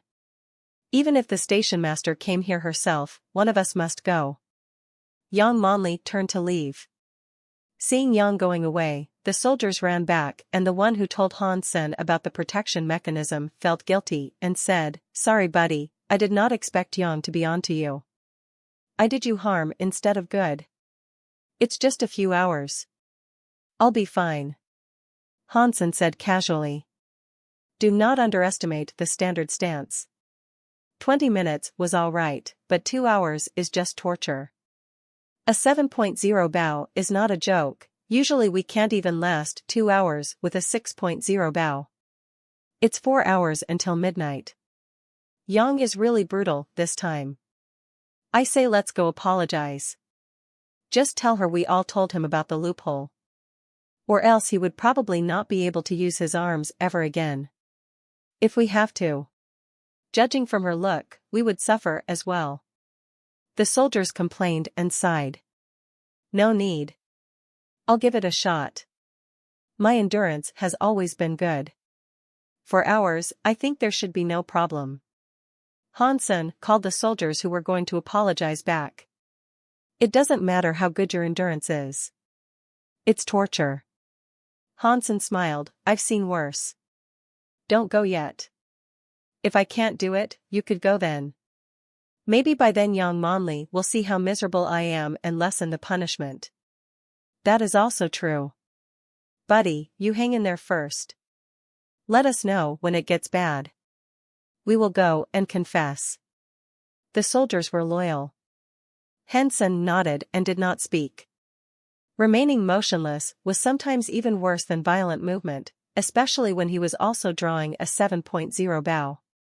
In the beginning he didn't feel much, but after half an hour, his arm muscles began to feel numb, and with the passage of time, this numb feeling was more and more intense. In just an hour, Hansen was sweating like rain, his arms burning and whole body trembling. Hansen gritted his teeth and started to practice jade skin. A spring-like coolness flowed through all his veins, where the numb feeling was gradually relieved. Through the monitor, Yang Manli would glance at Hansen from time to time. She saw him keeping the stance, but started to tremble when it was approaching an hour. His endurance was already beyond her expectation. Even the soldiers can only last this long. Yang Manli predicted he could last about at most 1.5 hours, certainly less than 2 hours. Cheating in your first training session. I have to put you through hell. Yang Manli did not really want a name from Han Senator. His silence was a quality she could appreciate, and if he had confessed about the person who had told him, she would have looked down on him. After working for a while, Yang Manli checked on him again when it was 1.5 hours, and found he was still standing there. Young Monli could not help but frown, as Hansen looked better now than half an hour ago. He had stopped trembling and was sweating less. In general, he looked more relaxed. He moved? Young Monli was not sure and played the footage backward, noticing Hansen had not moved in the last 30 minutes. Odd. Young Monli did not go back to work, but paid full attention to Hansen's image. Hansen had been standing for 2 hours. Buddy, you're awesome. Can you keep going? Your endurance is out of this world. If you are this good in every aspect, you could definitely go to the Alliance Central Military Academy. Brother, you a real man. A soldier gave him a thumbs up. Let us know if you can't keep going. Don't risk hurting your own body. It's not worth it. Keeping his body motionless, Hansen smiled and said, I feel okay. I can definitely hold until midnight. No need to check on me. Brother, if you can really hold until midnight, you will be under my protection in the future. Your protection? Do you dare to fight Yang or Qin Xian? Ahem, I was just saying. Do not be so serious. The soldiers took a shower and went to the cafeteria, leaving Hansen alone in the gym. He was practicing Jade Skin secretly and felt its power welling from every body cell, eliminating his fatigue. When Hansen had insisted for 3 hours, even Young Monli was shocked. She even doubted if the soldiers had hacked the monitor and all she saw was a loop. Soon she ruled out that possibility and left the office for the gym. Now, do you have something to say to me? Young Monli approached Hansen, who was standing like a statue. Hansen hadn't reached a certain level in Jade Skin, so his fatigue wasn't cleared away completely. Having stood there for over 3 hours, he was drenched in sweat. Even so, his stance was still firm as ever and his hands holding the bow didn't even tremble. Young Monli for the first time felt that maybe Hansen was somewhat talented. He had been standing like that for more than 3 hours and his hands were still steady, which was a great quality for an archer. Captain, I really have nothing to say, Hansen said. Well, since you are so tough, you could keep standing here. Young Monli went away without looking back. She was a little angry, but also respected Hansen for what he did. That was a difficult task for a 16-year-old. She herself could only last 2 hours with a 6.0 bow at his age. After Young Monli had closely observed Hansen's situation and made sure he was fine, she was surprised to see that he did have the energy to continue. Although this was a test of endurance, and didn't have much to do with his other qualities, it still showed that Hansen was outstanding in something, as someone with a fitness index less than 10 wasn't likely to last this long. How can he have such strong endurance? Young Monli thought she probably couldn't even accomplish this herself, while Hansen, someone with much worse fitness than she, could pull through. After Young Monli went back to the office, she continued to monitor Hansen. On one hand, she wanted to find out how long Hansen could last in the end, on the other hand, she was afraid his arms would be damaged. She did not want Hansen on her team, but she did not mean to harm him either. That was why she couldn't let anything happen to him. Not to mention she had started to appreciate his endurance and perseverance. As for Hansen's answer, in fact, Young Monli did not really want to hear it. If Hansen had really confessed, Young Monli would have thought he was a snitch. Before long, the soldiers took some water and food and sneaked back into the gym. Brother, great job. Come and drink some nutrition solution to get some strength. A soldier opened a bottle of nutrient solution and lifted it to Hansen's lips. Eat something. Although this meat is as good as the meat from God's sanctuary, it was cooked by a chef here and the taste is good. Another soldier held a large piece of barbecue on a fork and put it up to Hansen's mouth. It's fine. I only have 1 hour left and must satisfy Yang's demand. I am afraid she would say it doesn't count if you help me, Hansen said. Brother, you are really a tough guy. I don't admire anyone but you. Right, what is your name? Han Sr. You are just over 16, right? Haven't had my 17th birthday. Are all kids so tough these days? I do not know about others, but I'm definitely the toughest. Do not talk to him anymore. It consumes his energy. The soldiers saw Hansen was fine and set up a table next to him to play cards. Hansen was upset and thought, "You animals. Are you trying to help or piss me off?" Hansen had been standing there for more than 4 hours. The soldiers watched the clock turning to 1 second past midnight, put the cards down, took the bow over and raised Hansen up, ready to throw him into the hydro massage machine. Don't. I do not need the massage. It's too late now.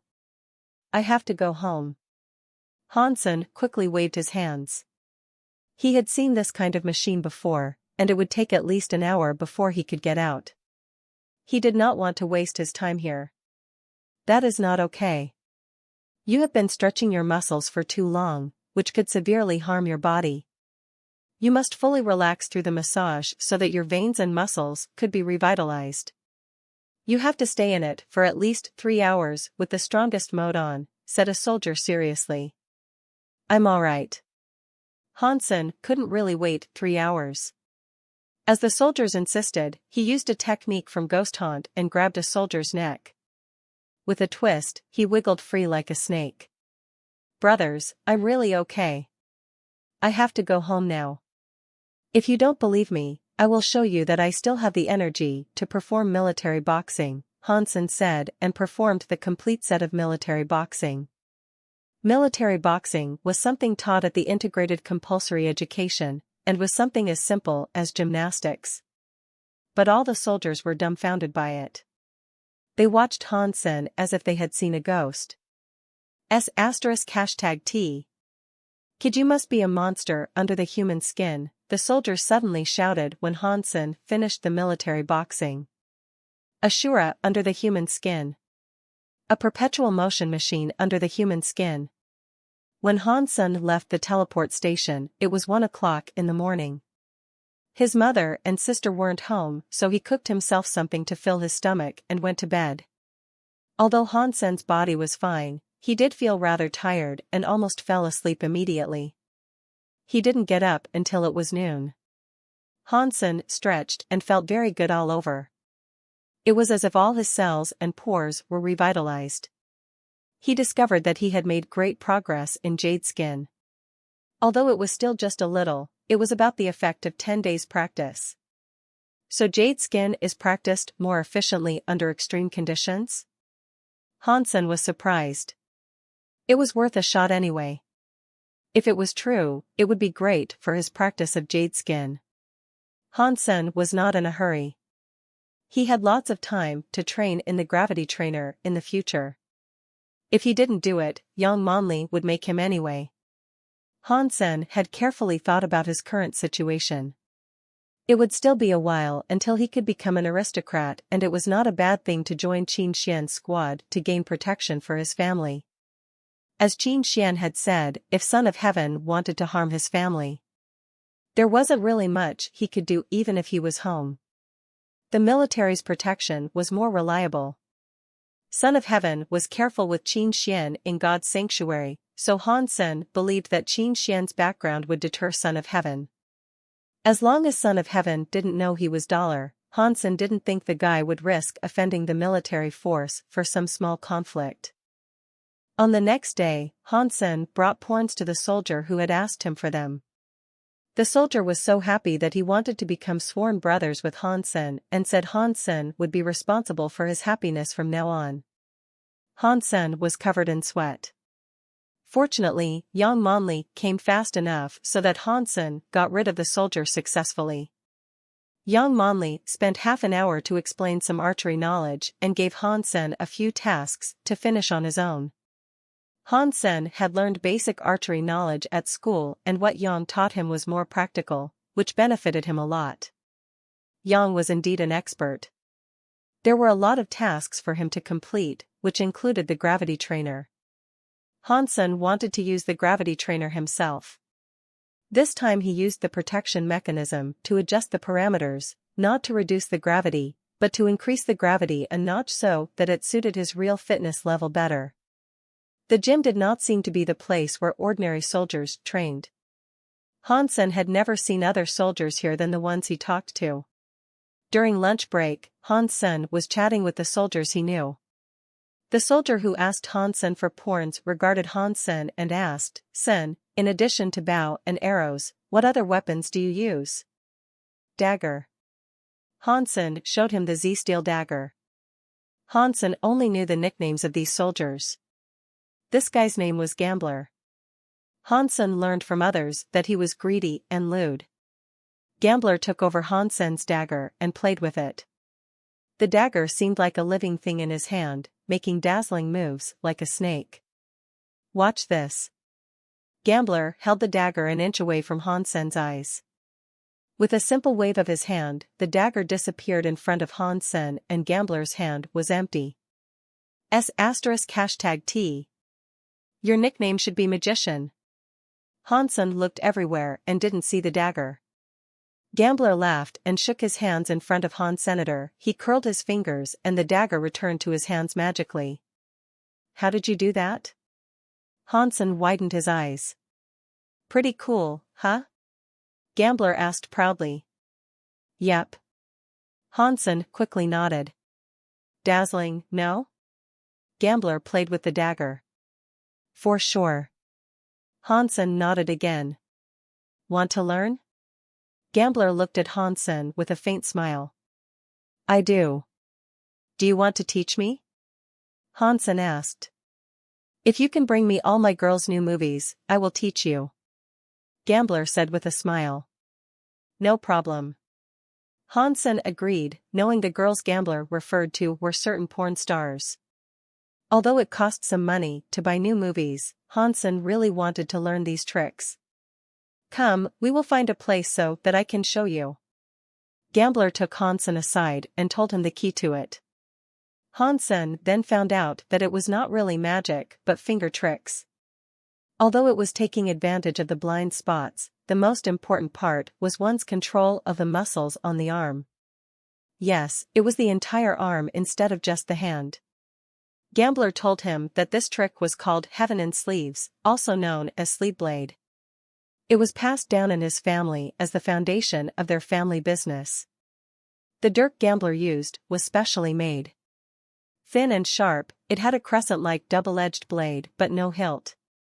Gambler was playing with one dirk in each hand, and it looked like there were two butterflies dancing around his hands, which was amazing to watch. "How long will it take for me to become a master like you?" Hansen looked at Gambler enviously. Gambler smiled. "I started at the age of 3, and became better at 7. I'm now intermediate and still far from being a master." He gave the dagger back to Hansen and said, "Do not underestimate this trick. Although it is just lays the foundation, but it is fundamental and will benefit you for the rest of your life." "Gambler, what does your family do?" Hansen could not help but ask. "Aha, you will never be in our business and I do not intend to let you. I'm just showing you a trick. You could practice it if you think it is fun. Never mind other issues." Gambler walked away and turned back to ask Hansen, "Have you ever played games on the Skynet?" "Rarely." Hansen had spent all his time trying to survive, and had no time for games. "Go play Hand of God.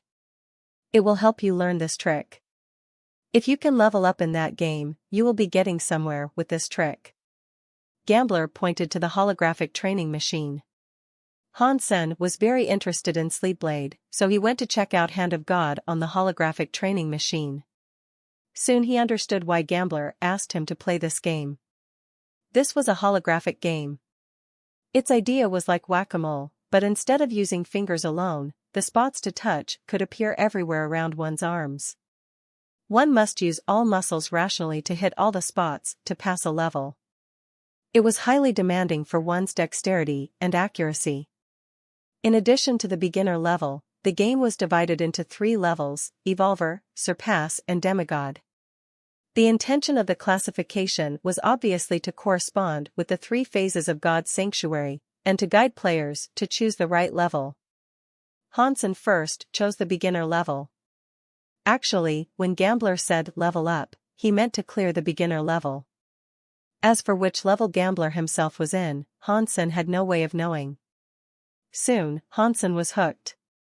He was not that smooth in the beginning, but was soon addicted to the satisfaction gained from hitting rapidly as he got familiar with the game. Faster, faster, faster. Once started, the game would push one to pursue the exhilaration in speeding up. But Hansen did not have much time to play this game. After a few rounds in the martial arts contest, Hansen reached the final match as expected. Not sure it was good luck or bad luck, Hansen didn't encounter either Fist Guy or Son of Heaven. Son of Heaven had eliminated Fist Guy, and Qin Xian had eliminated Son of Heaven. The final match was between Qin Xian and Hansen. In fact, Hansen wanted to fight Son of Heaven more, so that he would have the opportunity to kill Son of Heaven on the stage. Usually the young master was surrounded by many strong men and there was almost no chance for Hansen to approach him. On the day of the final match between Dollar and Qin Xian, the stands were packed with at least 100,000 audience. Even many of those who didn't register came. In addition to it being the final match, it was popular also thanks to the fame of Dollar and Qin Xian. Qin Xian was undoubtedly the legend of Steel Armor Shelter. As a woman, she had been the champion of the martial arts contest for several years now, although she was never among the chosen. There was no doubt that she was the number one in Steel Armor Shelter. In addition, she was also beautiful. All of these made her the goddess of Steel Armor Shelter. People loved, feared, and respected her. Dollar's recent rise was even more legendary. He came from nowhere, but there had been so many headlines and controversies about him. Both seizing Son of Heaven's sacred blood beast soul and killing Luo Tianyang made Dollar a somewhat negative figure. But smashing through the robot channel and fighting Goldenhorned Shura made him an idol. When one legend met the other, everyone wanted to know about the outcome. Will Qin Xian continue to be the invincible goddess? Or will Dollar become the new champion? Everyone was looking forward to this match. When Qin Xian and Dollar almost arrived at the same time, all expectations peaked and the cheers were deafening. Dollar, a bet? Qin Xian didn't move, but looked at Hansen with a smile. The audience heard Qin Xian's words and quieted down, wanting to know what bet she was proposing. What bet? Though looking calm, Hansen was puzzled. Did she want to buy the victory from him? If you lose this one, join my Steel Armor gang and be my deputy. When I evolve and go to Second God's Sanctuary, you will be the head of the gang. Qin Xian had a sweet smile on. There was an uproar among the audience. No one thought Qin Xian would say something like this. Steel Armor Gang was far more than just a gang. It also represented the presence of military and the alliance in God's sanctuary. Qin Xian's was asking Dollar to become the official spokesman of the alliance at Steel Armor Shelter. It was a great honor. Sorry, I cannot accept this condition. But unexpectedly, Dollar refused Qin Xian's offer. Why? Qin Xian looked at Hansen, stunned. The head of Steel Armor Gang was a position pursued by many. It was a ladder toward the power center of the alliance, but Dollar turned it down without considering. The audience also thought Dollar was crazy. How can he turn down such a great offer? There are two reasons, Hansen smiled and said. First, you cannot beat me. The answer left many slightly shocked, while Qin Xian asked, what is the second reason? I will go to Second God's Sanctuary earlier than you, so although I appreciate your kindness, I can't take your offer, Hansen calmly said. His reply was arrogant. With her gang, Qin Xian could gain Geno points a lot more easily than most people. While Dollar was on his own, he said he could evolve earlier than her. But no one felt that Dollar was mistaken. It seemed that everything was likely with Dollar and he shouldn't be questioned. Qin Xian smiled. Well, then I would like to propose something else. If you lose, tell me who you really are. Qin Xian's words had led to a burst of cheers on the stands. All the audience were dying to know who Dollar was. Qin Xian's proposal was embraced by all. And if you lose? Hansen grinned and asked. You can propose something as well. Smiling, Qin Xian looked full of confidence. It was as if she would never lose. An S-class license at St. Hall. Hansen was obsessed with the hyper-geno arts in St. Hall. He had neither the money nor the license. Deal. Qin Xian did not even lift her eyes before she agreed, as if an S-class license was nothing to her. Then let's begin. Hansen drew the Shura katana. He didn't dare to slack when fighting Qin Xian, who had the most geno points among all in the shelter. She was probably 10 sacred geno points away from maxing out on everything. Hansen had never seen Qin Xian using her full strength, but he still thought he stood a chance. Hansen's biggest advantage was his understanding of Qin Xian. She would never thought that Dollar was in fact Hansen, whom she had fought a million times. Although she was always kicking his ass, he had learned a lot of her fighting habits. Qin Xian, on the other hand, knew nothing about Dollar. Qin Xian stretched her hand and a beautiful purple butterfly started to dance in her palm, which turned into a purple dagger. Elegant and demure, she stood there like a goddess. Hansen had seen her using the sacred blood poisonous butterfly dagger once, but it was on the purple-winged dragon. The dagger wasn't really effective as the dragon was gigantic. However, it would be different for a person. Hansen didn't know if he could stand the toxin if stabbed with the dagger. So, Hansen wasn't going to give Qin Xian any opportunity to attack. He wielded the katana using Bladestorm and the strike was so fast as if it could break the wind. It was a similar strike as this one that had ended Luo Tianyang's life. Qin Xian smiled, and moved away like a butterfly, dodging the fierce strike and stabbed her dagger at Hansen's throat. Hansen stepped forward and ignored the dagger. The katana was wielded at Qin Xian again. That was a move that put both their lives at stake. If Qin Xian did not dodge again, she would be cut in half. Since Hansen was in sacred blood armor, he had a bigger chance at survival even cut by her sacred blood dagger. Scoundrel, Qin Xian scowled, gracefully moved sideways and avoided Hansen's attack. Hansen was thrilled to see Qin Xian moving away. A storm of katana strikes poured on the lady as Bladestorm was fully brought into play. Each strike was faster than the last. Qin Xian was forced to defend herself and had no chance to attack.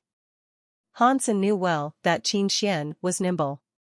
He had been practicing Ghost Haunt for a long time now and had improved a lot on his footwork. However, he had never been able to get close to her in any combat except for the first time when she had underestimated him. Sure enough, Qin calmly dodged all the strikes Hansen made calmly as if she were dancing. Meanwhile, she fought back from time to time with grace.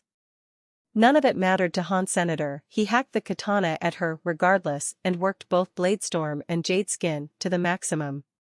A coolness gushed in his veins like a spring and activated every cell in his body. Qin Xian quietly warded off all attacks from Hansen. She was very confident in herself. It took her a few years to finally get to the first stage of atomic fission.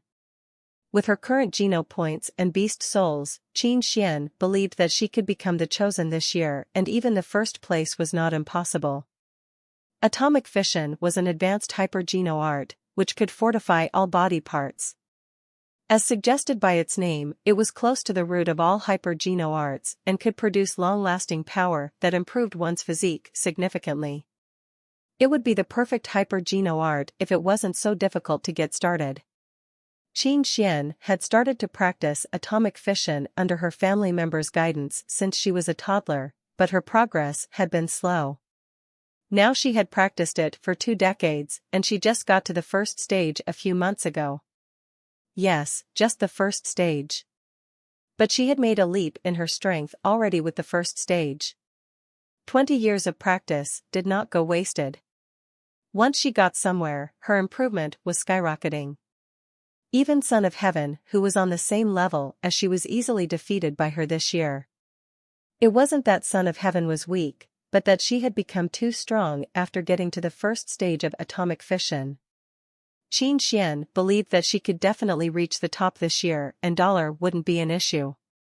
Qin Xian wasn't even thinking about winning or losing, but how to win dollar to better impress him. Qin Xian did not care about the storm of blades. As fierce as it looked, it couldn't hurt her. She only felt it was a bit troublesome as she didn't want to kill dollar. If you like driving, I'll let you drive. I will wait until you are so completely exhausted that you can't even move your arm. By then I will still be calm and appreciate your despair.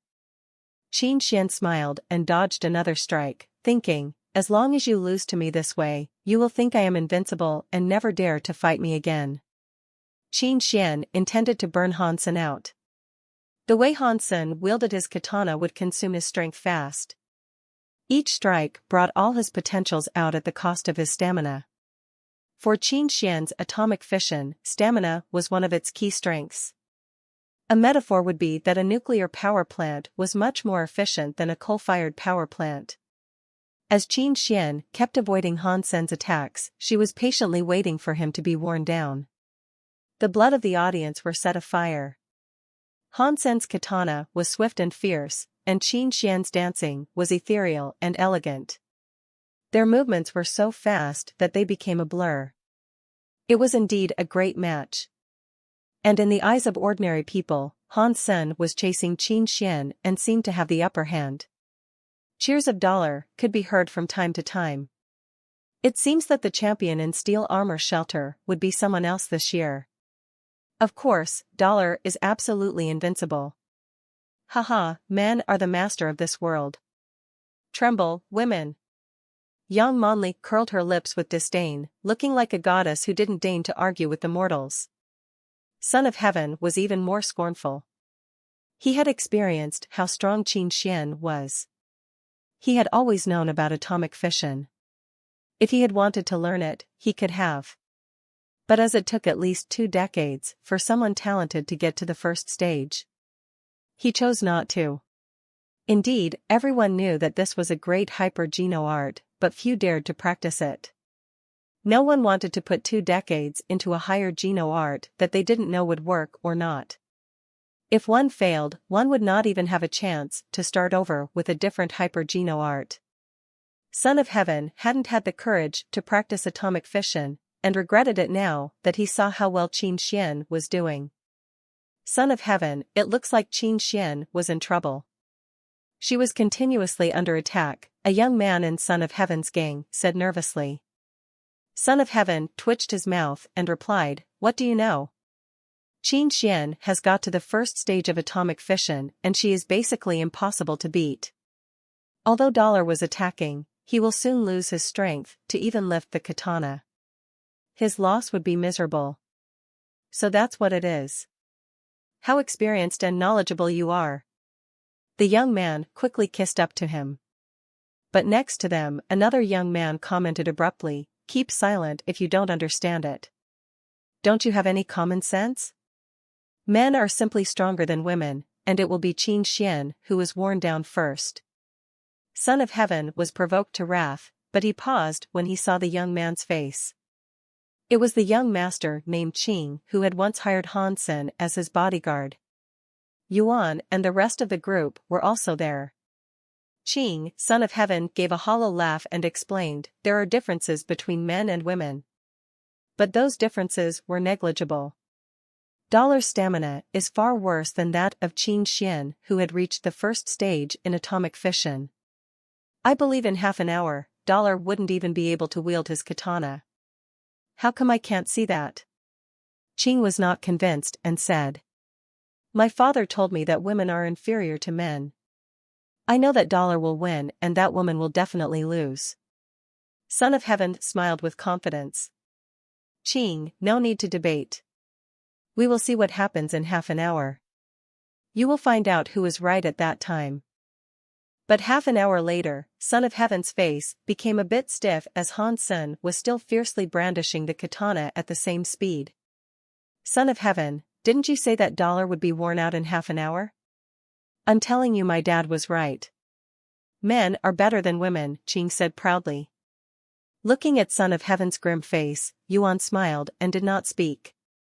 Son of Heaven was really upset. According to common sense, dollar would not last half an hour. With that kind of strikes, few in First God's sanctuary could. Ahem. It seems that dollar has practiced some special hyper-geno art that improves his stamina. Even so, he couldn't possibly last an hour. In another half an hour, he would be worn down. Son of Heaven wanted to restore some authority of his. Son of Heaven, you are a guy. Why do you keep cheering for a woman? My dad says that men are the best. I think dollar must be better than that woman. You have no vision. Qing obviously did not agree with Son of Heaven's argument. Son of Heaven almost choked. Pretending to be calm, he said, Qing, if you don't believe me, keep on watching. In half an hour, you will know who is right. I'm just stating the fact here. Is there any need to watch? Dollar will certainly have no problem. He killed a golden-horned Shura. Why will he lose to a woman? Qing said with open worship in his eyes. Son of Heaven did not say anything, considering argument with such a kid unnecessary. In a while, the kid will see what is good judgment. But another half an hour had passed, and dollar's spirit was still high. There was no sign of him burning out at all, which made Son of Heaven uncomfortable as if he had just swallowed a fly. Qing was very pleased and patted Son of Heaven on the shoulder. Son of Heaven, what did I tell you? Men can't be weaker than women. A man that can't beat a woman is not a man. It's been an hour and dollar is still fierce. I believe that woman will be beat in a while. You need to learn from me so that you can have better judgment. Remember to take men's side instead of women's. Son of Heaven was seething with anger. He pretended not having heard Qing and kept silent. Right, Son of Heaven, why didn't you enter the final? Who did you lose to? Dollar? Qing wasn't even aware of Son of Heaven's emotions and kept asking him. How could I lose to that guy? Son of Heaven immediately said coldly. Who did you lose to then? Qing asked. Son of Heaven felt his own face was burning. He lost to the woman on the stage, but it wasn't time to tell Qing that. Knowing that Son of Heaven had lost to Qin Shuang, Yuan almost laughed out loud. He pulled the sleeve of Qing and asked, Are you here to talk or to watch the game? It's only fun to discuss the game while we watch, Qing retorted. Fun for you. Son of Heaven was about to be set on fire. Yuan glanced at Son of Heaven's sullen face and thought. Displeased, Son of Heaven felt strange. Dollar has been wielding the weapon so fiercely that it's impossible for him to keep going for such a long time. Unless he has also practiced atomic fission. Other than Son of Heaven, Qin Xian felt something was off as well.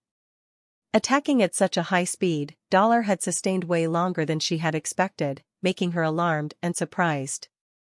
In such a high-intensity duel, even she had begun to feel a little tired. Dollar, however, seemed to feel nothing and kept attacking with the katana swiftly, as if he could do this forever, giving birth to a trace of powerlessness in Qin Xian's mind. No, I cannot go on like this. He must have also practiced some hyper-geno art that enhances his stamina. Maybe I will be the one who is worn out first. Qin Xian gritted her teeth and dodged another strike. She took back her dagger and two beast souls appeared in the air. One beast soul was the mutant golden lion that she had always used. She instantaneously shapeshifted into a magnificent golden lion. And the other beast soul was a ball of blue liquid, which poured into the lion and turned its golden body blue. The lion also grew larger and looked fiercer. That is sacred blood water spirit. Qin Xian actually got its beast soul. Son of Heaven was shocked to see that. He knew very well how scary a sacred blood water spirit was. It could coexist with another creature and make that creature exceptionally strong.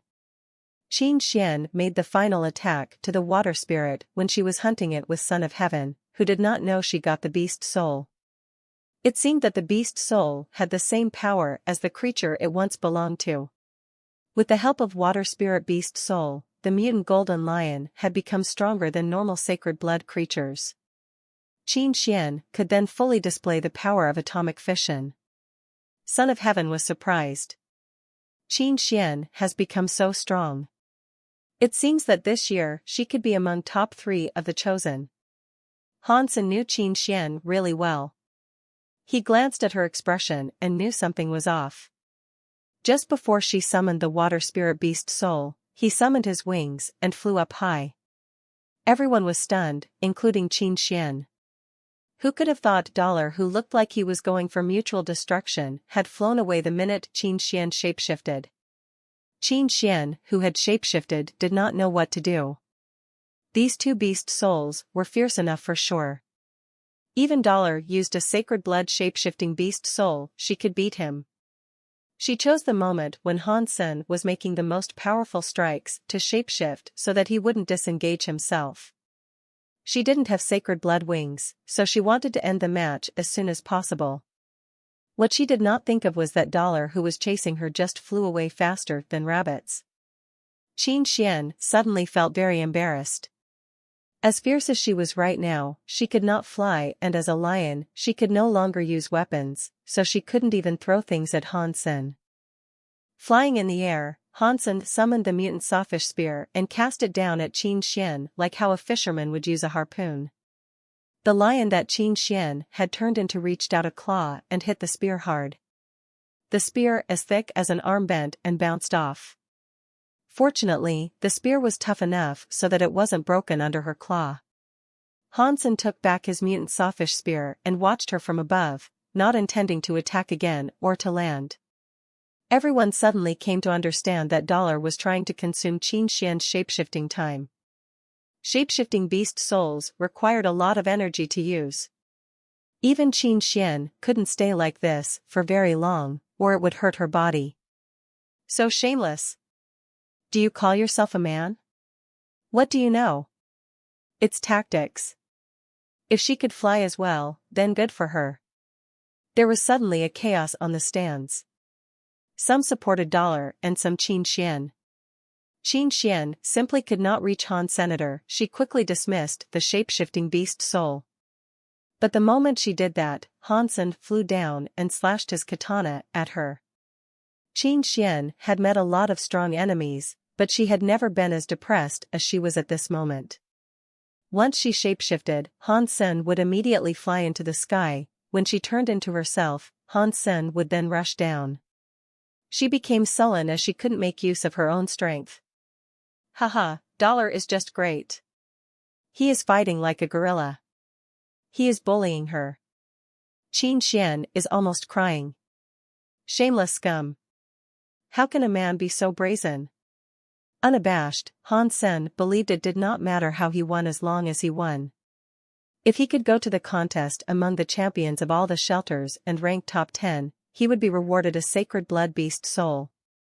He would definitely try his best for that sake. Qin Xian did not expect that Dollar would sink so low to make her unable to use her power. Now she was only happy that Dollar was not an archer, or she would be even more miserable. Dollar, you are a dignified man. Do you dare to fight me head-on? Qin Xian wanted to prod Dollar into action. Unfortunately, Han Sen ignored her intention and replied, "You are a soldier. Don't you understand that victory is all that matters? Even if I let you win today, what if you encounter champions of other shelters who could fly? Do you expect to persuade them to give up their ability to fly as well?" Qin Xian paused, and people who accused Han Sen of being shameless also lowered their voices. In fact, they should have thought of this. There had been more than one person who could fly among the chosen before. Not being able to fly was a weakness of Qin Xian's, and even if she won today, others might still choose to exploit that in the future. Many people who supported Qin Xian kept silent. Qin Xian smiled wryly. "Well, I give up. We do not have to go on." Qin Xian knew that she had such a fatal weakness, but did not think Dollar would be so brazen to use that to his advantage. Now that she had no way of winning, she chose to throw in the towel instead of staying in this awkward match. Qin Xian now regretted that she did not work hard on archery. Or she could have used an advanced beast soul bow and arrow to beat $.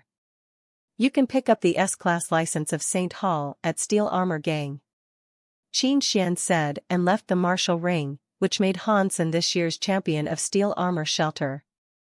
$'s victory was very controversial. A lot of people thought it was not honorary.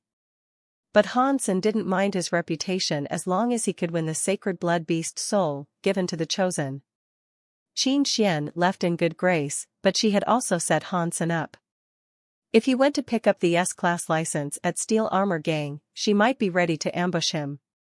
Hansen knew her so well that he didn't dare to pick up the license under her nose, as he knew she must be quite upset with him. The contest in Steel Armor Shelter was officially over. The top 100 all had their names on the martial steel in the martial ring. The first name there was $. Hansen hoped that no one would call him Doll again. However, many still did. All the shelter champions would start to compete in 10 days. By then everyone in First God's Sanctuary could see the match taking place in the chosen martial ring. The top 10 participants would each gain a random sacred blood beast soul and be named the chosen. If one had been the chosen for the second or more time, one would no longer be awarded more sacred blood beast souls, but an upgrade to one's beast soul awarded the first time. Many of the chosen would just go into the entertainment industry and become a star. Countless agents and companies would try to sign the chosen with a large chunk of money. Unfortunately, the 10 chosen were normally the same persons from last year. Fresh faces would only have an opportunity once they evolved and went to Second God's Sanctuary.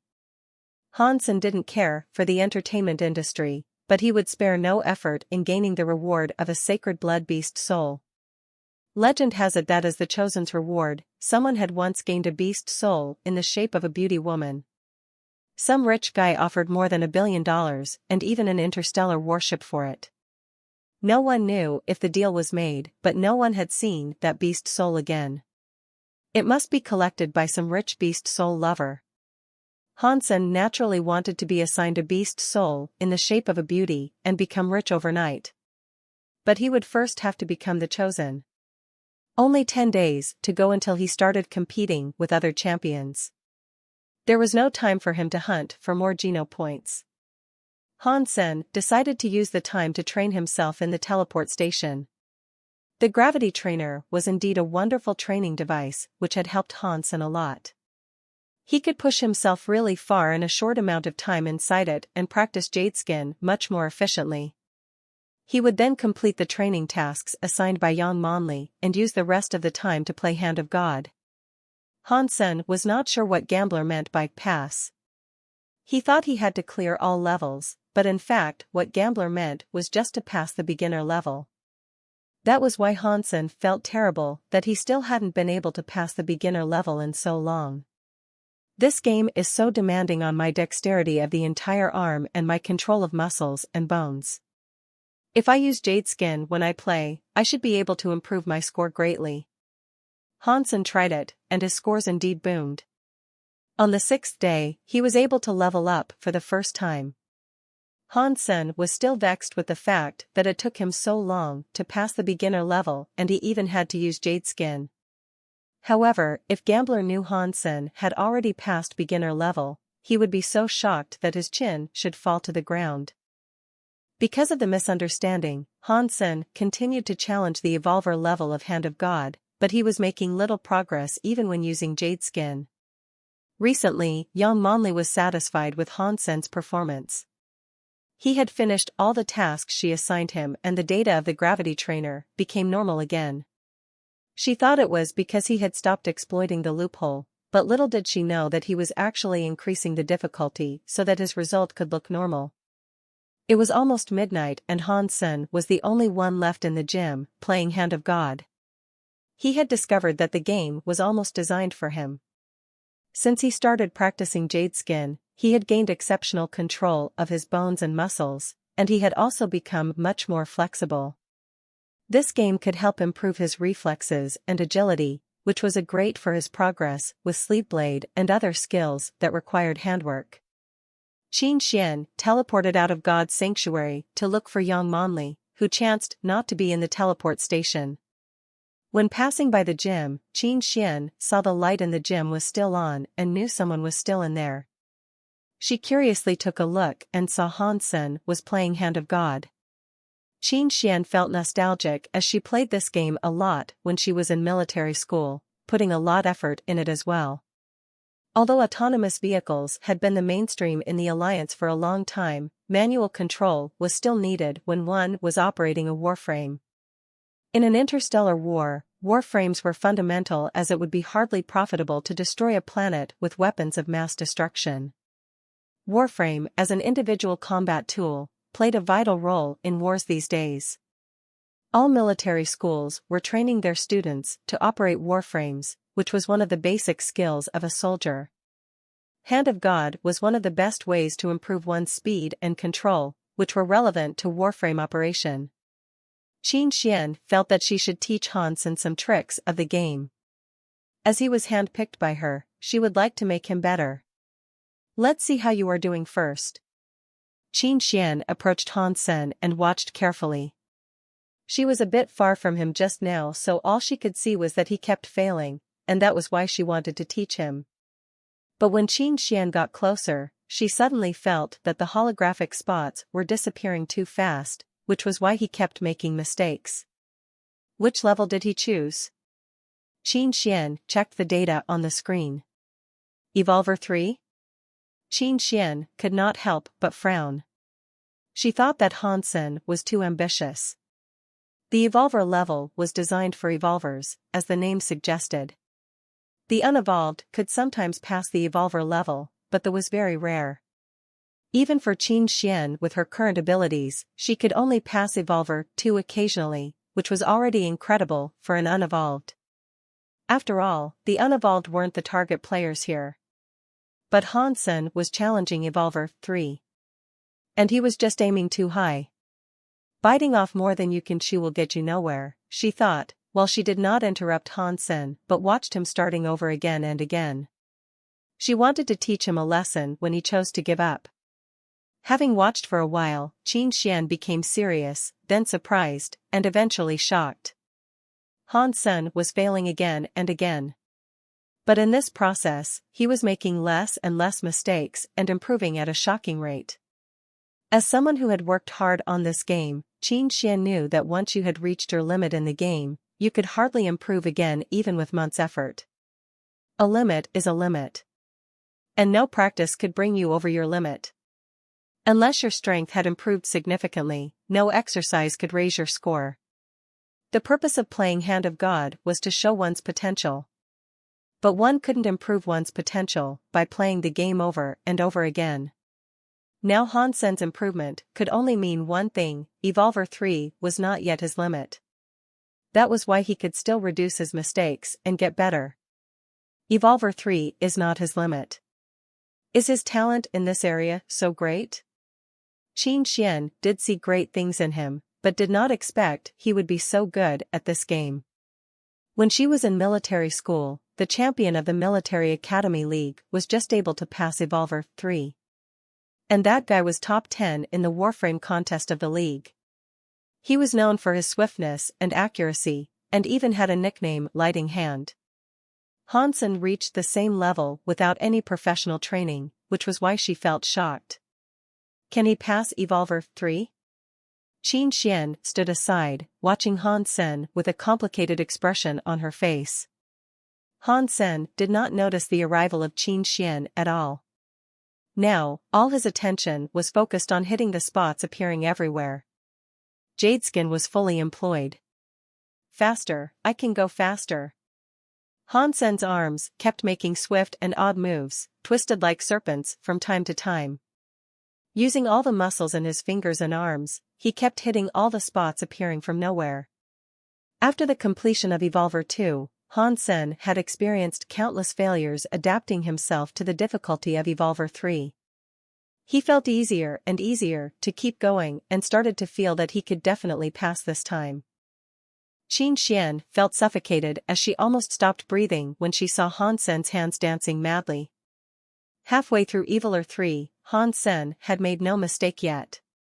His hands were moving so fast that sometimes all she could see was the afterimage, which amazed her. Although the test had not yet been completed, Qin Xian was able to determine that Han Sen had the ability to pass Evolver 3. Judging from what she saw, he was not just lucky, but making progress constantly. Evolver 3. This is Evolver 3. Qin Xian was suddenly pleased with herself. She was the one who discovered Han Sen and insisted that he join her squad. The potentials he was exhibiting proved her decision extremely wise. An unevolved who could complete Evolver 3 in Hand of God was very likely to be invincible among all the unevolved once he learned how to operate a warframe. This kind of ability seems wasted on a sniper or archer. Qin Xian was swayed for a moment, as he would make a better warframe operator in an open battle than a sniper in the dark. But thinking of Han Sen's cautious character, Qin Xian soon gave up the idea as he was not cut out for close combat. But this discovery still made Qin Xian happy, because Han Sen was the best candidate to operate a warframe equipped with multiple long-range shooting weapons. Ding! A crisp sound interrupted the thoughts of Qin Xian. It was the tone of Han Sen passing Evolver 3. She was no longer surprised, because she had predicted that this was not his limit. But she was now more convinced of Han Sen's amazing potentials and felt more determined about one thing. This person is mine, Qin Xian thought eagerly, as Han Sen started to play Evolver 3 again.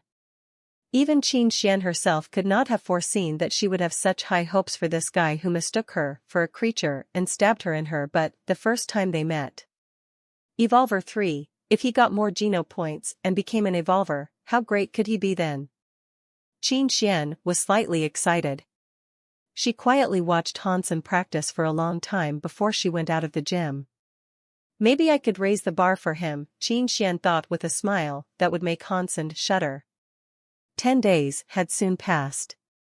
Han Sen was stuck and couldn't pass Evolver 4 in such short time. There were 10 phases in each level and Han Sen's performance had been exceptional for an unevolved. Practicing Hand of God not only benefited his sleeve blade skills, but also helped his speed of Bladestorm, as his improvement was comprehensive. The contest of all champions has finally come. I have to be in the top 10. Han Sen had read a lot of information from previous years and felt that he stood a good chance. It was not to say that he was invincible. This year, several powerful chosen had gone to Second God's Sanctuary, which meant he had less competition. Han Sen studied his potential competition for a long time and found that his biggest rivals were likely to be Tang Jinliu and Lin Feng. Tang had been the chosen several times. He was the 5th last year and 3 of the 4 that ranked higher than him had gone to Second God's Sanctuary this year. The only one who didn't go was named Lin Feng, similar to the name of Han Sen's friend Lin Beifeng. Lin Feng was the 2nd place last year. There was no doubt that this year the 2 men would be the ones to beat. He looked through the description from a lot of people who had watched last year's contest and found the 2 strong indeed. Great fighting skills, plenty of advanced beast souls, plus the sacred blood beast souls awarded to them last time, as well as their growth this year, all meant they shouldn't be taken lightly. Han Sen has met Tang Jinliu before. Although he kicked Tang's ass in the game, it was completely thanks to his reflexes and prejudgment. In a real combat, he needed more to win and just Tang's beast souls alone were trouble enough. How come these 2 guys did not go to Second God's Sanctuary? Han Sen was ever more concerned after he read the description. No matter how well they could fight, the beast souls they had would be fearsome enough. I hope I won't run into them too early, or I would probably be in bad shape even if I won, which would be a disadvantage in the following matches, Han Sen thought. He could gain a sacred blood beast soul as long as he was top 10, and the beast soul was assigned randomly. Therefore, Han Sen did not think of the 1st place, but would be happy as long as he was one of the chosen. When Han Sen was considering all kinds of possibilities, he heard his comm link and saw a strange number on it. Han Sen frowned. He was not sure who it would be and answered the call hesitantly. Beyond Han Sen's expectation, popped up in the holographic image was Tang Jinliu. Surprise! Tang laughed. It sure is. What's up? Han Sen asked. I need a favor from you, Tang said. Let's hear it. I am just a nobody and may not be able to help you, Han Sen said with a smile. You sure can. It has to be you, too. But no worries, you could name your price, Tang Jinliu said. What favor exactly? Han Sen cringed. Let's talk about it in person. Are you home now? I'll pick you up, Tang said hurriedly. No need. Tell me the place and I'll go to see you. Han Sen felt strange. Tomorrow was when the contest would start. What was Tang doing looking for Han Sen rather than preparing himself? Is it about the contest? Han Sen guessed and felt it necessary to figure out what Tang was up to. When Han Sen arrived at the place Tang Jinliu told him, he saw Feng Jingqi was also there. Tang led Han Sen into the living room. After entering the living room, Han Sen saw that on the sofa sat a young man, who was very quiet and did not speak when he saw Han Sen coming in. Tang, what do you need me for? Han Sen asked directly. Brother, look at this first. Instead of answering Han Sen's question, Tang played a video. The scene was shot in a martial ring. A man in combat suit was surrounded by a group of people wearing masks. The moment Han Sen saw the man he shuddered, although it was just through the holographic image. Then the video began. Under the siege, the man started a gorgeous murder show. It was a slaughter. In 1 minute and 23 seconds, the man in combat suit was holding nothing but a dagger. He had killed a total of 34 people, each in one strike. No one survived, and no one could stand up again after taking his strike. The man was like death himself, harvesting lives, casually. This person is a lot like you. After the video was played, Tang looked at Han Sen and said. That's not me, Han Sen said quietly. Of course it's not you, but you fight in the same style. Before you strike, there is no warning or signs. But the strike itself was fast and fierce, with perfect timing. You are both assassins, Tang concluded. Although Tang had not fought Han Sen, he was a great fighter and discovered many things when he was playing that drinking game with Han Sen. So? Han Sen frowned. This person is called Dongmu, grandson of Senator Yi, who is demigod. This year, he is the champion of Czar's shelter. In other words, he is one of my competitors, Tang explained. What do you want me to do? Disable him so that he cannot participate in the contest? I am sorry, but I do not have that kind of skills. Han Sen spread out his hands. Of course not. He is the grandson of Senator Yi. Even we couldn't approach him easily, let alone you. We could never assassinate him. In the Alliance, wherever he goes, he's always closely guarded, Tang said. We have invited you here, because we want you to imitate Dongmu's tactics and spar with us. Truth be told, I really have no confidence to block his weird strikes, and you can help us get used to his style. What's in it for me? Han Sen did not decline. Tang pondered, moved his lips, but didn't speak. They were basically asking Han Sen to teach them how to beat himself, so it was very hard to name the price. If Han Sen was someone important, they would not even have asked, as it could be perceived as provocative. We can try our best to accommodate whatever you propose, Feng Jingqi said. An S-class license of St. Hall, Han Sen paused and said. Deal. Tang replied so fast that Han Sen felt that he might have asked for too little, maybe he should have said 2 S-class licenses. But Han Sen had always been an optimist. 1 S-class license was a great price already, and what they asked him to do helped himself in turn as well, as Dongmu might be his opponent as well. I have to say this before we start. My skills are inferior to Yi's. Even if you could parry my attacks, you might still be stabbed by him, said Han Sen. I know. Here are some videos of him fighting. watch carefully and then we will start. We don't have much time left and we can only hope that our first opponent won't be him so that we'd have more time to practice. Tang Jinliu sat on the couch and joined Lin Feng, leaving Han Sen to watch the videos himself. Han Sen watched one video after another. None of the videos were shot officially. Han Sen felt this trip was worth it, because if he encountered Yi Dongmu without knowing his style, he might be killed in the match. Indeed, they shared the same style. The difference was that Han Sen had formed the style himself, while Yi clearly had a great mentor. That was why Yi's skills were much better. He seemed to have a better fitness level than Han Sen as well.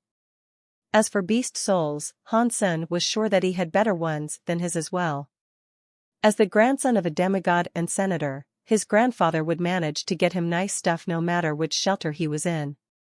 Although time is limited, none of Tang Jinliu, Fang Jingqi and Lin Feng asked Han Sen to hurry. They let Han Sen repeatedly watch the footages. Han Sen sometimes would replay some detail several times. He had taught him a lot through these videos, which meant more to Han Sen than an S-class license. In just less than 4 hours, Han Sen felt as if he had been through a revolutionary change. However, after full understanding Yi's way of fighting, Han Sen was surprised to find that although Yi's strikes looked terrifying, there were subtle defects to his style. And only those who deeply understood this style would be aware of these defects. Tang was getting impatient and wanted to interrupt Han Sen, but Lin Feng, the quiet man, stopped him. It was in the evening when Han Sen had finished with the videos. "Let's get started," Han Sen got up and said. "Well, let me see how well you can imitate Yi." Tang took Han Sen into a combat room in the villa. Han Sen grabbed a dagger the same shape of Yi's dagger. Its edge was not sharpened and its blade was retractable, so that no one would get hurt. The way Yi Dongmu and Han Sen fought required them to do their best with each strike. If real weapons were used, Tang was afraid that he would be injured by Han Sen. "Let's begin." Tang tightly watched Han Sen and did not step back. They wanted to practice how to parry Yi's strikes after being approached by him. Han Sen approached Tang, holding a dagger backhandedly, a way he had learned from Yi. 2 feet away from Tang, Han Sen suddenly wielded the dagger and stabbed it at him from an unexpected angle. Fang Jingqi was shocked, and the quiet man's eyes lit up. Tang was covered in cold sweat and it was too late to parry that attack with his broadsword. He abruptly turned sideways but was still stabbed in the waist. *T. Your strike was not that different from his, Tang called out, staring at Han Sen. Fang Jingqi looked at Han Sen with a strange look and the quiet man's eyes also fell on Han Sen's hands. Han Sen was surprised himself as well. He was practicing Jadeskin madly these days. And practicing Hand of God had also enhanced his speed. In addition, he just saw Yi's way of fighting and had some new insights. Now his strike was so powerful that he couldn't believe it himself. "Haha, God loves me. With you sparring with me, it will be no big deal." Tang laughed out loud. For a whole night, none went to bed, but the only one who was practicing with Han Sen was Tang. Fang Jingqi didn't register in the contest and the quiet man was just watching and did not meant to join them. Having practiced for a night, Tang could not avoid Han's dagger as long as Han Sen was within a foot from him. Tang didn't develop a way to defend himself, while Han Sen was getting better and better. *T. I give up. There is no way to parry your attacks. Maybe I'm doomed, Tang said sullenly, as he saw it was about time to go to God's sanctuary for the contest and there was no point in going on. "Now you are able to deal with Yi," Lin Feng, who had been watching in silence, suddenly said. "Lin, what do you mean?" asked Tang, sitting up straight and staring at Lin Feng. "Yi Dongmu is not as good as him. You can't parry his strikes, but with Yi you would be able to avoid being stabbed in fatal parts. If your luck is not too bad and run into Yi in a few days instead of today, you could block Yi's strikes at a very small price." Hearing this remark from Lin Feng, Tang and Fang all looked Han Sen appalled. They knew Lin Feng well and was shocked that he would speak so highly of Han Sen by saying that Yi Dongmu was not as good. Han Sen's background was much inferior to Yi, and Yi was probably also older, yet Lin Feng said Yi Dongmu was not as good as Han Sen. If the remark was from another person, they would certainly have scoffed, but they knew Lin Feng and he was never wrong. Last year, the only reasons he was not the first place were that he hadn't broken the bottleneck in his hyper-geno art and that he entered God's sanctuary 2 years later than his opponent. No need to look at him that way. I'm just saying his style is better than Yi Dongmu's, but his fitness was still inferior to Yi, of course. Lin Feng smiled and reached a hand out to Han Sr. I am Lin Feng. Very pleased to know you. You are an interesting person. Han Senator, a pleasure. Han Sen shook his hand, smiled, and said. Well, it is late. Let's shower and teleport. Tang interrupted the eye contact between Han Sen and Lin Feng. He turned to ask Han Sen, there is a teleport device here. You want to join us? No, I did not register, so I will not go, Han Sen declined and left. Watching Han Sen leaving the villa, Tang asked Lin Feng, is he really so good? He's better than you think. If he had the same background as Yi, he would be 100 times more impressive than the latter. He understands the essence of assassination, while he only has some skills. His growth was limited by his background, but he will be well known in a few years, commented Lin Feng. Such high praise from Lin. He must really be something, Fang Jingqi said. In a few years, will he surpass you? Tang was interested. In first God's sanctuary, I am invincible, said Lin Feng casually, exuding confidence. This time Han Sen had gained a lot. Not only did he get an S-class license from Tang, he also enhanced his advantages in sneak attacks. As pointed out by Lin Feng, his strikes were more threatening than Yi's.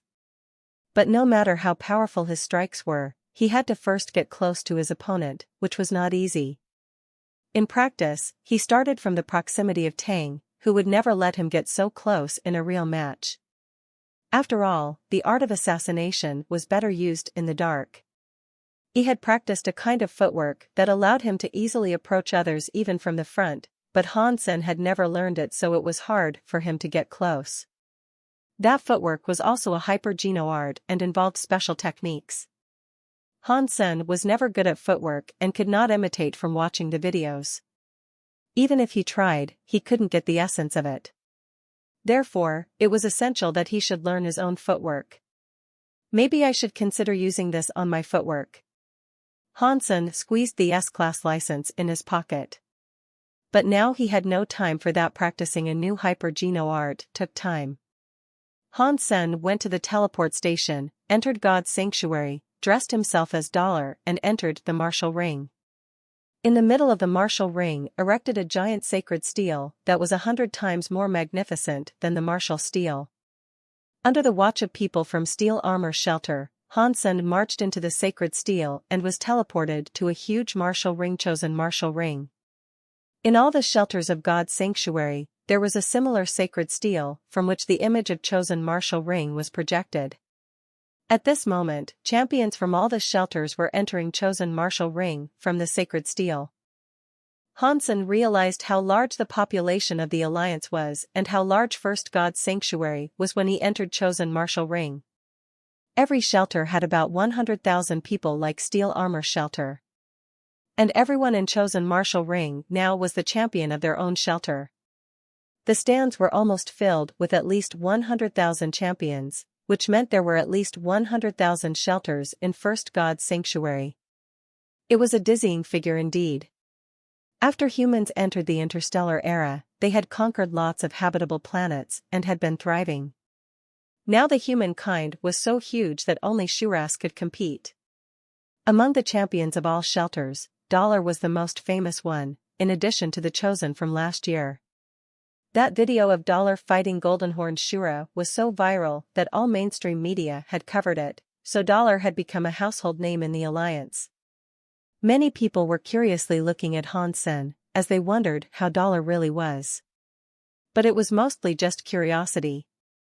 They had all watched the video starring Han's senator. Although the storyline was impressive, Dollar didn't really show much strength at that time. His sacred blood beast souls were great, but he himself not so much. Han Sen at that time would be very far behind among the champions of all shelters. After all, these people were 1 in 100,000 with great physiques and advanced beast souls. It hadn't been long since Han Sen fought the Shura, so no one believed he could have made much progress. People mostly just wondered about him and didn't treat him as a fierce rival. When the channel into Chosen Martial Ring was closed, the match list finally appeared on the Sacred Steel. The names on the list were the ones the champions left on the martial steels. Han Sen quickly searched the list for $, and he found it very soon. The word stood out to him for some reason, and others had found their own names as well.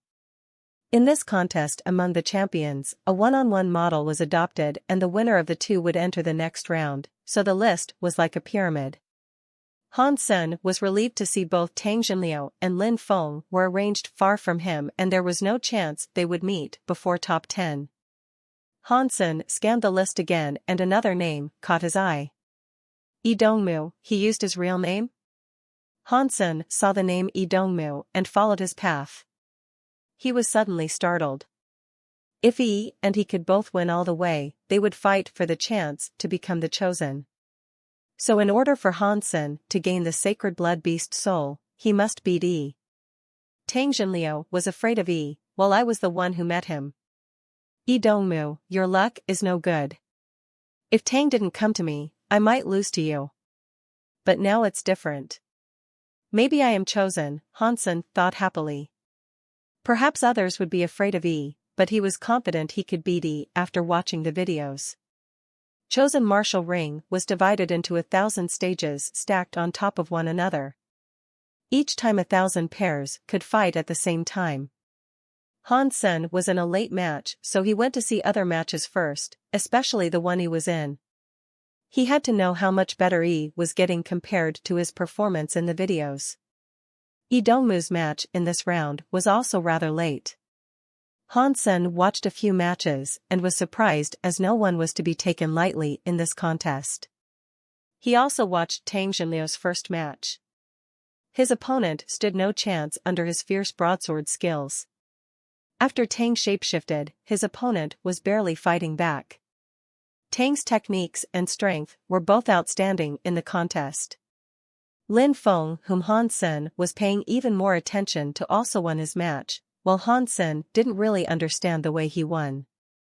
His opponent was a nobody, but Lin Feng only won by a narrow margin. Han Sen could even imagine that in the reports next day, Lin Feng's opponent would be described as had a glorious failure. But for some reason, Lin Feng made Han Sen feel more threatened than Tang did. Finally, it was Yi Dongmu's turn. He was not well known at the moment. Although he was the grandson of Senator Yi, only a few people knew he was in the contest. After all, this was his first contest. However, his opponent was a celebrity who ranked number 10 last time, nicknamed Dragon Swordsman. Dragon Swordsman was very handsome and had great sword skills. With lots of female fans in the alliance, he enjoyed great popularity among all the chosen. Dragon Swordsman's match was naturally high profile. A lot of people thought that he had a chance of being top 3 this year and all the girls were cheering for him. Few paid attention to Yi Dongmu, his opponent. But 10 seconds from the match started, everyone was shocked. Before Dragon Swordsman drew his sword, Yi Dongmu's knife had cut his throat. Watching Dragon Swordsman clutching his own neck in pain and collapsing, the audience were silent. His female fans were covered in tears with hands on their mouths, not accepting what they saw. One of the chosen last year, Dragon Swordsman was killed in his first match. That would sure become the headline next morning. This was all it took for Yi to be known throughout the alliance. Han Sen was calm. Although he had made some progress, the well-born kid still did not understand the essence of assassination. It was Han Sen's turn. His opponent was a guy called Lei Ban. The moment Hansen got on the stage, Lei Band summoned a beast soul bow and 3 beast soul arrows and shot all 3 arrows at him. The 3 arrows almost flew to Hansen at the same time. Hansen was surprised. Lei Band was at least as good at archery as him, and even had better techniques than him. Judging from the look of his bow, it was likely a sacred blood beast soul bow, and 2 of the 3 arrows were dark green, so they were probably poisonous like his mutant black stinger arrow. The 3rd arrow was made from blue crystal and sounded as if it could tear air apart when it was in the air, which suggested it could be a sacred blood beast soul arrow. Sure enough, there is no one weak here. Hansen swiftly dodged the strongest blue crystal arrow and summoned his mutant sawfish spear to ward off the other 2 arrows. Hansen felt a bash as the arrows and his spear collided. The spear almost fell from his hand. Excellent archer and weapons, thought Hansen in awe. He squeezed the spear and approached Lei Band. Lei Band was not only fast, but was also able to shoot while running. The arrows were not affected by his movement at all. Unable to trap Lei Band with his spear, Hansen had to run after Lei Band while dodging his arrows. Hansen had a lot of respect for this opponent, who had much better footwork than him and could shoot arrows in all positions when moving with both great strength and accuracy. Hansen had also worked hard on archery, but he was only able to shoot when standing still. His accuracy would suffer a lot if he tried to move. Lei Band was indeed much stronger than him in archery, so Hansen was not in a hurry to end the match. Instead, he started to observe his opponent and learn from him. Hansen's match had also attracted a lot of people's attention. After all, Dollar was popular. But compared with Idongmu, his performance was less than impressive. More than half an hour had passed and they were still running after each other, rendering the audience drowsy. In First God's Sanctuary, people were quite disappointed in Dollar, except for his hardcore fans. Since a match with an unknown person had cost him so much effort, Dollar didn't seem to have what it took to become the chosen. When the match had been going on for more than an hour, Hansen shapeshifted into the Bloody Slayer, approached Lei Band and beat him in a close combat, which Lei was not good at. The same day, all major media in the Alliance had covered the contest. Although there was no image, the reporters managed to depict the matches vividly with words. Their main focus was on Idongmu's match. Yi's background was also published, the grandson of Senator Yi who had graduated with stellar grades from the best posh school before entering God's Sanctuary. His background and his sekal of dragon swordsmen made him a major contender this year. The victory of Tang had also made him a favorite. Another top contestant was Lin Feng. His match, however, benefited his opponent, who was considered to have lost by a narrow margin by the media. There were articles on Hansen too, but they were rather short in general. The longer ones were all focused on the disappointment in Dollar. Most of the reports were filled with phrases like narrow win, work to be done, hard to live up to the reputation and to be improved. There was not much description. In fact, those who saw Hansen's match, including his fans, had to admit Dollar was just average. The team of the TV program, Contest Center, was holding a meeting in their office building. In the conference room, the station director Su Kangyan was tapping his finger on the table. He looked at Feng Mingquan sitting on his right side and suggested with a smile, "Feng, do you think we need to make some alterations to today's show? Which alterations do you have in mind?" Feng Ming frowned, as he could guess what Su Kangyan wanted to say. Since Dollar's video became viral, Feng Mingquan was poached by Huaxing Station's Contest Center team. Because he had taken the place of an old host in the station, he was not the most popular person here. He was targeted here and there, which made it difficult for him to realize his career goals. "Feng, we journalists have to focus on the hot issues. Contest Center was designed for this contest and we ought to focus on the more outstanding matches." Su Kangyan paused and said, "Shall we put Dollar's content on hold and release it when he had a better match? Let's focus on Idongmu first. What do you think?" The director has a point. Yi is so popular right now, of course we should focus on him. Dollar was just lucky to have killed a badly injured Shura. His weakness was exposed in the contest and he couldn't even be in the top 100, let alone the chosen. There is little point covering his match. We need to focus on who could be the first place. Wang Chongqing said with his face stern, giving Fang Mingquan a cold stare. This program used to belong to Wang Chongqing, and he was replaced by Fang Mingquan in the end, which explained why Fang was not his favorite person. Yes. It's settled then. Fang, let's roll with Yi Dongmu for this one, said Su Kanyan. Fang Mingquan curled his lips and felt suffocated. He suppressed his anger and scanned each onlooker. Shooting Wang Chongqing a cold stare, he looked at Su Kanyan and said calmly, Director Su, if you still want me to host Contest Center, I will talk about Dollar, not just for this episode, but for all future episodes. I will also tell everyone that Dollar will be the winner of the contest. Everyone in the conference room paused and looked like Fang Mingquan as if he were crazy.